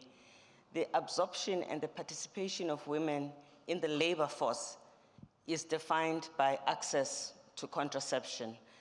So reproductive health for women, from prevention to termination of pregnancy if they need to, is a health issue, is an economic issue, and it should not be treated as a political football, because you take away from women the rights for them to determine their lives. Can you imagine if men did not know when, well, maybe sometimes they don't know, often, when they were going to have children. But just not knowing this bundle of joy that you have, which takes out all your life, and you have them one by one by one, and you have no control over that, it is a terrible disorganization in anyone's life. Amen.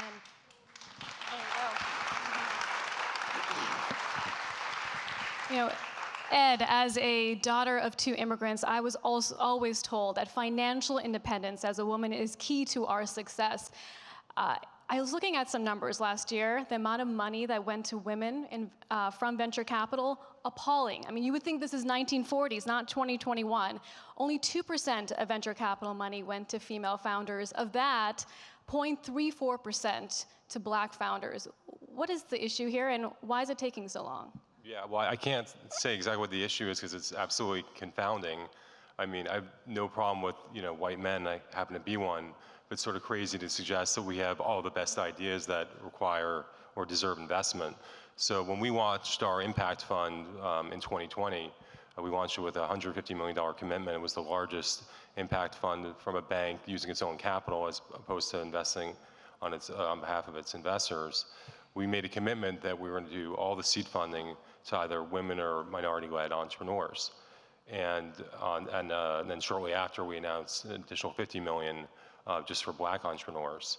And for those that think there are some choice as far as returns versus who you invest with, our returns are just fine. The impact, we deployed about $100 million in capital so far over the last couple of years. We're very proud of the record. We're very proud of the portfolio. We have really innovative, the whole purpose of the fund is to invest in basically double bottom line companies. And we've met some great entrepreneurs that are helping solve societal problems, like in Pallet, where they're building dignified, shelters, community shelters for people that find themselves homeless or victims of natural disasters. Sweeten, which helps people essentially just repair their homes by matching them with responsible contractors, and just trying to solve the pain points that people face. And it goes back to our roots is trying to enable progress and find solutions to problems. But we think it's a false choice between making dedicated investments and focusing on certain groups and supporting certain groups. And I think the performance of our fund shows that. Oh, that makes sense. Teppo, your focus has really been around blended finance. Unpack that phrase for us. What does it mean, and how do you think it can play a key role in ending poverty in Africa? I think with our experience on the continent and the challenges with which it is to raise capital, it has been necessary to find different ways to bring a whole lot of capital to be able to support the continent and its development. And my own big take about it is that, until we're going to be very deliberate about certain, as a business person and perhaps an entrepreneur, I know that to get the outcomes that I want, I need to be very deliberate about the inputs and what I do and how I focus those issues. And with the continent, in terms of where it's at now, we found it necessary to be able to try bring different forms of capital to unlock a whole lot of projects that just don't get off the ground. And as a result, you know, you don't have that alleviation of poverty, because you don't even have the continent being able to get to the starting blocks of being able to compete with the, you know, with the world, with the global thing. So we first went to Africans and said, you know, before you get anybody to invest in you, you're gonna need to like do something yourself first. And we raised, our first fund was solely and wholly based from African institutions.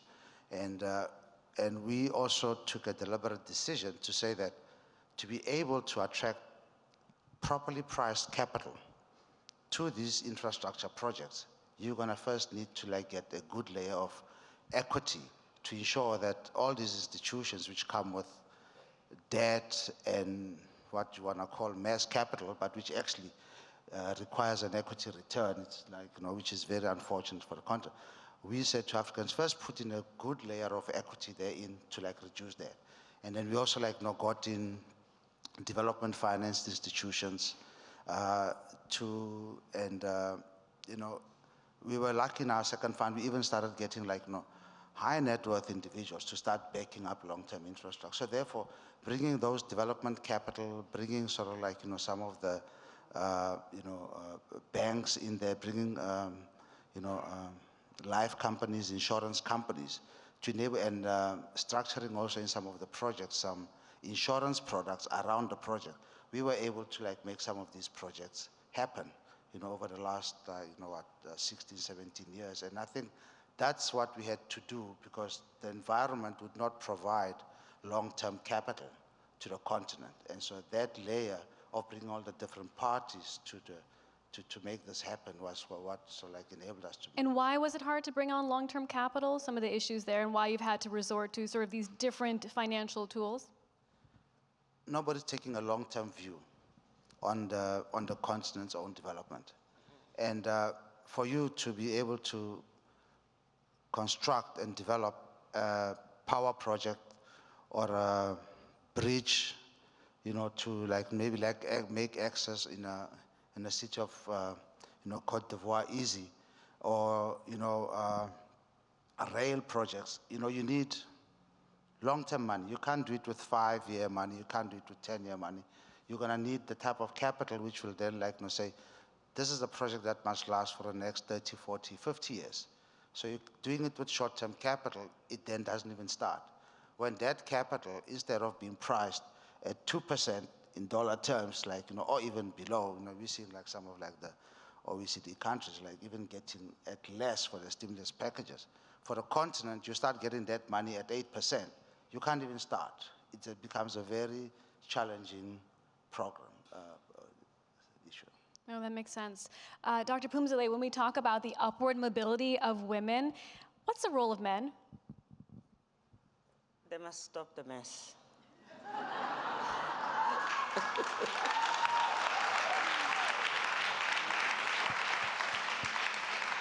You know, the issue of gender equality has been on the shoulders of women, and yet they are not the source of the problem. We ask women to do so much, and frankly, right now, I don't know if we can ask women for anything more.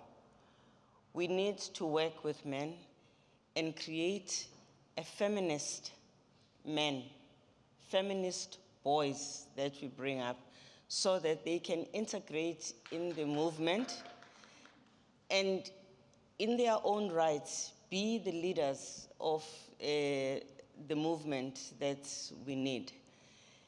If you think about gender-based violence, it's just the men.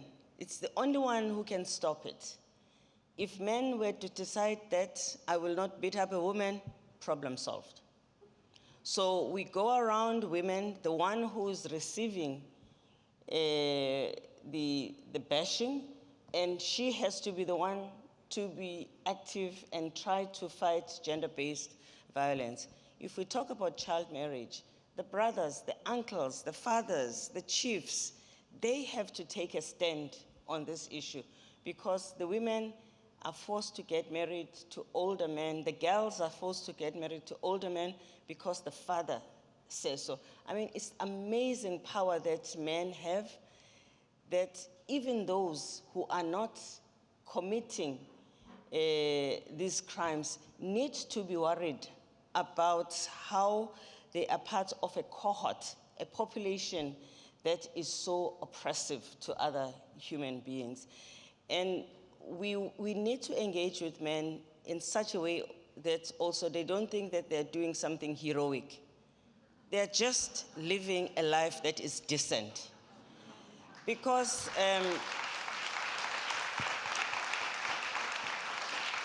you can't praise a fish for swimming. They must just get up, live their lives, and we as women must also not take a stance that says the women's struggle is only for women. Because you are demobilizing people that you actually need. This is a numbers game as well. You are demobilizing people that you really live.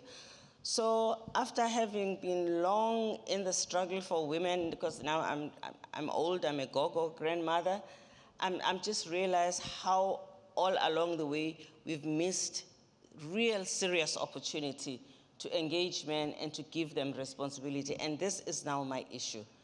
Guys, take this thing up. You feel really. it. I think we're all feeling it. And the need. Powerful words there.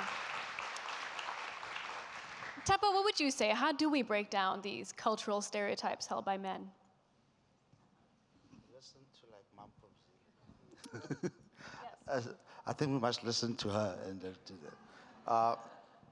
But I think, with respect to that, from my own young experience, unless we are very deliberate about our interventions, unless we are very direct and forthright, and the one thing I sort of appreciate and having also joined and be a big fan of Global Citizen is the way in which it's able to say, let's start agitating for certain outcomes. Let's start agitating for certain policy directions. Let's start agitating for leadership to assume its role. And unless those deliberate interventions are done, we're not going to get there. But what these platforms in the form of Global Citizen are able to do is to able to ensure that there's enough of that agitation so that we can, the populace, can start taking the future into their own hands, so that we stop being victims and start asking somebody to come to our rescue, so that people take that responsibility into their own. I think for me, it starts with the individual. It starts with each and every one doing their bit, agitating, ensuring that whoever is in a leadership position, whoever is in a position to be able to make a difference, whoever is in a position to get certain proper policy things put in place, actually do their job in that way. That benefits the society in general. And I think that would be the way we need to be able to, from my point of view. Yeah. And Citi has really stepped up to address this issue at Global Citizens Live in September of last year, announcing a support of 15 million low-income households, including 10 million women by 2025. What progress have you guys made? Well, we're about 4 million into the overall goal and 3.5 million for women.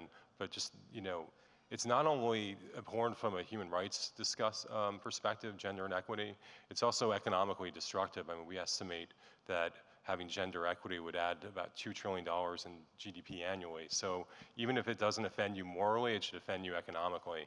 And that's why we invest behind the UN's SDGs. But you're not going to get economic inclusion unless you get financial inclusion, unless you get people in the financial system. And 1 out of 5 people are unbanked. And that's why when we try to reach this globally, about 1.7 billion, and that's why as we try to hit our 10 million, our goal of supporting 10 million women globally, we try to find ways to solve the chicken and egg problems that sort of stop women from participating in the financial system.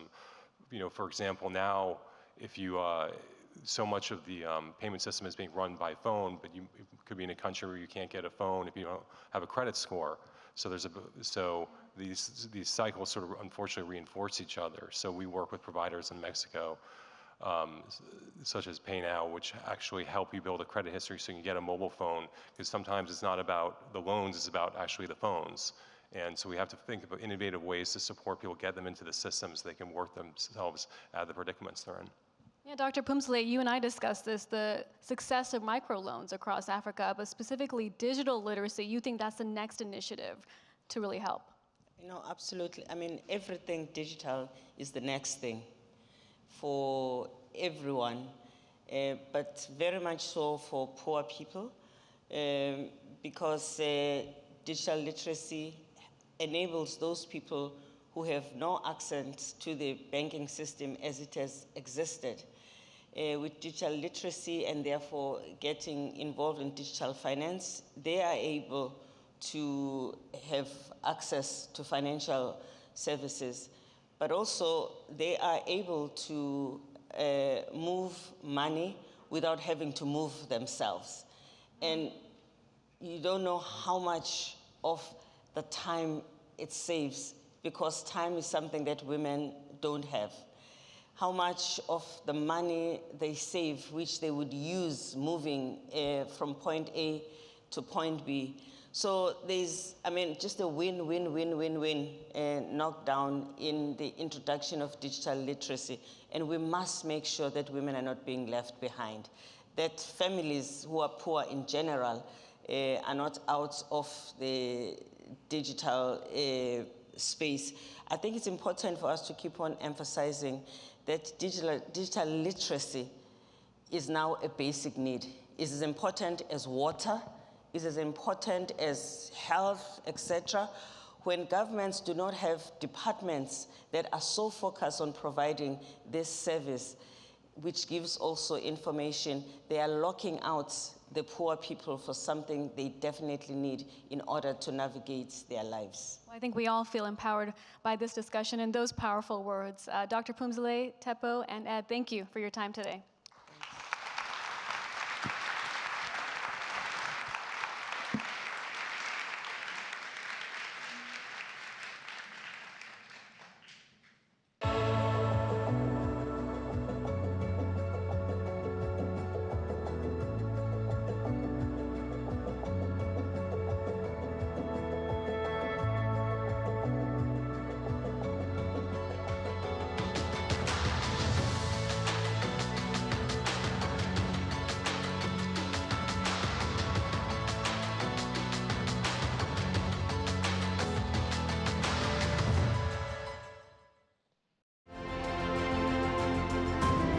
Please welcome Senator Bill Cassidy and President and CEO of American Forests, Jad Daly.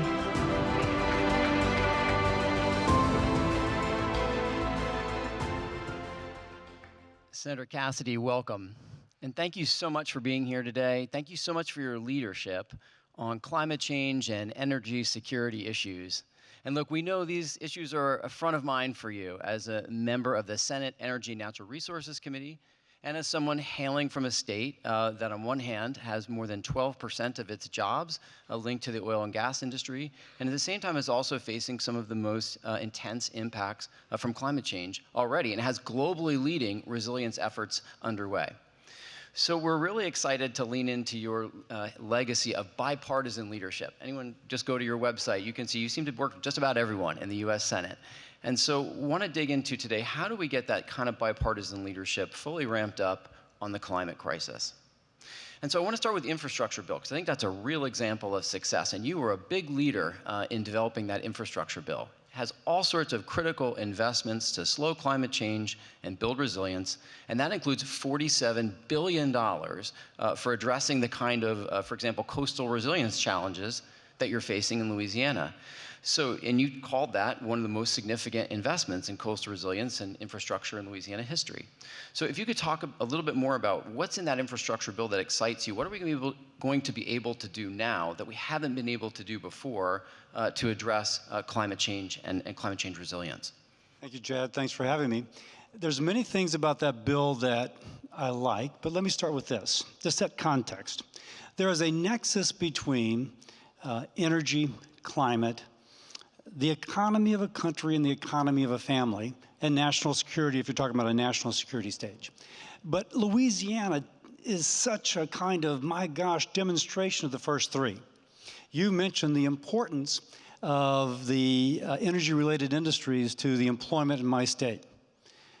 It's also important to this. As we look around at the plastics, at the chemicals, at everything that has made this room possible, quite likely they were produced in my state. It powers a modern economy. That's the energy. On the climate, my state has lost enough land to equal the land mass of Delaware. We're on both sides of this. We are suffering from relative sea level rise more than any other state in the nation. So what I like about the bipartisan infrastructure bill, the bipartisan infrastructure bill builds resiliency with billions of how do we mitigate flooding and restore coastline. So climate. It also helps find a lower carbon intensive way to produce energy, whether fuel or electrons. And it might be through advanced nuclear, or it might be decarbonizing the production of fuel. But it's energy, if you will. And it's good for the economy because as a politician, I know that you cannot ignore the economy of a family and maintain political support. So folks' job skills, which they already have, can be employed in creating this lower carbon future. The bipartisan infrastructure bill hits that nexus. That's critical. That's really helpful and just so encouraging, Senator. I think there are a couple things there to tug on. You know, sometimes folks have looked at climate change and the imperative to act on climate change as a barrier to economic progress. And I think what you just described is it's an economic opportunity if we leverage it. It can be. It can be. It can be if we leverage it in the right way.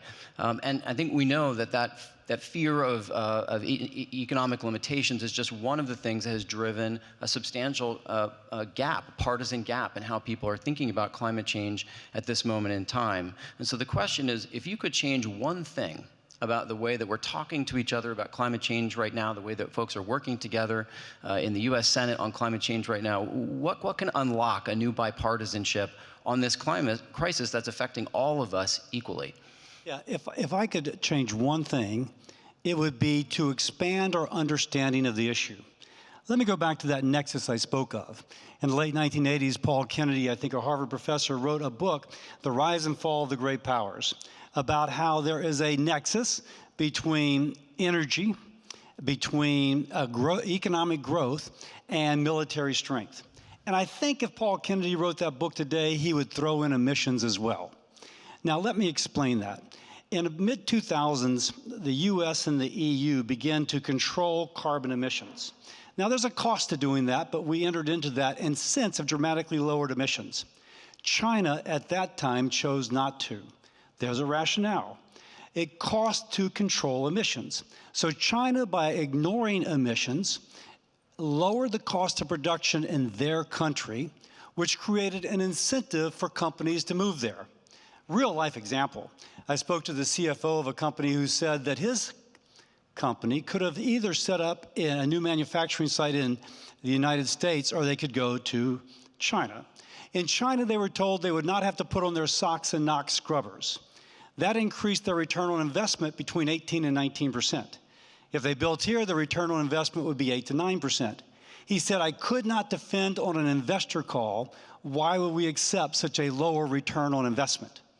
A clear example of how ignoring environmental standards created an incentive for economic growth.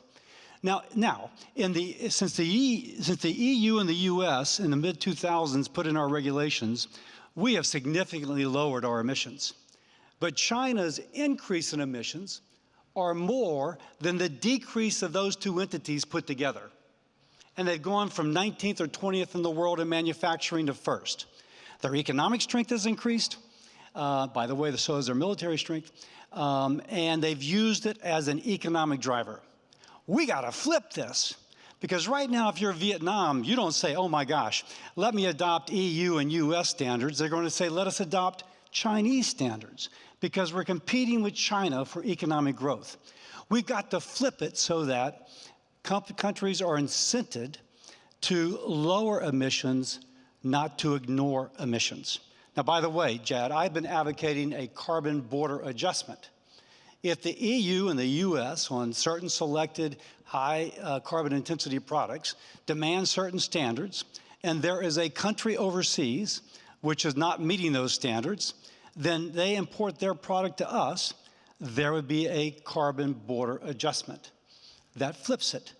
Now, instead of incenting no standards whatsoever, you are incenting, well, we don't want to pay that fee, so let us invest in standards so that when we ship to the EU and the US, we'll be able to enter with minimal penalty. If we do that, we can create a race to the top as opposed to chasing to the bottom. That's great. We have to think about this as a global issue, right? Oh, yes. Countries can't. Let me finish. I got so involved. Go back to that nexus. How do I get bipartisan consensus? If you look at the nexus of national security, climate, energy, and the economy, if that is the understanding, with what I just described on a carbon border adjustment, you can go to the climate hawk and get her buy-in. You can go to the national security hawk and get his buy-in. You can go to the trade union or the economists, but all see a policy here that meets a primary goal they have. That's how you get bipartisan agreement, by creating an understanding which all understand to be of importance to that which they hold most important. Well, Senator, we're in our last couple minutes. I want to throw you a couple softballs on the bipartisanship that we're looking for. The first one is natural climate solutions. We already talked a little bit about this, the investment in coastal resiliency, for example, as part of our shared interest in climate change. But how about using forests and wetlands and other natural systems to naturally capture carbon dioxide? Can we ramp that up together? Is that a bipartisan bridge to bipartisan action? It certainly can be. Negative carbon offsets, you got to document how much on net they actually resolve. I would love to rebuild some coastline in Louisiana. All you folks interested in financing, you got my card, give me a call, because that would be fantastic, both to create resiliency, but also to be a negative sink. But it's my understanding that there's a certain emission of methane, there's a certain subtraction of carbon, and it's that net value which is difficult. We were talking backstage about trees, a great carbon sink. So the degree that we can invest in that and then hold the sink accountable for truly lowering carbon, I think that's a great idea. Super, yeah. Actually, and Louisiana has some of the most carbon-hungry forests in the world, as a matter of fact.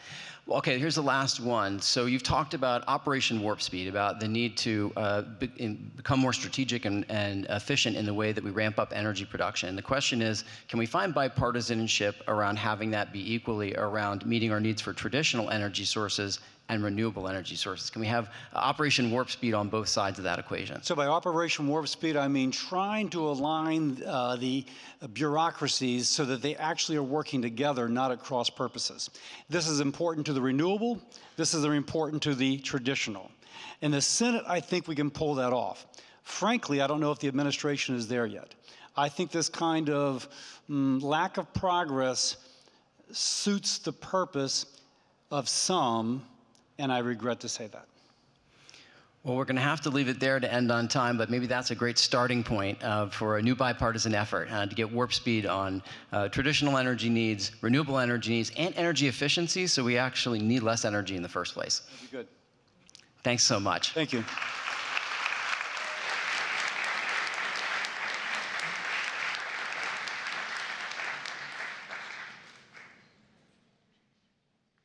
Youngju, you are perfect. Youngju. But I know it won't always feel like that. Your name will make you feel different. Like they don't want to get to know you. But I promise there will be those who try. Hey, Youngju.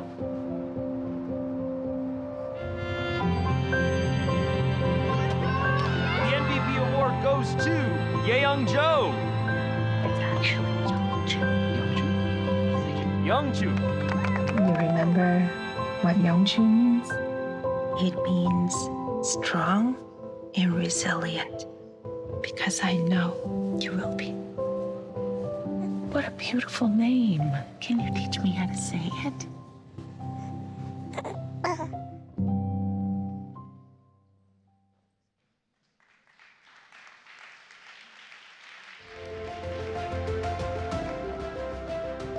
Please welcome co-founder of S4S Technologies and the 2022 Cisco Youth Leadership Award recipient, Nidhi Pant.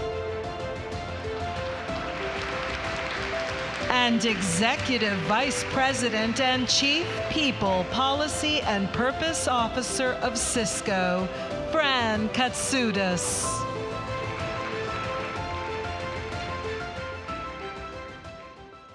Hi all, I'm so excited about the conversation that we're about to have with Nidhi Pant. And I want to share with you that at Cisco, our purpose is to power an inclusive future for all. And the way that we do that is through meaningful partnerships like the one that we have with Global Citizen. But the other way that we do that is we find amazing activists that are out in the world leveraging technology to drive tremendous change. And Nidhi Pant is exactly one of those people. She was born in Uttarakhand, India, to a family of farmers and scientists. And Nidhi found her purpose early in life as she kept finding innovative solutions to really tackle some of the biggest challenges. And I want to say a huge congratulations, Nidhi. Congratulations to you. Thank you so much.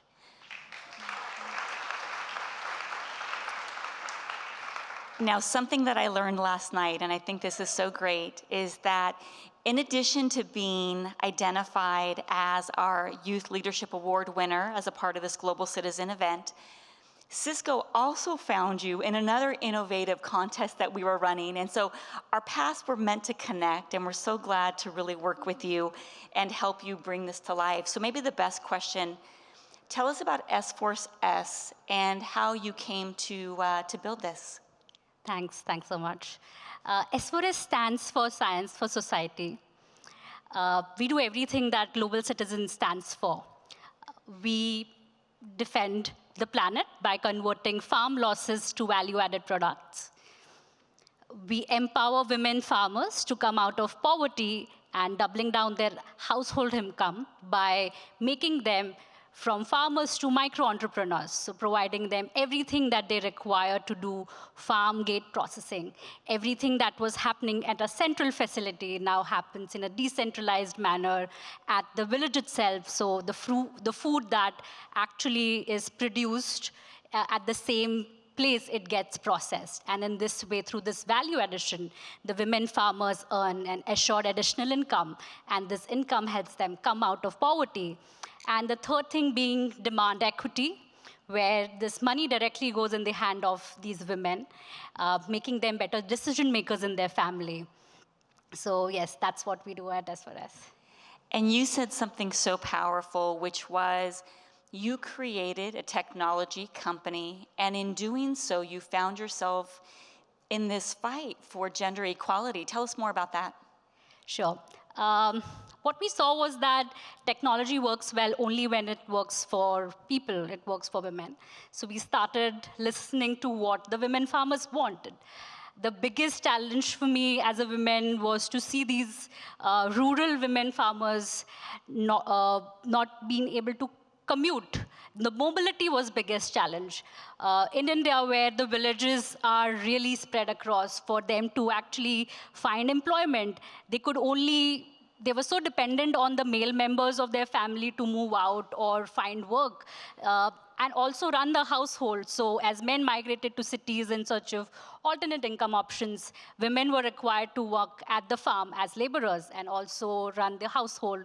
So, and that's where we decided that it's a great, cool solution, but we wanted to work for women. So can we meet them where they are? So providing them credit to access the technology, providing them market linkages.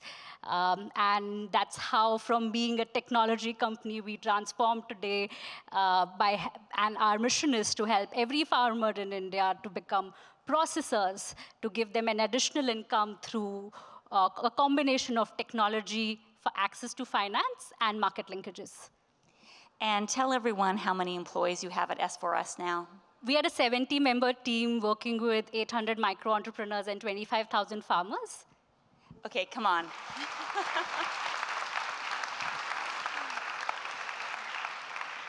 And tell us a little bit about your personal journey, because I think you were told many times that maybe the path you were choosing wasn't the right one for you? Absolutely. So I think when anyone starts a food business, they feel that's the most low-hanging thing for a woman to do, that they can do anything in their kitchen and start a food business. So a lot of times they assume that either this is my husband's business if I'm married, or if not, my father's business, and they thought that this is like you don't have any technology involved, or you don't know what you're talking about. So the challenge has definitely been more on acceptability, that women too can have a technology-driven business, can have an evidence-based solution which works at the ground, and it's not something like a shortcut or a side hobby that we engage in. I think one of the most inspiring things that we've been hearing today is in a moment where there's such heaviness, you have individuals, single individuals that are changing the world, and Nidhi, you're one of them, but there may be others watching right now that have a great idea and need a little bit of a nudge. What guidance would you give? I think the first and the foremost thing is that it takes time for any orbit shifting change to happen. It takes time, and for this there would be hard days where no one knows all the good ideas came from you, or it is dull or boring. So I think perseverance and grit is really important for us to really steer through this. We started this back in college as a group of college friends, and it's been 10 years now that we are still building, we are still learning, we are still adapting, and I think we are not married to our ideas, so be very open to learn from platforms like this and from every other individuals that come our way. So just being open to ideas and adapt based on what is required than what we think is the best thing. So a little bit more on customer centricity would be a good thing. Yeah, I loved yesterday you talked about your customers, and I was like, yep, that's a great entrepreneur. What's next for S4S? I think now S4S has really got all the right answers for us to scale the business. So we know that we have the market partnerships for us to scale this to different food categories. We do fruits, vegetables, pulses, grains. So we are also expanding our farmer base, touching to almost 1 million farmers that we procure this lower grade, nutritionally intact but cosmetically damaged produce, and also having more women join our workforce, so expanding that to 2,000 women this year. So yes, that's the journey that we are on.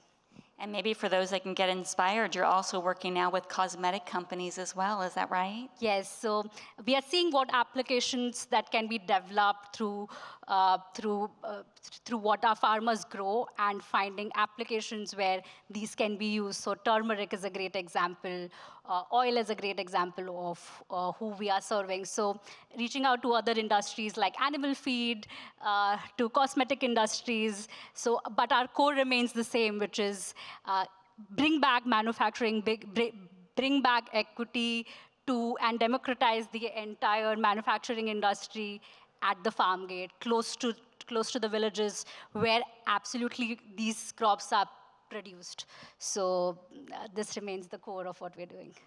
So please join me in just acknowledging an amazing leader, someone that I think we just have to watch out for in the future and absolutely support. Congratulations and thank you. Thank you so much. Thank you.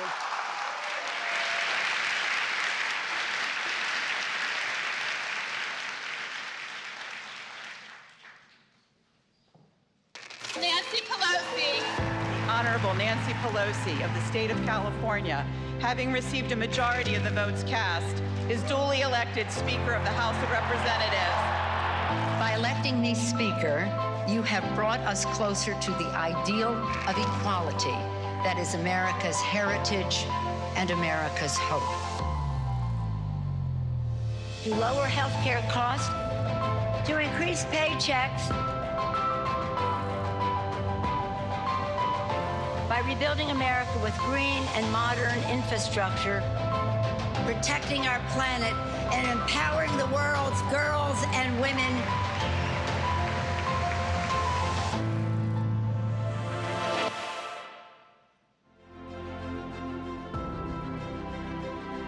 please welcome Speaker of the United States House of Representatives, Nancy Pelosi. And actor, producer, activist, Connie Britton.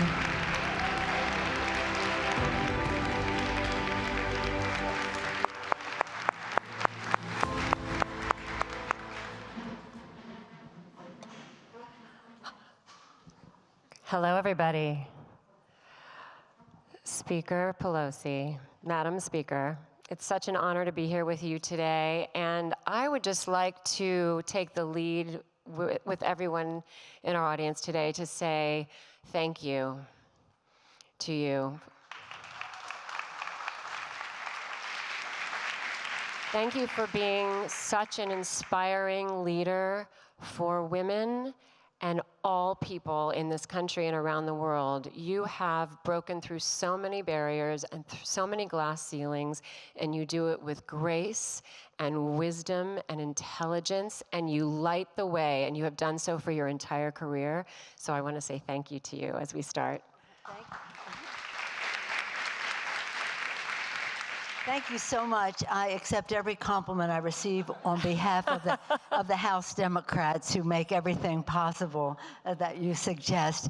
But I want to say what a pleasure it is to be with you. I'm a big fan. I've admired your commitment to a better future for America, for America's children, for your talent, for your beauty, and the rest, and just how focused you have always been. I've been a big fan for a long time, so this is a treat for me. Okay, well, this to have Connie with us today. Gosh, I'm done. Bye.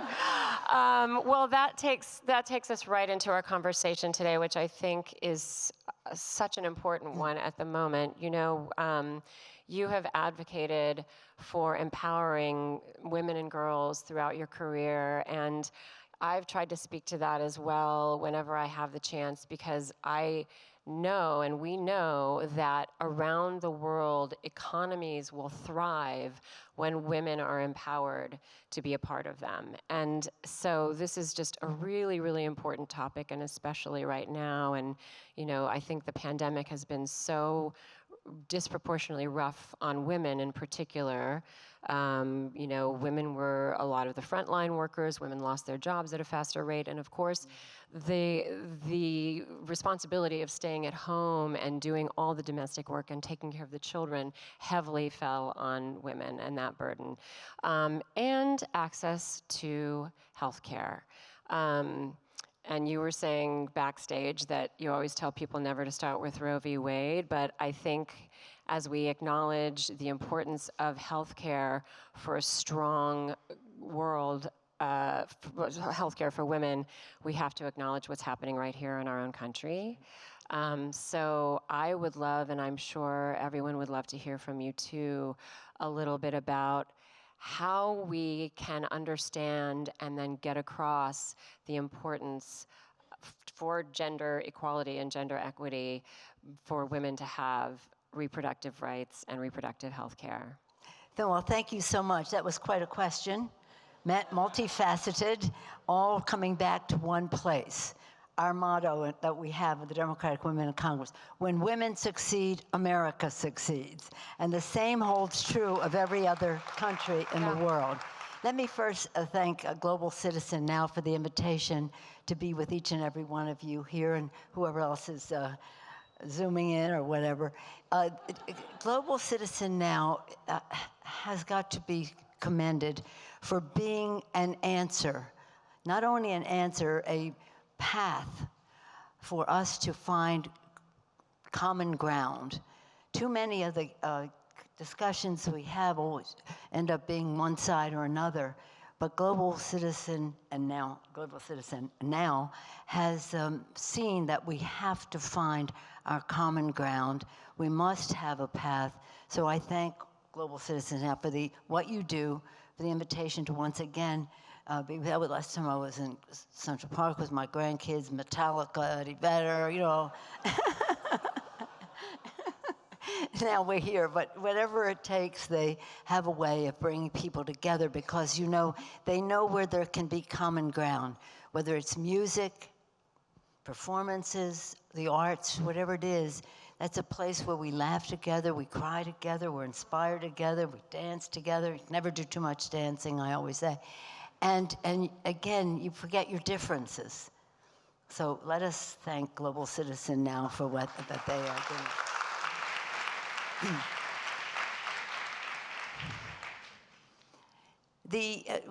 People always ask me this question. What would you do first if you ruled the world? I like that question. What I would do first, second, and third is the education of women and girls.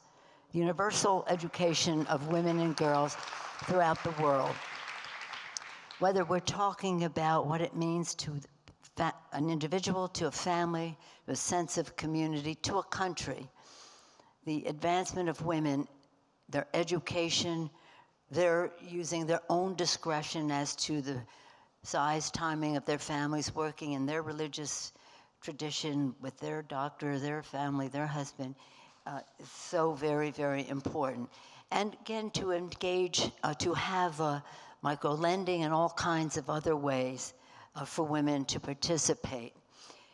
The one other thing that I would do, and I said this at COP26 to a big women's meeting there, we must end corruption in our economic systems throughout the world if we're going to open a path for women to succeed. Women are by reputation and more ethical, this or that, but nonetheless, still there are obstacles to success and the timing of it all. You asked about Roe v. Wade, and I say don't start with it because there's so many, shall we say, areas of common ground. Healthcare, education, economic security, saving the planet. Let's start with some of those, and when we have our common ground, then move on to that, because it is still for many people hard for us to find common ground. Now, let me just tell you about me. My daughter, my baby daughter, Alexandra, is here. I don't know if she is. Oh, she's back there. 5 children, 6 years, and 1 week. 5 children in 6 years and 1 week. So I feel pretty passionate about giving women a right to decide their own situation in terms of their reproductive health in every aspect of it. When I had this fight with my colleague, I get really steamed up about this. That's why I say don't start with getting steamed up. Just don't start. Start with where you find your common ground. When I have my, shall we say, conversations with some of my colleagues on this, you know what they say? One of them said this on the floor of the House. Nancy Pelosi thinks she knows more about having babies than the Pope does. Yes. But that's what we're dealing with. So I'm just saying we want to be respectful and people are really confused. Would be the word. What's beyond respectful, but you know, so now that we have this situation with the court, this is something so important to women, to families, not just to women, but to families across America, because this court has decided to dispense with precedent, that this court decided something already. And overall, this court has been committed to not this court, but the Supreme Court, privacy. So if you dump precedent and you just completely eliminate privacy as a right in the Constitution, then you are doing great harm to the freedom of our country. So this is about freedom. But when you talk to people and say, your freedom is on the ballot, what about, am I going to be able to work? Am I going to be able to have health care? You know, the kitchen table issues are so dominant. But this is the first time, Connie, that this is one of the times, significant time, right now, when kitchen table issues, healthcare, cost of prescription drugs, pay the rent, all of those issues come together with the issue of freedom.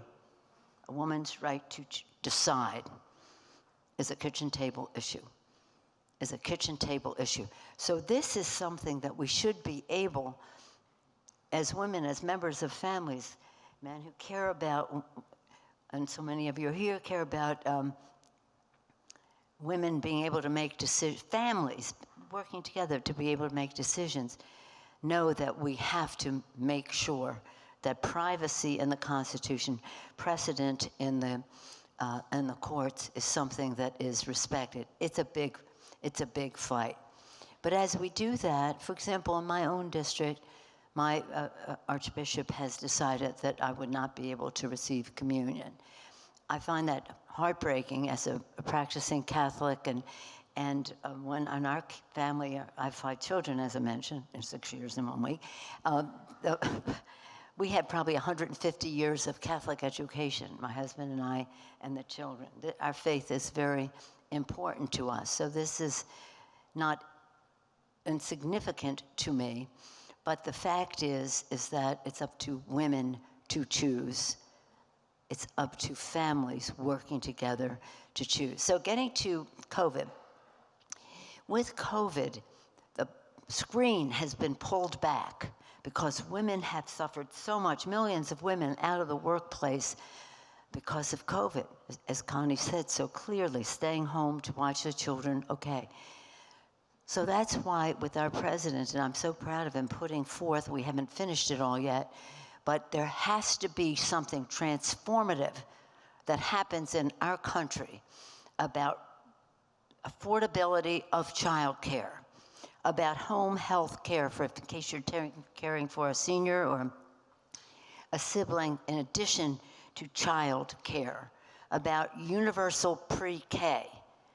All of these things enable not just women, but dads, men and women, to be able to participate in the workforce. But unless we accept, not only accept, advance the recognition that the children are so important to us, yes, that we must at least measure up to what other developed countries are. I saw the former Prime Minister of Norway here, and my neighbor in San Francisco is a Norwegian Consul General, and when he has visitors come, they always want to know why we're not doing as much for our children as Europeans do for their children in other countries. So as bad as the pandemic was, let it be the transition, the threshold that we cross that says this can't happen. Women are not able to go to work to support their families, their economic security is threatened, their health benefits are threatened, and the rest. Why? Because they do not have child care. They do not have universal pre-K. They do not have child tax credits to help them economically. So we have a real opportunity. Every challenge is an opportunity.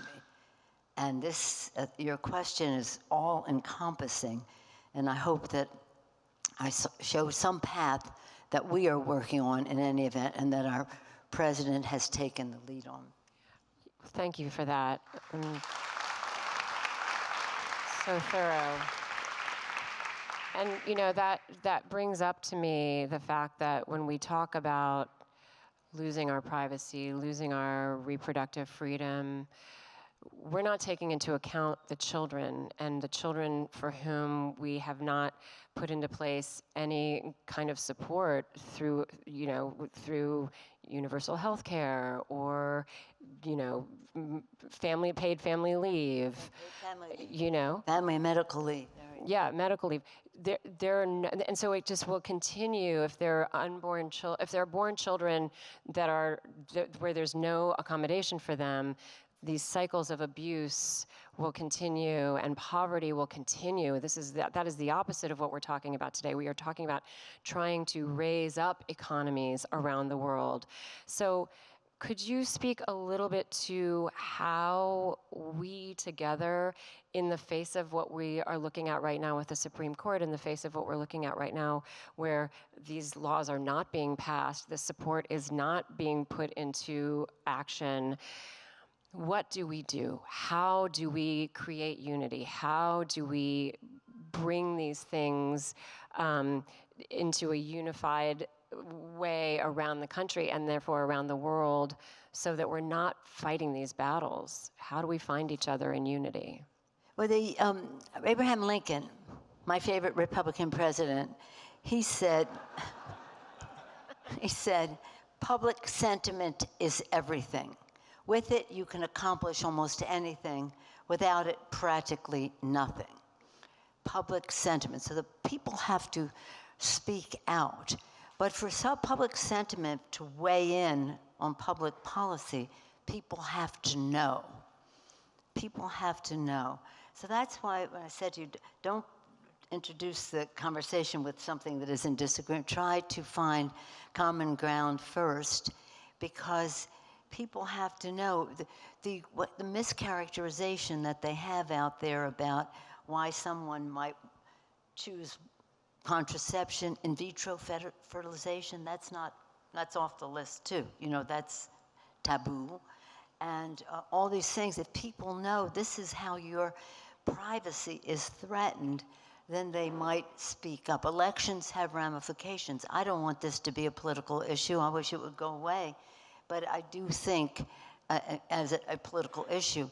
But I think people should know you cannot take this to the extreme. I mean, right now in Texas, it's not only against the law, they have vigilantes who could turn you in if they, what's that all about? Where did that ever become part of America? We had the Prime Minister of Greece the other day at the Capitol to make a speech about democracy. It was 200th anniversary of Greece's democracy, and 1 year because COVID, it's this year. And basically he said something that was very important to our country and to all. People have to know that they are worthy of every right, of every opportunity, of every, whether it's healthcare or fairness in the economy and the rest. People have to know that they are worthy. And we want people to feel very worthy about what their rights are and what the expectation should be in a society. A middle class is the backbone of a democracy, of our democracy. I think the middle class has a union label on it, that's the backbone of our democracy. But if our democracy is going to be strong, more people have to be able to aspire to reaching their economic fulfillment so they can care for their families or themselves. This is about, as I say, this isn't just about family planning, it's about contraception. It's about, young people may say, I'm not planning a family right now, but you might be interested in contraception, I don't know. But people have to know these are all on the table. I do believe that there is an element in our society that uses the abortion word, which I hate to use. In my generation, we didn't use that word, but that they use that word as well. We don't like that, but to cover up for what they're really trying to do is no contraception, no in vitro fertilization, no family planning, and any of that. This is too very, very private for it to be left up to politicians, Supreme Court justices, governors of states and state legislatures. It's about you. It's about your family, your timing, or your contraception, whatever it happens to be. But it's a fundamental privacy issue.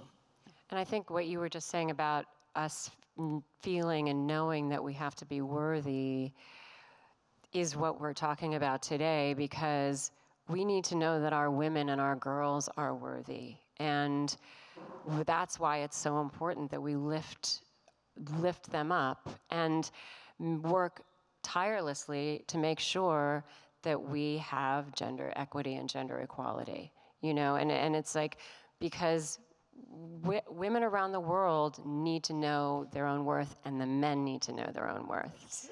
Men too. Yeah. But let's see, one of the first involvements I had with Global Citizen was about climate. Environmental injustice has been a terrible injustice throughout the world. I just met with some of the honorees, and they are so impressive from all over the world.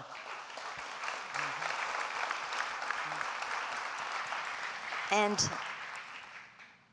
whether we're talking about women in the indigenous community, really important to be in touch with people in the indigenous community. Every place I go, I ask to meet with them because they know what it means to have, one of my first bills I ever passed in Congress a long time ago was about protecting the rights of the indigenous community, and that we as the United States could not vote for any project on a multilateral development bank unless it was an environmental impact statement was made and that it was made known to the indigenous community. So they stopped a lot of things because of that. But that's really important because many of the champions, they're men and they're women, but many of them are women. Some have been killed for their courage in fighting for their environment, for their children. Clean air, clean water, ending asthma, and the rest of that. So that. The other is being worthy in terms of these young women, whether it's child marriages, whether it was fairness in the economy, whether it's safety. And I wear this ring about the Afghan women. I always keep them close to my heart because we have so much more we need to do for them. I just came back from Ukraine a couple weeks ago, and to see what the Russians were doing to little girls and their moms and their grandmothers was just like, what are you thinking that you could do this to women as an act of cowardice? You're supposed to be in war and you're going after little girls in a nasty kind of a way. So again, we have to realize what the prospects are, inoculate against them early, and when you hear these awardees and the different aspects of how they are dealing with it, whether it's economic, whether it's health, whether it's indigenous people, whether it's, I think you've seen much of what they've had to say. They're not only entrepreneurial, they're courageous. They're courageous. That's why I want to get rid of corruption, so that opens the door further for them. But in terms of what we can do, public sentiment, just making sure, not taking sides in a religious debate or anything like that, just making sure people know how important it might be to you, whether any subject, whether it's saving the planet, which is on a short fuse right now. Thank you, Global Citizen, now for doing what you have been doing for a long time, 10 years, and whether in any of those aspects. But again, to take it to your point, COVID just shed a terrible light on so many of the injustices, and that challenge gives us opportunity to do more about it. Are we going to have questions from the audience or not? We don't have time. Are we? I talk too long. I think sorry. yeah. Well, but I have one just in our last 2 minutes, for people who are feeling hopeless right now, for people who don't know how to proceed and don't know how to see the world in a way that feels like it's going to lift people up, what would you say to them? You have 2 minutes, Speaker Pelosi. Be hopeful. But one of the sources of great hope for all of us are our young people. Their fresh eyes on the subject, their freedom of past approaches to things is really something great. But since we are here with you, let me just say, one of the things that gives me so much hope are the arts. The arts are a place, as I said earlier, that is a place where people come together, laugh together, cry together, are inspired together, forget their differences. I'll end where I began on that. The poet Shelley once wrote, the greatest source for moral good is imagination. imagination, creativity, to put yourself in other people's shoes, to understand them. And so I do think that young people, the arts, thinking in ways where we find common ground that are unifying. I mean, I could pick a fight on any number of subjects, and I do. But the fact is, we're trying to find a path that is unifying and not necessarily defining our differences, but finding our common ground. We have to. We have to. For the children, for the future. Now, I'm a politician. Proudly, I say that. And I say, Connie, I say to my women candidates, this is tough. This is not for the faint of heart. Thank you for the courage to run. You get in that arena. You're in the arena now. You have to be able to take a punch. You got to be able to throw a punch for the children. Oh my God! Oh my God! I mean, and I hope you all noticed, she dropped the mic. Madam Speaker, thank you so much for being here today and inspiring us and sharing your wisdom. You are extraordinary. Thank you all for being here too.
Please welcome former Prime Minister of Norway, Global Citizen Global Board Member, Erna Solberg.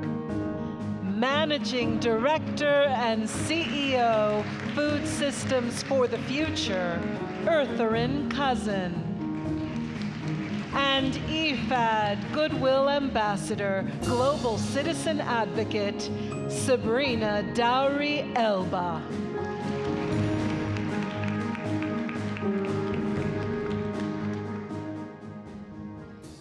Thank you so much. Might I just say it's an absolute honor to be here standing next to two women who I absolutely adore and admire for their work to end world hunger. As you know, we have Erna Solberg, who served as Norway's 35th Prime Minister, who we're all proud of, and played an important role as a co-chair of the UN Sustainable Development Goals Advocacy Group. In the role, a significant outcome was the Arctic Call to Action on Food Security and Climate Change, which urged governments to step up efforts and preserve genetic diversity, including through well-managed seed and plant banks. And we also have the amazing Ertharin Cousin, who previously served as Executive Director of the World Food Program, my sister food organization. In this role, she led the world's largest humanitarian organization at a time when the world was faced with dramatic increases in food prices that created a global food crisis. She is now Managing Director and CEO of Food Systems for the Future. As you just saw, the statistics around food insecurity worldwide are terrible.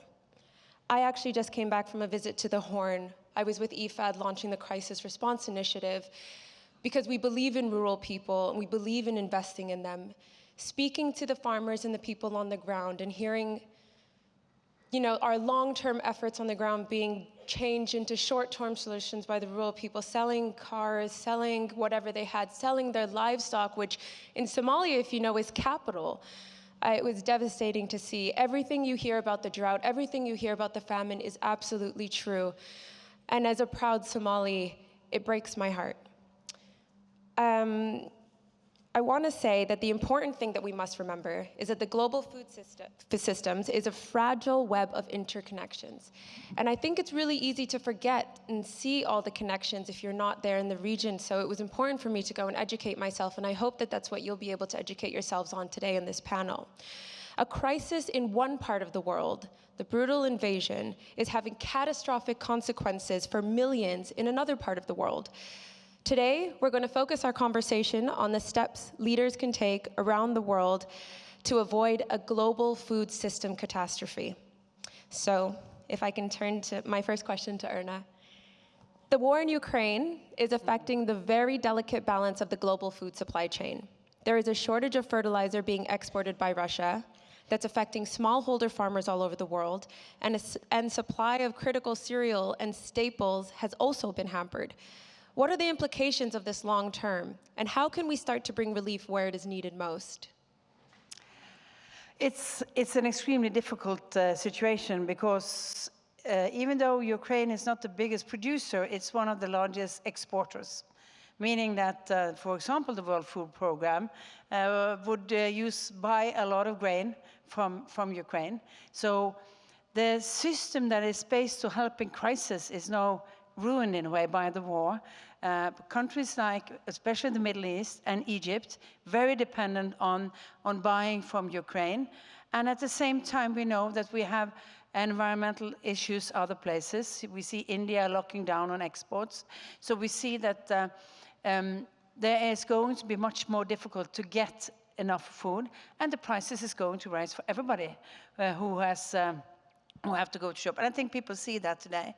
And this leads in, one thing is that it leads to starvation, hunger, and with all of that effect, but it also leads to unrest in a lot of countries. We know that food lackages is one of those things that makes unrest more, much tougher in a lot of countries. And then we will need to try to work together, all countries, to make sure that we don't now put blockages on selling to the countries that need the most, making sure that we can fund and get enough grain for the World Food Programme and make sure that that's in place. And then you have to work on the long-term things that will make our food systems more sustainable.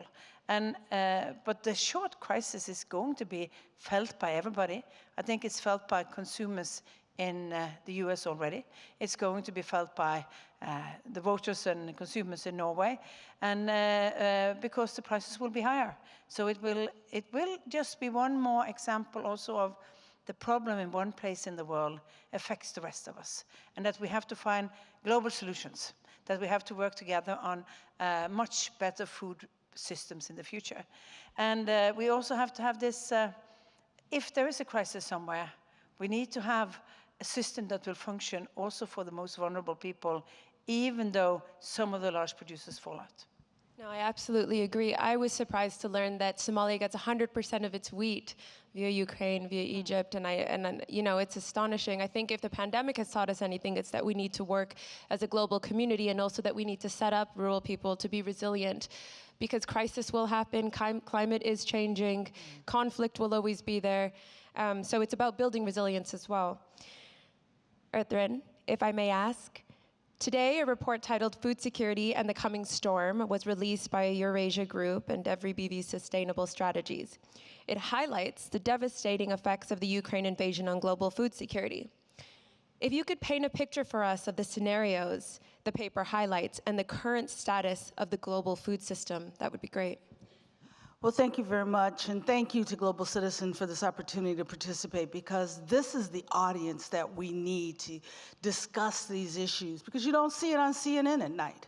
And unless we can begin this conversation to ensure that policymakers are making the right decisions, that investors, both public and private sector, are investing the capital that is necessary, we will see a perfect storm. We know that this crisis is looming. And that's what the paper highlights. The paper recognizes that this didn't start with Russia's invasion into Ukraine, but that was the tipping point of the challenges of what we now are calling a perfect storm, because the issues related to the things that, like the weather and post-COVID and access to fertilizer, all of those issues began before. And then they were exacerbated by the challenges that were just described by the Prime Minister with the Russian invasion into Ukraine. And what the paper states very clearly is that regardless of the outcome of this crisis in Ukraine, we are going to see more hungry people.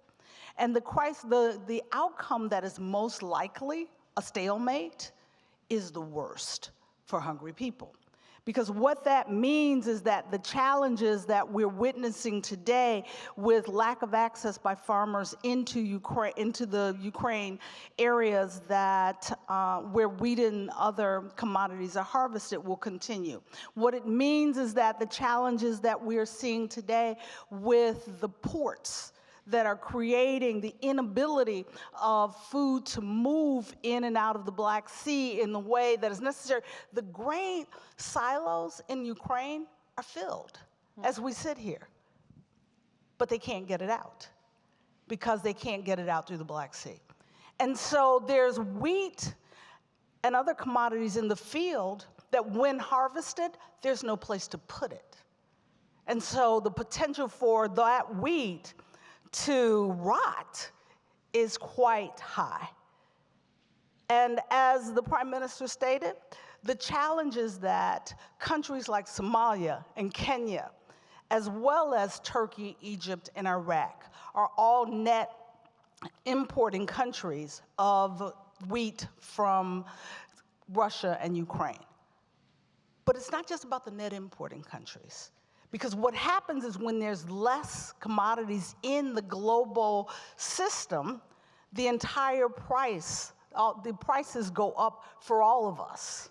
And that's what we're witnessing today as we see the increase in food on our own grocery shelves.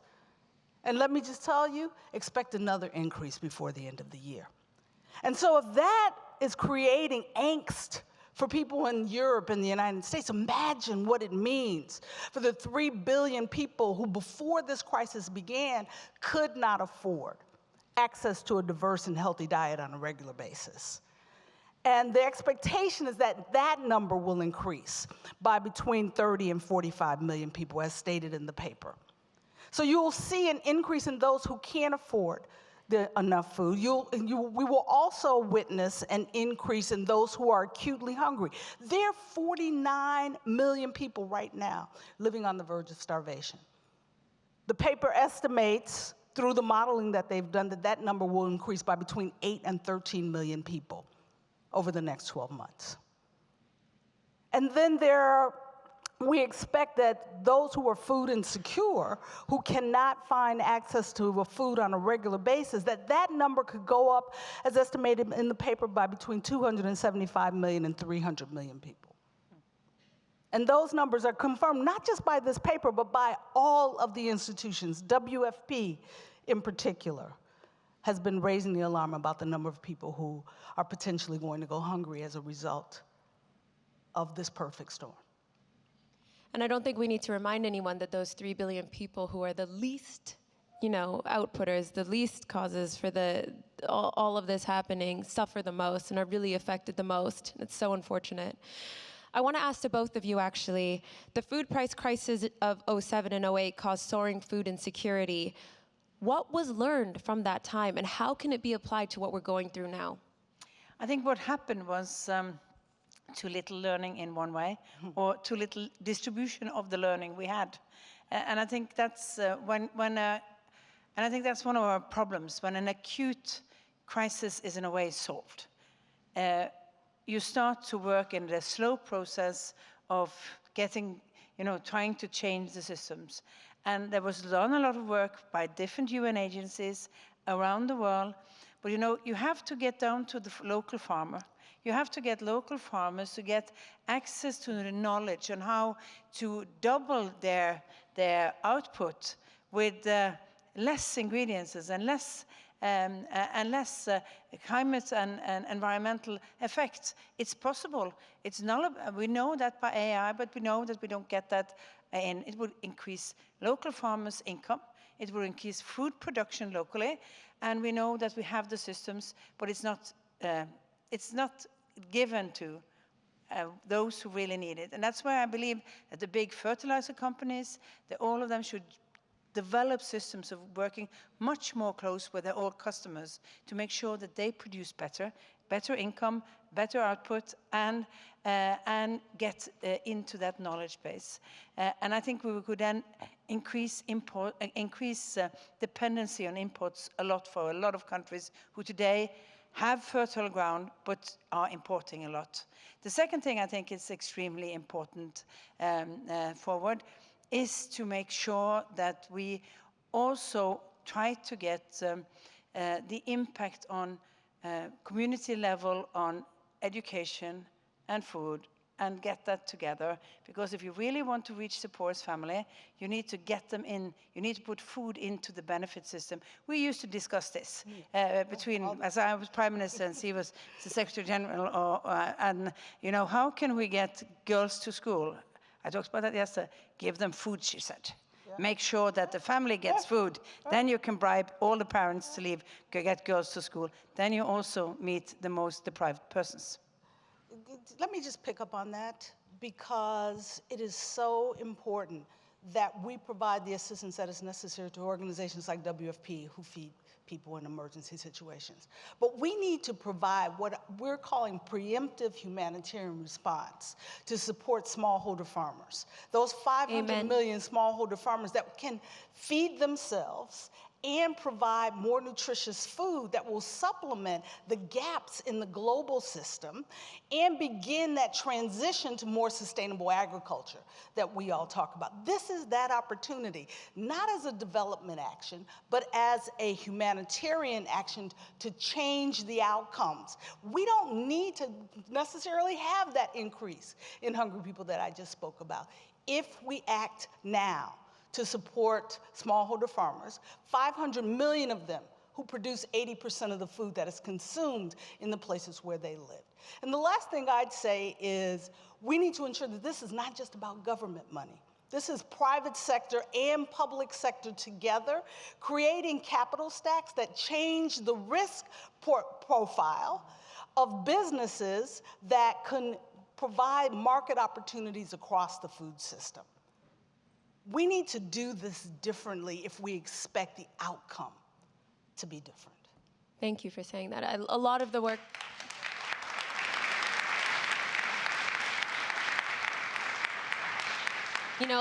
A lot of the work that I do now really comes from a stigma I had when I was younger, that Africans necessarily don't work hard. They're looking for a handout. They're looking and waiting for aid.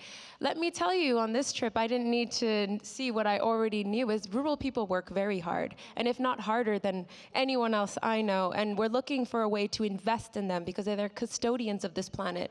They know the ground. They know biodiversity. They should be part of the climate solution, yet they receive so little of the funding. So I want to thank you both so much for what you said today. Let me just build on that before we go, because I have never met an African woman who wanted to stand in line to feed her children. The only reason she did was because she had no other options. We have an opportunity to provide those options. Thank you. Yes, yes.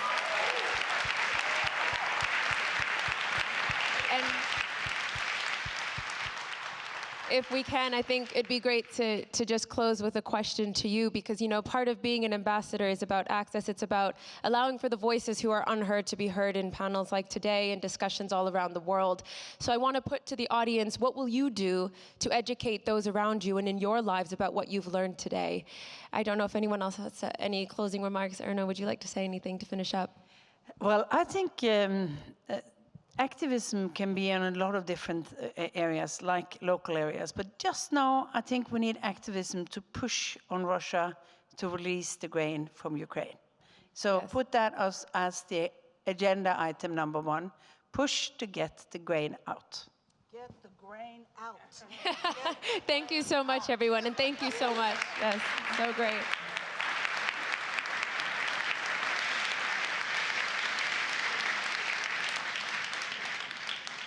Please welcome Michael Robinson Chavez, staff photojournalist with The Washington Post.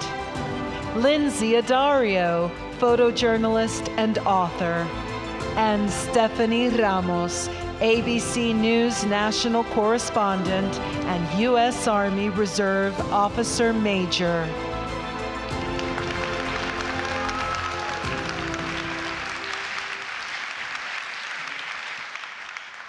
Hello, everyone.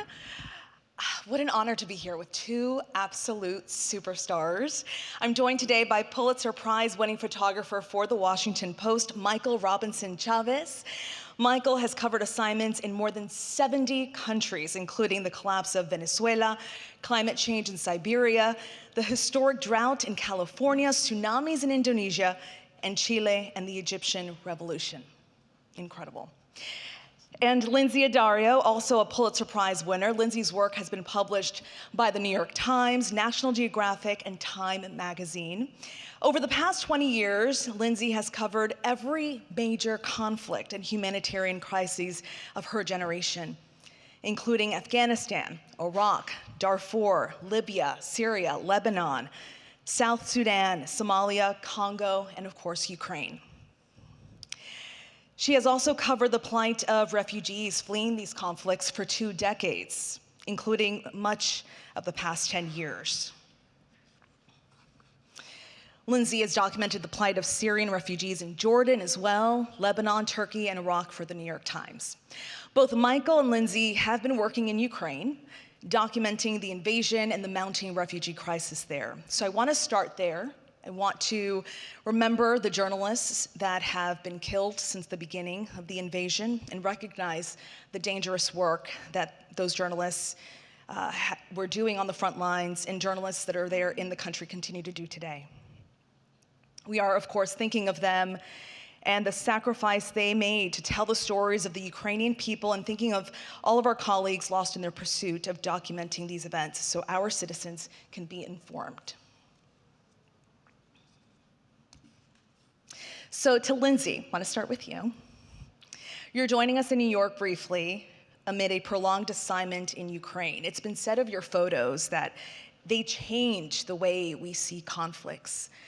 You were in Irpin in March when you and your team witnessed the targeting of civilians up close. We're going to play that video. I do want to warn everyone, it is very disturbing, but important to watch as it shows the inhumanity that has taken place there in Ukraine.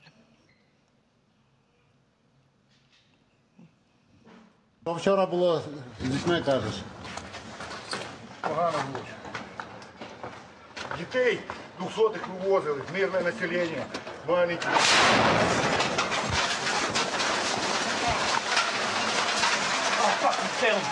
Shit! Shit, shit, shit. Shit.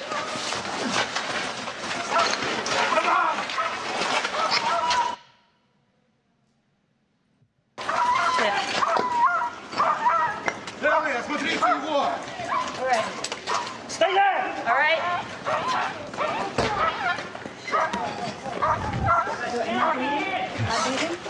No, okay.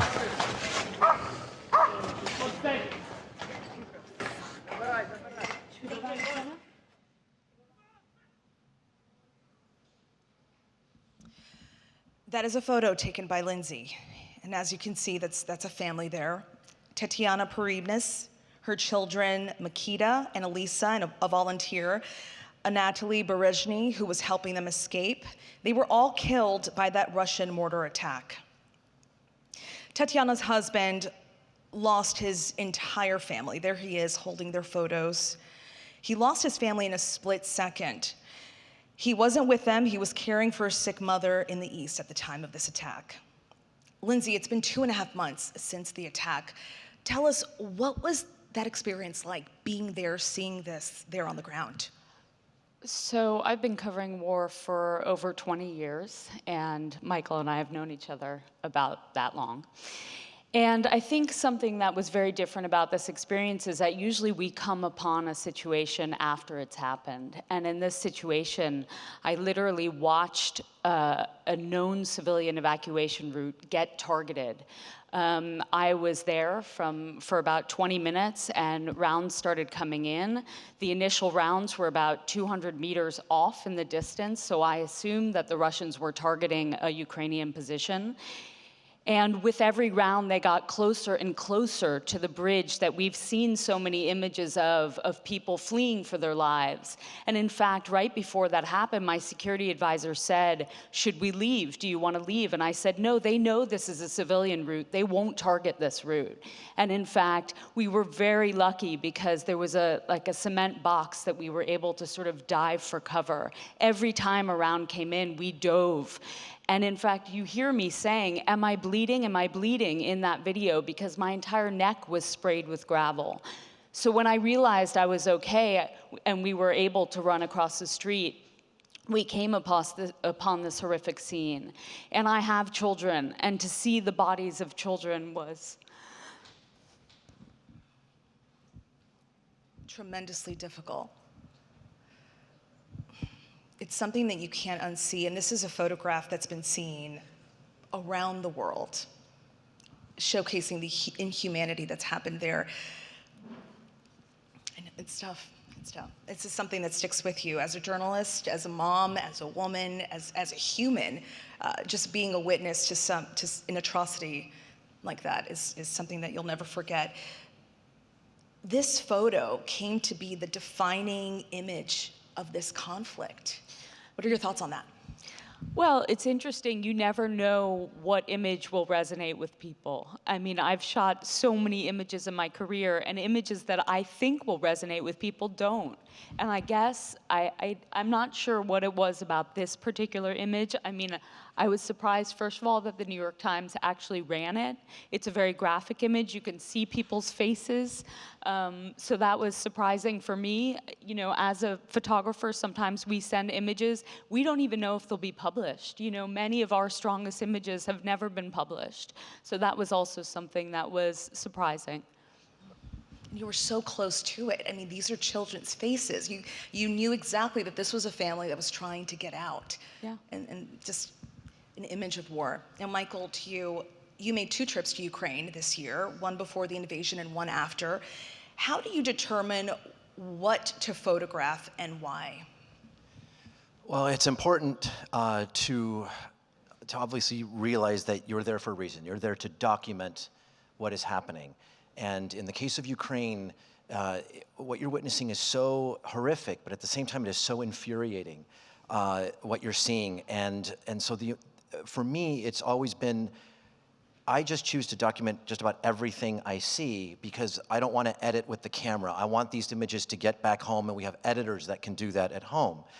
But I just want to make sure that no stone is left unturned. As much power can be displayed to the readers and our subscribers online, or whether they're reading their paper. A dear friend of ours, Samantha Appleton, said, and I'm paraphrasing here, that if my images ruin your breakfast, then I've done my job. You know, it's like you should, when an event like this is happening and you're looking at the work and you're looking at a photograph, it should unnerve you, it should upset you, and hopefully drive you to action. And that is, when I'm making the photographs, I'm keeping that in mind. And sometimes they're awful scenes to photograph, as we saw with Lindsay's example, but they're important, and it's not up to us to censor that with our cameras. They tell the story. They tell the story as powerfully as possible. It's what's important. And I'm no Pulitzer Prize winning photographer, but we were speaking about this earlier. When I spent time in Ukraine, you feel as though you should document everything, whether it's the good, it's everyday life, and also the absolutely horrific, to tell that story of what life is like there in Ukraine. Absolutely, and it might be historic. You might be photographing something that could be very mundane, but at the end of the day, 10 years, 15 years down the road, it becomes a very important historical photograph. It has resonance based on who might be in it, the scene that was played out. Was it a turning point at this point in the conflict? So that's why it's really important to document just about everything you see. Lindsay, let's talk about Mariupol. It's now under Russian control. It was a city of 400,000 people before the war. It has been under attack since the very beginning. Now, you were in a city just about northwest of Mariupol where you were seeing refugees fleeing that area. Tell us exactly what you saw being so close to that city. Yeah, I mean, Mariupol is a city that, for journalists, it's very difficult because we can't get in. We can't cover what's happening on the ground because it is under Russian control. So the only way we can get access to information is to literally wait in the city of Zaporizhia, where hundreds of people are fleeing. They have up to 20 checkpoints on the way. Many of them have made 4 or 5 attempts to get out, and they get turned around and sent back.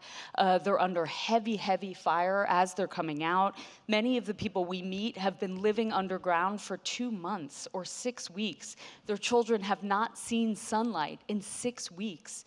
And so you see, people come and these cars come and sometimes their windshields are completely destroyed, or they're completely traumatized. You see their children, they're vacant. They're just vacant. They have no expression anymore. And it's so heartbreaking because their parents, often people do stop and they talk to us, they tell us what they've been through, but nothing really could ever convey what they've been through.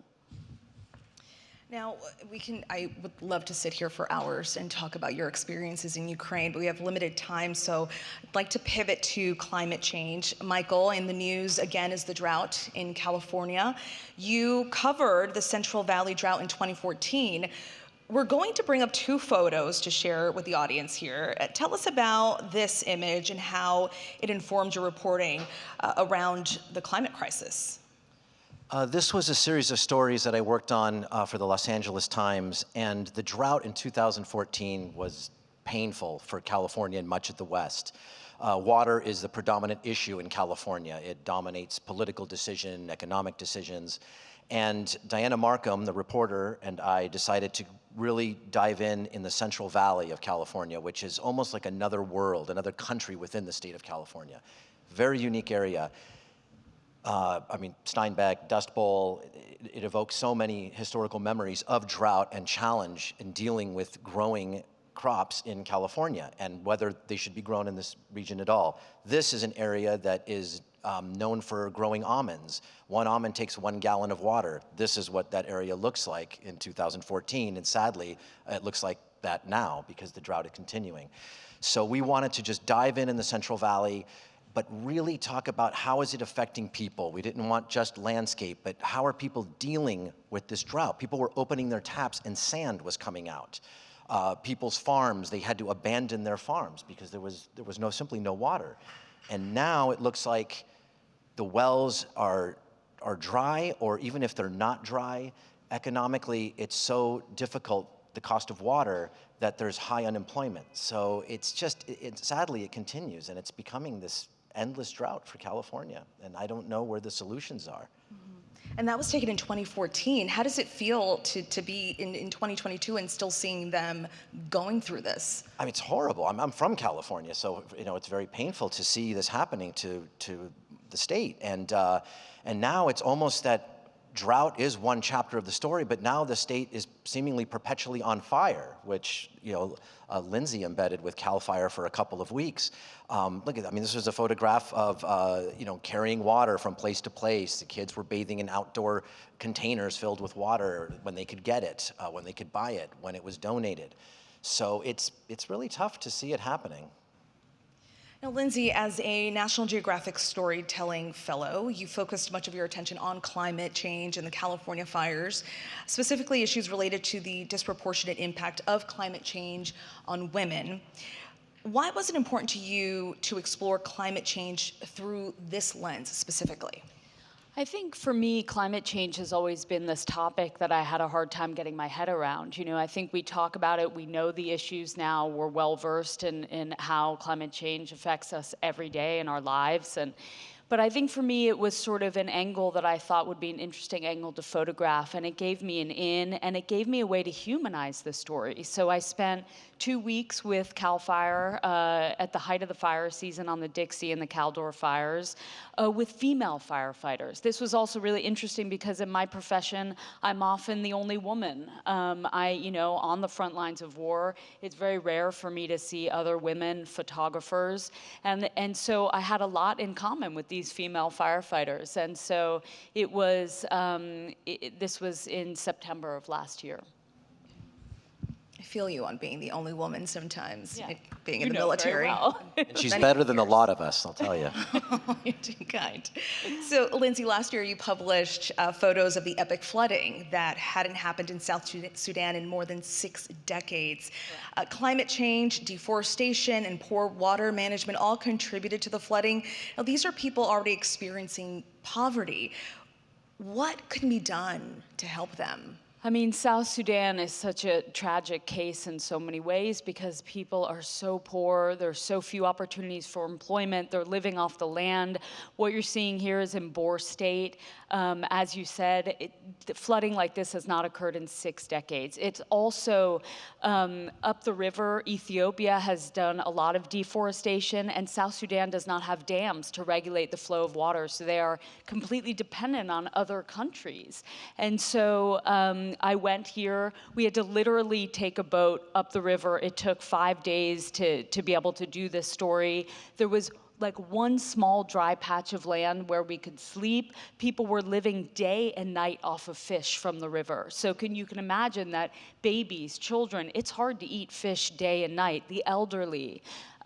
So just the conditions for health, malnutrition, malaria, these things were rife in South Sudan at the time. And still beautiful images. Like they're going through so much and poverty and so many issues having to do with climate change, but still beautiful. Now, Michael, you and the Washington Post team won a Pulitzer for your work on climate change, reporting on the rapid thawing of permafrost. I remember this story, and how it affected a community in Siberia.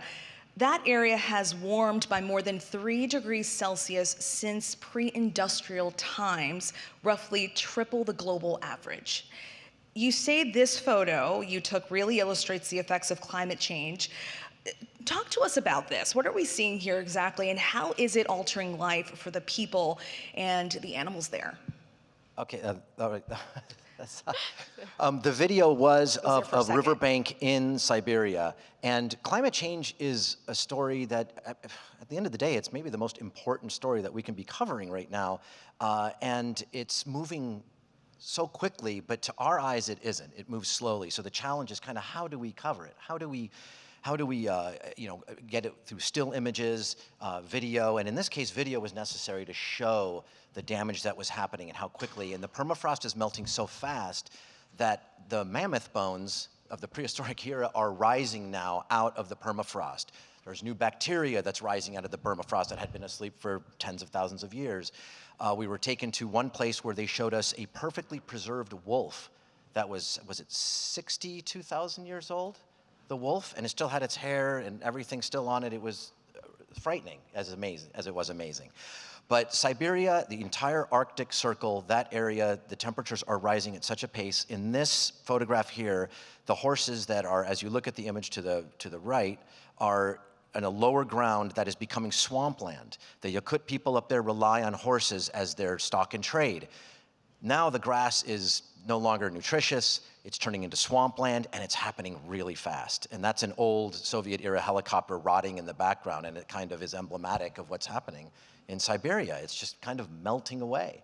And we were very proud that the work was recognized, and a lot of people could get eyes on it because the urgency is there, but it's just hard to translate that sometimes journalistically. But it's happening really fast. Both of you have done tremendous work in your extensive careers. You really have. Lindsay, we want to show another one of your images. Again, want to warn the audience, it's a graphic photo, but important to see. Tell us about the impact that your Times Magazine series on maternal mortality has had. In 2009 and 10, I started photographing maternal death, and at that point, 500,000 women were dying a year in childbirth, at least. And I wanted to understand why. A lot of that had to do with lack of access to medical care, lack of roads, basic services.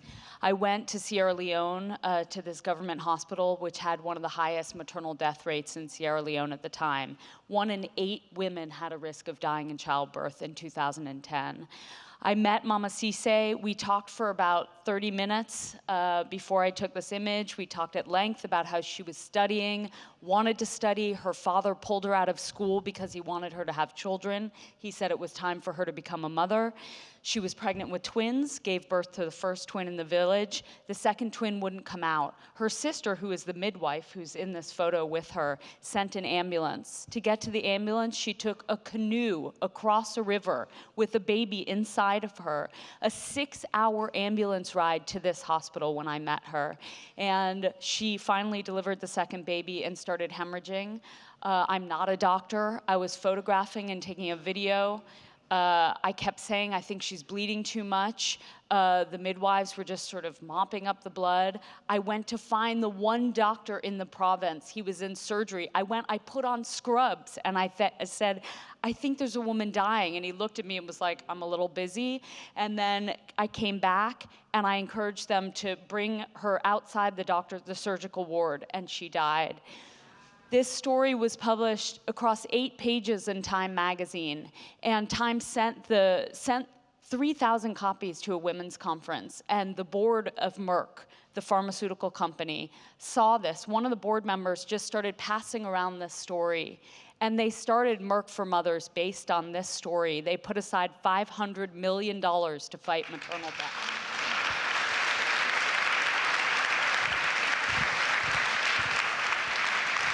That is your work, making an impact. What was that like, being so close to all of this, being there every step of the way with this woman? Yeah, I mean, it's tragic because I did have the chance to talk to her at length, and all she wanted to do was study and be educated. And, you know, of course at some point have a family, but not at 18. And so I think that it's, you know, it's really important to have these conversations, to know who we're photographing, to do, you know, to not only present images that are difficult, but to know the story and why are they happening and how can we stop it? That's how you get people to act. That's how you do it. You have to connect with the people that you're photographing. And that is the power of journalism. Let's give Lindsay Addario and Michael Robinson Chavez a round of applause. Thank you.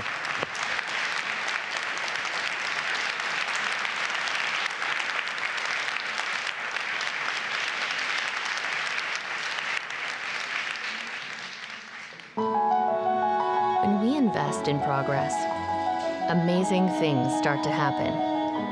Citi is investing in the creation of jobs, education, and access to basic services to help improve the lives of 15 million households, including 10 million women around the world in the communities we serve.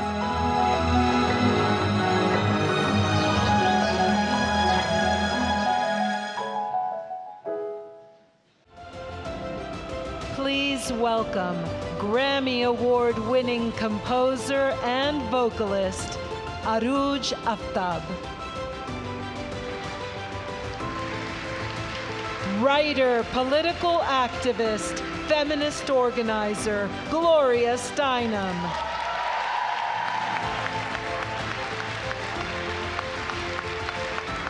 Musician, filmmaker, entrepreneur, philanthropist, Pharrell Williams. And CBS Mornings co-host, Gayle King. Hello, global citizens, fellow human beings. Pharrell, do you ever feel like happy, like a room without a roof? You ever feel like that? Yes, I felt like that when I was dancing to your song, and look what happened to me. It's called Achilles tendonitis, but it's all good. It's all good. This is what you do to people. You put them in a boot.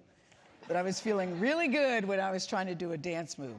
Let's go Valentine's Day, guys, for a second. 1967. 25-year-old Black Queen decided to cover an Otis Redding tune. Now, her full title at the time was Queen of Soul. And maybe cover isn't the right word because when Aretha Franklin went into the studio, she made that song her own. She turned Redding's music into a righteous challenge and a permanent anthem, R-E-S-P-E-C-T, find out what it means to me. So when I sat down to prepare for today's conversation, I found myself going back to Aretha's Declaration of Independence, if you will, and I kept wondering if she or if any of us could ever understand what attaining just a little bit of respect would take. So here we sit in 2022, inclusion we know still not a given, COVID-19 proven to be a major setback for the world's female population at home, at work, at school, the legal right to control our own reproductive decisions, we were talking about that, is on the verge of extinction, yikes, and the battle for gender equality in business, politics, and art rages on. So as we sit and talk with these three trailblazers, let's start with Gloria Steinem, who knows a thing or two about blazing a trail. Gloria, I wanted to start with a quote of yours, because back in the day, you said this: "The first problem for all of us, men and women, is not to learn, but to unlearn." So we're all filled with this popular wisdom of several centuries that passed. A lot of people are terrified to give it up. So what are the lessons this culture, you think, has to unlearn and give up as we sit here today in 2022? Well, we have to unlearn a few little things like racism, sexism, classism, and nationalityism, too. I mean, you know, who said that there were supposed to be territorial borders on Spaceship Earth? We are all passengers on Spaceship Earth.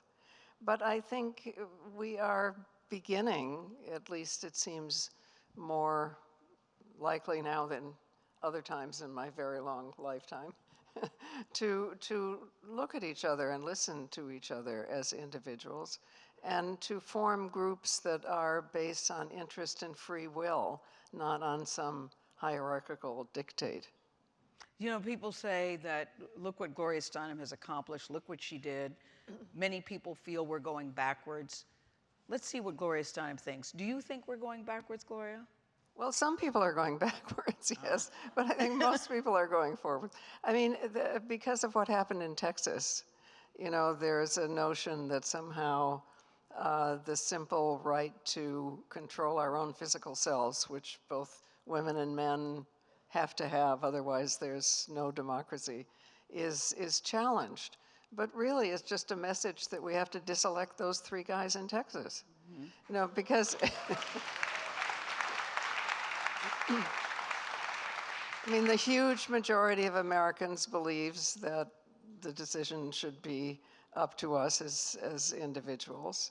And most states are not going to change. So I think we have to be aware and worry more about disasterism.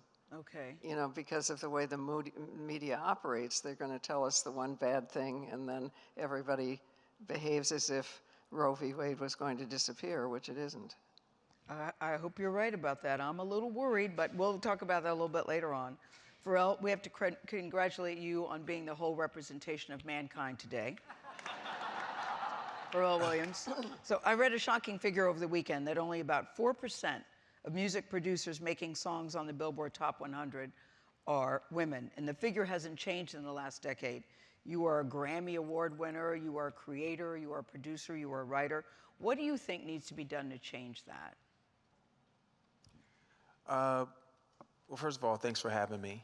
And I'm honored to be up here because this is like not an easy place to be, just as a man. But I just think that we need to foster more women when it comes to music. We need, I don't know, it's a much deeper question too, because a lot of the business has a lot of the old ways and instincts that were very, that felt very insecure and inferior toward women. And rightfully so, because women are like not only co-creators, but they're amazing creators. But I think women deserve, it's beyond being treated as equal, but they need to be respected as something integral to our species, you know, and that needs to be, it goes beyond just music and art. It's just business, everything that that's necessary for society. We need to change the lens in which the way we look at women, you know? Yeah, is gender equality the way to look at it? Do you even like the phrase gender equality? I don't, because I feel Why? like the word gender is weaponized. You know, it's an excuse for people to put women in boxes, and it's not really gender, you know. It doesn't really boil down to like genitalia, does it? It boils down to spirit. It's more than, it's not vagina rights. It's like, it's the rights of human beings that have a brain and have a heart and have blood in their veins. And so to me, that word gender, just, you know, you're gonna use it, it's okay, but you gotta watch how you use it. Yeah. You know, it's just like that word empowerment. I'm vehemently against that word empowerment. Like, no man can empower a woman. You can't do that. They were born with their powers. You know, that's like saying to a fire, hey, today I'm gonna make you hot, or today I'm gonna make sure that you give light. Like, you can't do that, right? God gave women their power. We can't give them power. We can't even remind them that they have power. We have to be prepared to enlighten, maybe, if they don't know. But you cannot give them something that they already have. They already have, okay. That birthright of like producing mankind, like we can't give that to women. I mean, there are some customs that take it away. Yeah. And we need to do away with those customs, but that word empowerment, we need to stop saying that. Nobody here, no man, no woman can give a woman power. She already has it. You can remind her, but that's the best you can do. You can do. I'm trying to think, Gloria, how far would we have gotten if we had said, we're the vagina rights movement? Yes. Go ahead, men. Raise your hands proudly. I hadn't thought of it quite that way. Probably would have solved a lot right then and there. What'd you say? Probably would have solved a lot right then and there. Yeah. Think about it. Women, and I've said this before, women have the ability to hold hands and say, you know what? No more. No. No more. We're done with mankind. That's a power. Yes. That's a power. You can't take that from them. You have it already. And it was successful, as I recall, when they held hands and said no more. Yeah. It was very successful. Yes. Arooj, you are the first Pakistani artist ever to win a Grammy. Congrats to you. Can I just say, in case you're not familiar with Arooj's music, and because this is an enlightened crowd, chances are I know you are, but critics have called her music quietly haunting, stunning, and my favorite, an incandescent love letter to the light. I love that. I love that. But you were raised in Saudi Arabia for a time and raised in Pakistan, and I've heard you say sometimes you're just going through the shittiest phase of your life and music kind of saves you. How did music save you? Well, I mean, I think that music just inherently is a spiritual process that does heal, does have like extreme healing properties. And so that's just there. But music has always been my savior for sure. Not for any one particular reason, but definitely a friend and a therapist and a catharsis. And it's always been that way. And that's always how I make music. I've never really made it with the intention of, you know, people processing it. However, it's always me. It comes from me first. And that's why maybe people call it these amazing things that they're calling it. Well, they call it amazing things because it is. Listen, your song Mohabbat landed on Barack Obama's playlist when you won a Grammy. After you gave your speech, you said, I don't even know what I just said, because now you live in Brooklyn, where all the cool people live, by the way, in Brooklyn. I live on the Upper West Side. When I was looking for real estate in New York back in the day, moving from Greenwich, Connecticut, the realtor said to me, Miss King, you don't want to be in Brooklyn or downtown. That's where the cool people are. You'd be very happy on the Upper West Side. Why, I said. He said, because that's where the dogs and baby carriages are. And guess where I live? On the Upper West Side. But you live in Brooklyn. That's a long way from Brooklyn to Lahore. And I think people could look at your upbringing and think, how did she get here?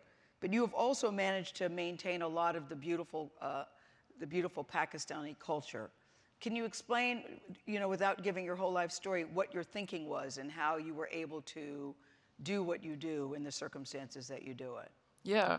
I mean, I was growing up in Pakistan, and I wanted to make a music that I didn't really see existed at the time, and I didn't really see a lot of representation of even like female musicians in the moment doing that. Pakistan being so close to India, like the music has predominantly felt very like film Bollywood adjacent, and so I was trying to I wanted to make a nuanced crossover jazz, folk, and traditional sort of music, and I just didn't really have the tools to do that in Pakistan at the time. And so then I decided to take out a massive student loan and go to Berkeley in Boston and study jazz, and then move to New York, which is this sort of utopic melting pot of the world where everyone crosses over. You literally don't have to go anywhere, right? Like Femi Kuti, you probably meet him on the subway or something, I ran into Michel Ndegeocello on the subway one time. It's just like New York is just, you just have to be here, and you're kind of sharing so many different traditions and cultures and creating a very personal experience with music, And so being in New York for the last 15 years kind of informs what my music is doing right now, which is a very personal thing. I will say, though, about the music industry, like based on what we were talking about, it's like so weird to me that statistic exists where there's still to this day so few female musicians represented in the music industry, because I just think like, how do we not know, and how do we not all collectively agree that everything is just exponentially more fun when women are there, right? Yeah. It's just like, it's like women and people of color, like it's just so much better, It's more interesting, and it's just really more awesome. Like, what do you guys do in the studio? Just all dudes, like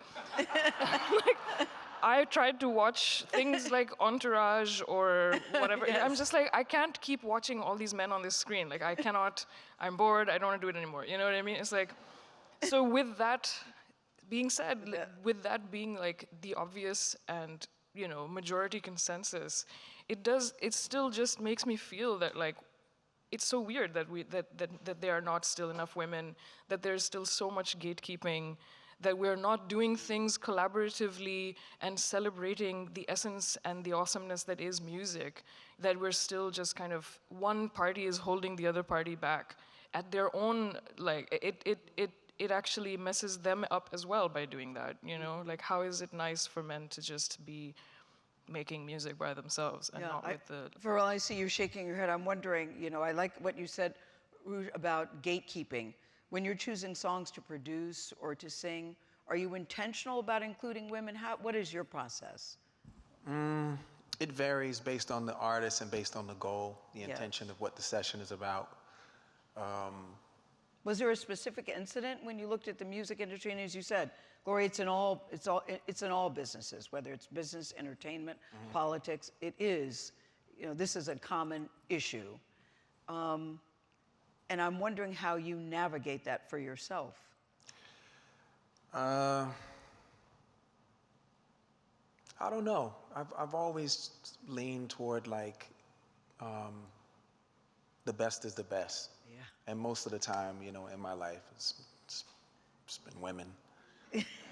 It's a couple of us, Ron, but other than that, it's mostly women. The best is the best to me. That's what I think. Beyond. It's always the best. That doesn't really answer your question, but it happens to be the truth. No, they just ended up being women. Pharrell, you've never lied to me, so yeah, I don't doubt that. Gloria, as you sit around and you look at the landscape and you look at the world today, what concerns you most? Because we were having a big discussion last backstage, and I think there's a lot of hand wringing going on, and you're saying we actually need to stop that. Maybe because I'm so old, okay, and I remember when it was way worse. I'm really an optimist.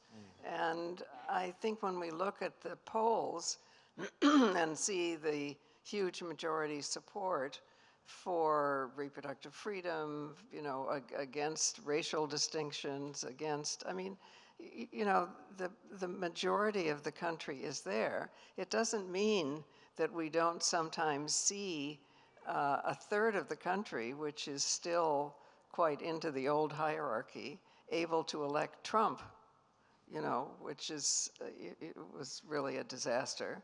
I mean, he's gone, right? For now. I don't have to, Manhattan no longer has to apologize to the rest of the country. But the consciousness has changed profoundly. There's still not a really democratic group striving to wanting to become elected. I mean, there are candidates here in this audience, people who should be and could be running for office, whether it's school board or, you know, a state legislature, whatever it is. Our state legislatures are especially a problem because they tend to be controlled by the industries they regulate, the insurance industry, for instance, which is why we didn't have the Equal Rights Amendment when, you know, everybody supported it, but the insurance industry did not want to equalize their actuarial tables. Yeah, yeah, does that make sense? I mean, I think about your book, Gloria, and your dedication of My Life on the Road, and you dedicated to the doctor who performed your illegal abortion when you were 22. You have talked about this before, so I'm not telling tales out of school.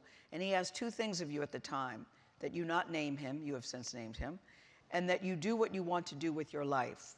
And it seems like you have honored that very gracefully. And we're talking about the polls, and the vast majority of men and women in this country, we do favor reproductive freedom. The people have spoken, but it doesn't seem like the people are heard, whether we're talking about productive rights, whether we're talking about gun control, whether we're talking about health care.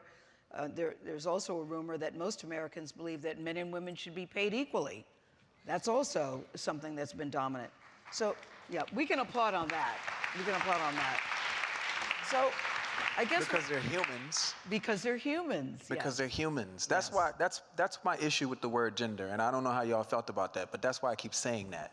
Yeah. Because women deserve human rights. Don't keep putting them in this box. Oh, yeah, it's a gender thing. Yeah. No, it's a human thing.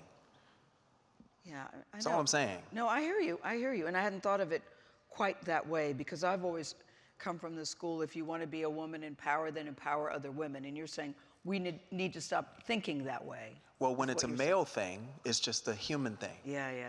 But when it's women, no, it's a gender thing. Yeah. That's all I'm saying. Yeah. And we experience that as black people too, because whenever there's like a crime by like a white dude or a white woman, it's like a man, da da da da da da. Yes. When a black person does it, it's like a black person did da da da da da da da. Yes. And that's all I'm saying. That gender word to me is being weaponized. You don't see it, you don't recognize it, but I'm telling you, it is. Yeah. And so is that word empowerment. Yeah, like if a man had said to me, I'm going to empower you, I might be a little offended by that, Pharrell. That's exactly right. Yeah, I might be a little offended. So the question I was trying to get to, though, is how do you turn politics into actual policy? Gloria, you go first, please. Well, first of all, we have to vote, and we vote in this country in a proportion that's less than any other advanced democracy in the world. So that is absolutely crucial. And you say look at all levels of voting, not just... Yes, yeah, no, absolutely. County, school board, state legislature, you know, it's really, we are not participating in the same way, even as Canada. You know, there's more participation there. Also, I think we have to humanize the situation, so because we don't relate to statistics, we relate to actual human beings. So I had to put on, because of those 3 guys in Texas, I had to restore, remember prisoner of war bracelets? Yes. Because of Vietnam. Okay, at that time, we made these bracelets, and this is the name of Rosie Jimenez, who was the first person to die of an illegal abortion because of the Hyde Amendment that forbade the use of federal funds for abortion. And so, you know, we were wearing these like POW bracelets. it's, you know, if we think about Rosie Jimenez, if we think about our need to control just our own physical self, there is no such thing as democracy unless we each can make decisions over ourselves. Are you worried about Roe v. Wade, Lori? Do you feel that, because the way it's looking, it looks like it's going to be overturned. You don't seem to feel that. No, I don't think so. I mean, partly it's that I remember before Roe v. Wade, and we were doing what we wanted to do anyway, but... Because before Roe v. Wade, 1 in 3 women were getting an abortion. Right. Before. But I shouldn't say it that way, because that, you know, diminishes the suffering that went into finding illegal abortions and the danger and so on. So I don't mean to say it that way. It's just that obedience cannot be secured by unjust laws, because people just don't obey them.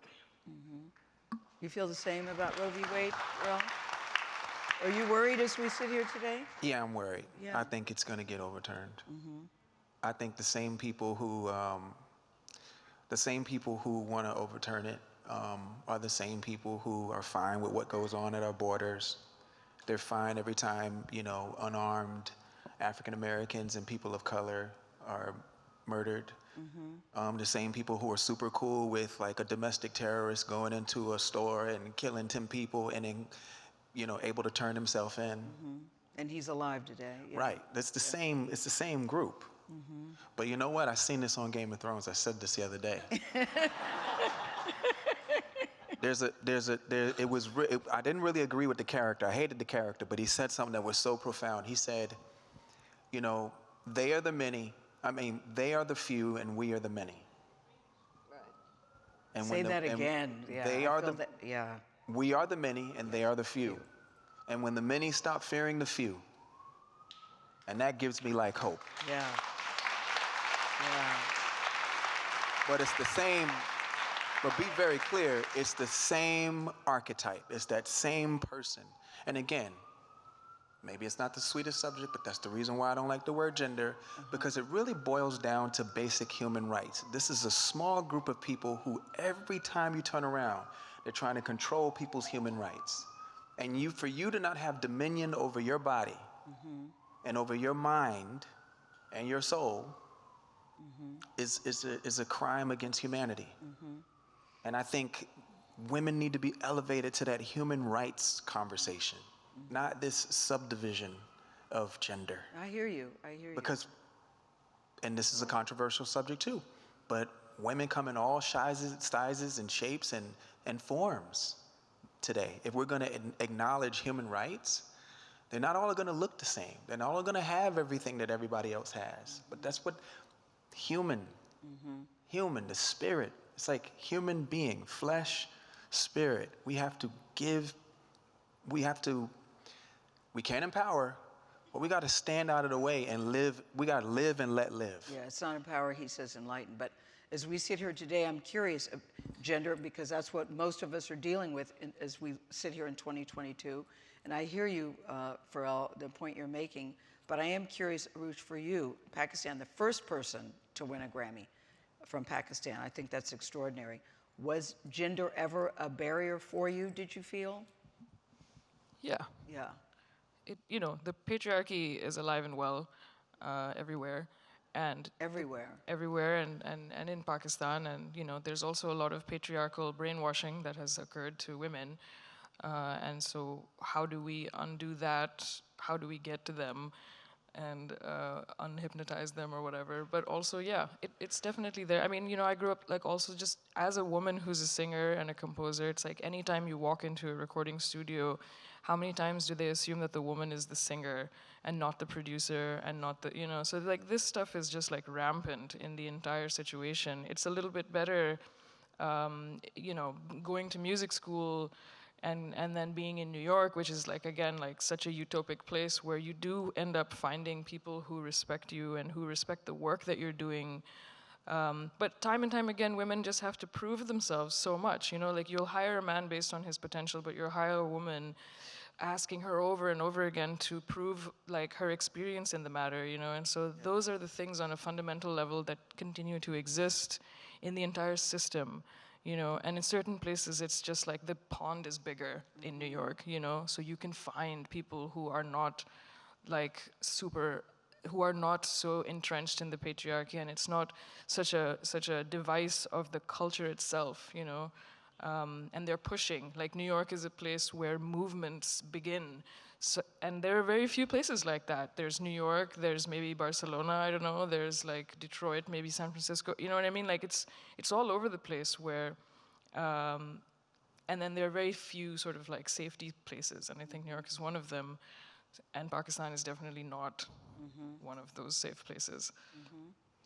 I see our clock has stopped, but I do want to close with this, with each of you saying your wish for men and women as we sit here today in 2022. Gloria, you go first. And Pharrell will close it out. We're going to go. I want women and men and everybody to be able to do anything they fucking will, please. That's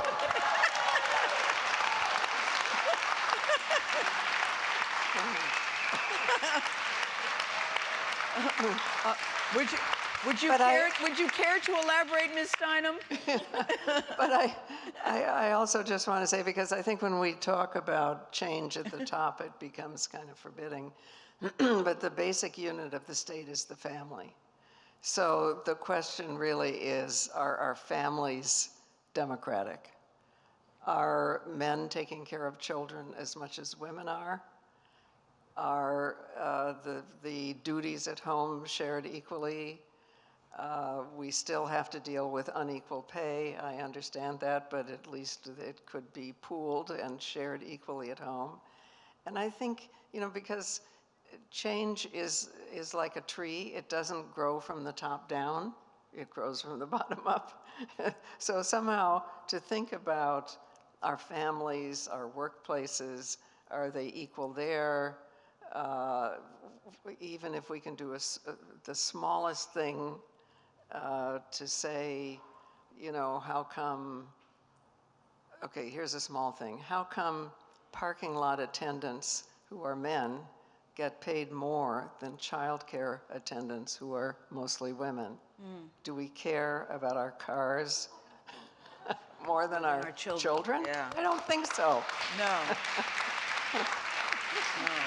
So I just want to advocate bottom-up change, because actually that's what works.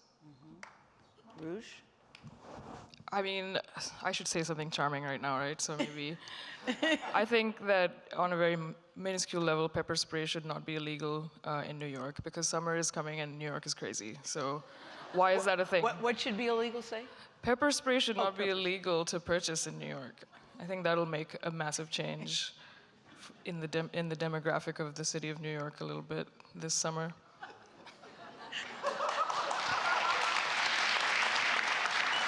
It's the small things.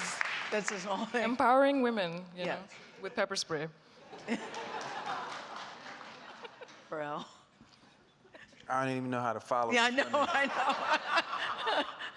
I would just say, as a species, I'd like to see us respect the fact that, like, every living human being has come through the conduit of a woman's body.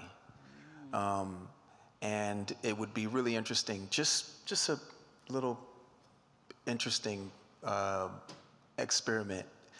I wonder what, like, the world would be like if we just had, like, predominantly female leaders.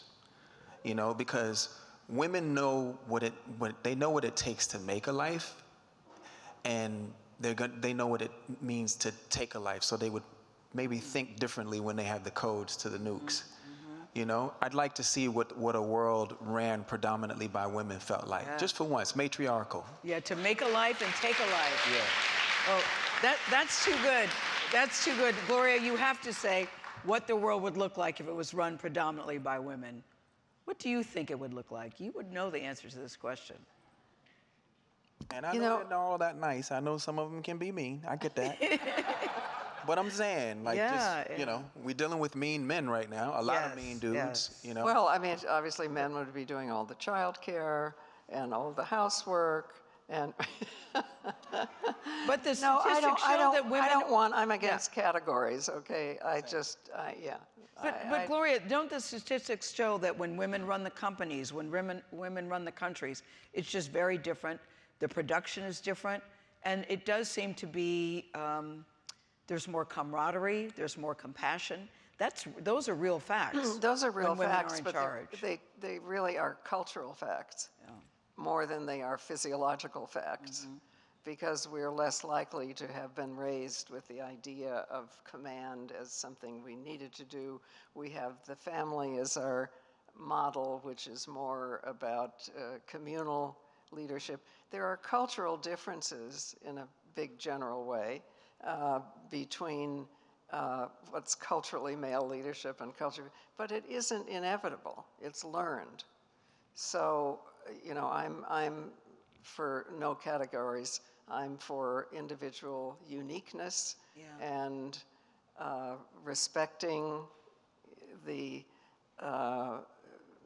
value and importance and mystery of individual life and trees and animals, and you know, as well, right? Well, I want to thank all you individual, unique people for joining us today. Thank you. Thank you. Thank you.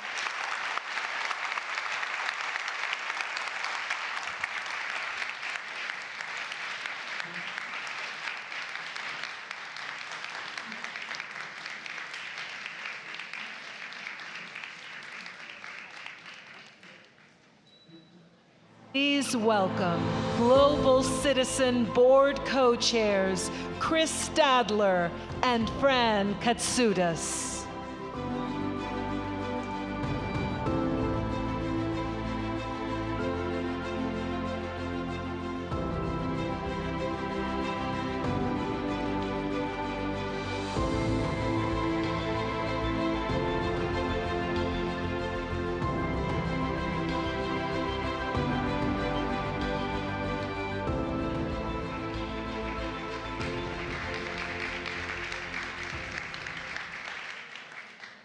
Amazing.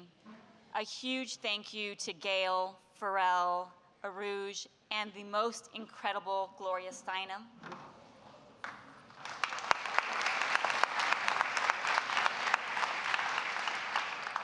Wow, what an incredible day and a half we've had. And I want to say a huge thank you to all of the speakers. I want to say a thank you to the Global Citizen staff, who I know has worked so hard, our crew here at Spring Studios, and above all, I want to thank all of you for participating and spending time with us. I think for all of us, we've learned something new, and I think maybe some of our perspectives have broadened as well. Wow, just what an incredible day. What we have heard today, and what we heard yesterday in our opening session with President von der Leyen and Chuck and Hugh, is a true urgency of the moment we find ourselves in. Yes, we are being confronted now by a seemingly endless set of pressing challenges. But as you've heard here today, we also have within each of us the power to take action now. We can take action now to support refugees fleeing conflict in Ukraine and around the world. We can take action now to defeat poverty by calling on wealthy, developed nations from Europe to here in America to protect aid to the poorest countries and address the food security crisis. We can take action now to defend the planet by making sure the G7 transition to green energy and end fossil fuel subsidies. We can take action now to demand equity by ensuring that the U.S. reallocates the special drawing rights that they receive from the IMF that Prime Minister Mia Mottley spoke about earlier to those needing them most. And finally, we must bring in new philanthropists and the private sector now.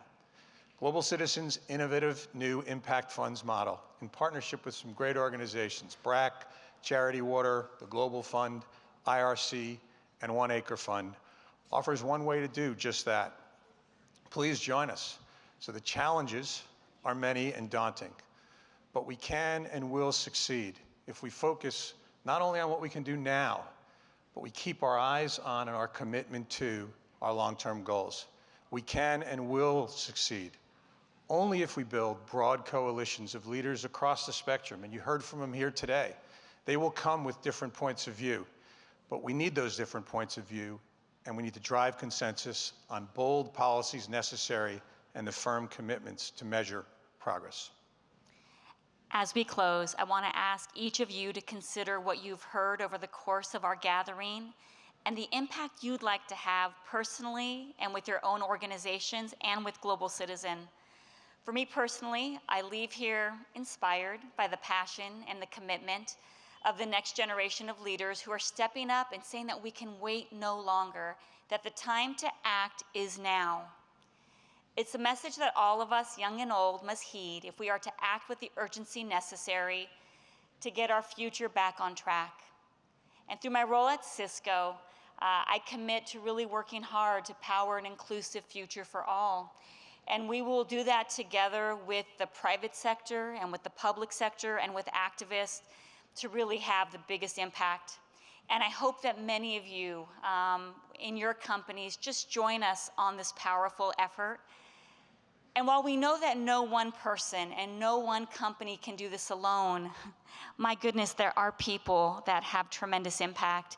And I think he's so busy that he's not even around. But I just wanted to acknowledge Hugh Evans and everything that he has built. Hugh Evans, are you anywhere near the stage? All right, Hugh.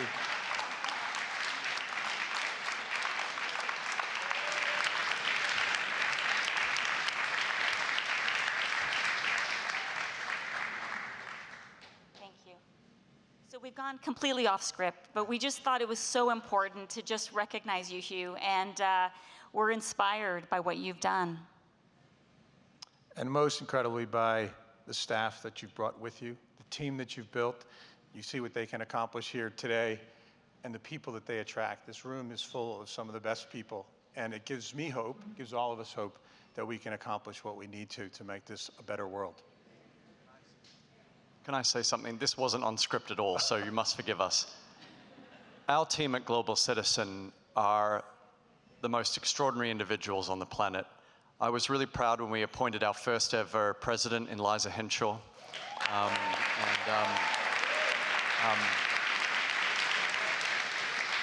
Liza has been an environmental activist her entire life, was the former head of Environmental Defense Fund, and came to us originally as our chief operations officer, but her leadership is so profound that she became our first president. But can I tell you, it takes a village to build the Global Citizen movement and organization. And the fact that everything operated so seamlessly is because our team consistently pours their heart and soul into everything that we do. We have an extraordinary, extraordinary team. And if I start singling out everyone, I'm going to name 100 names, literally 150 names. But I just want, if we can just give the most almighty round of applause to the Global Citizen team. That's right. Thank you.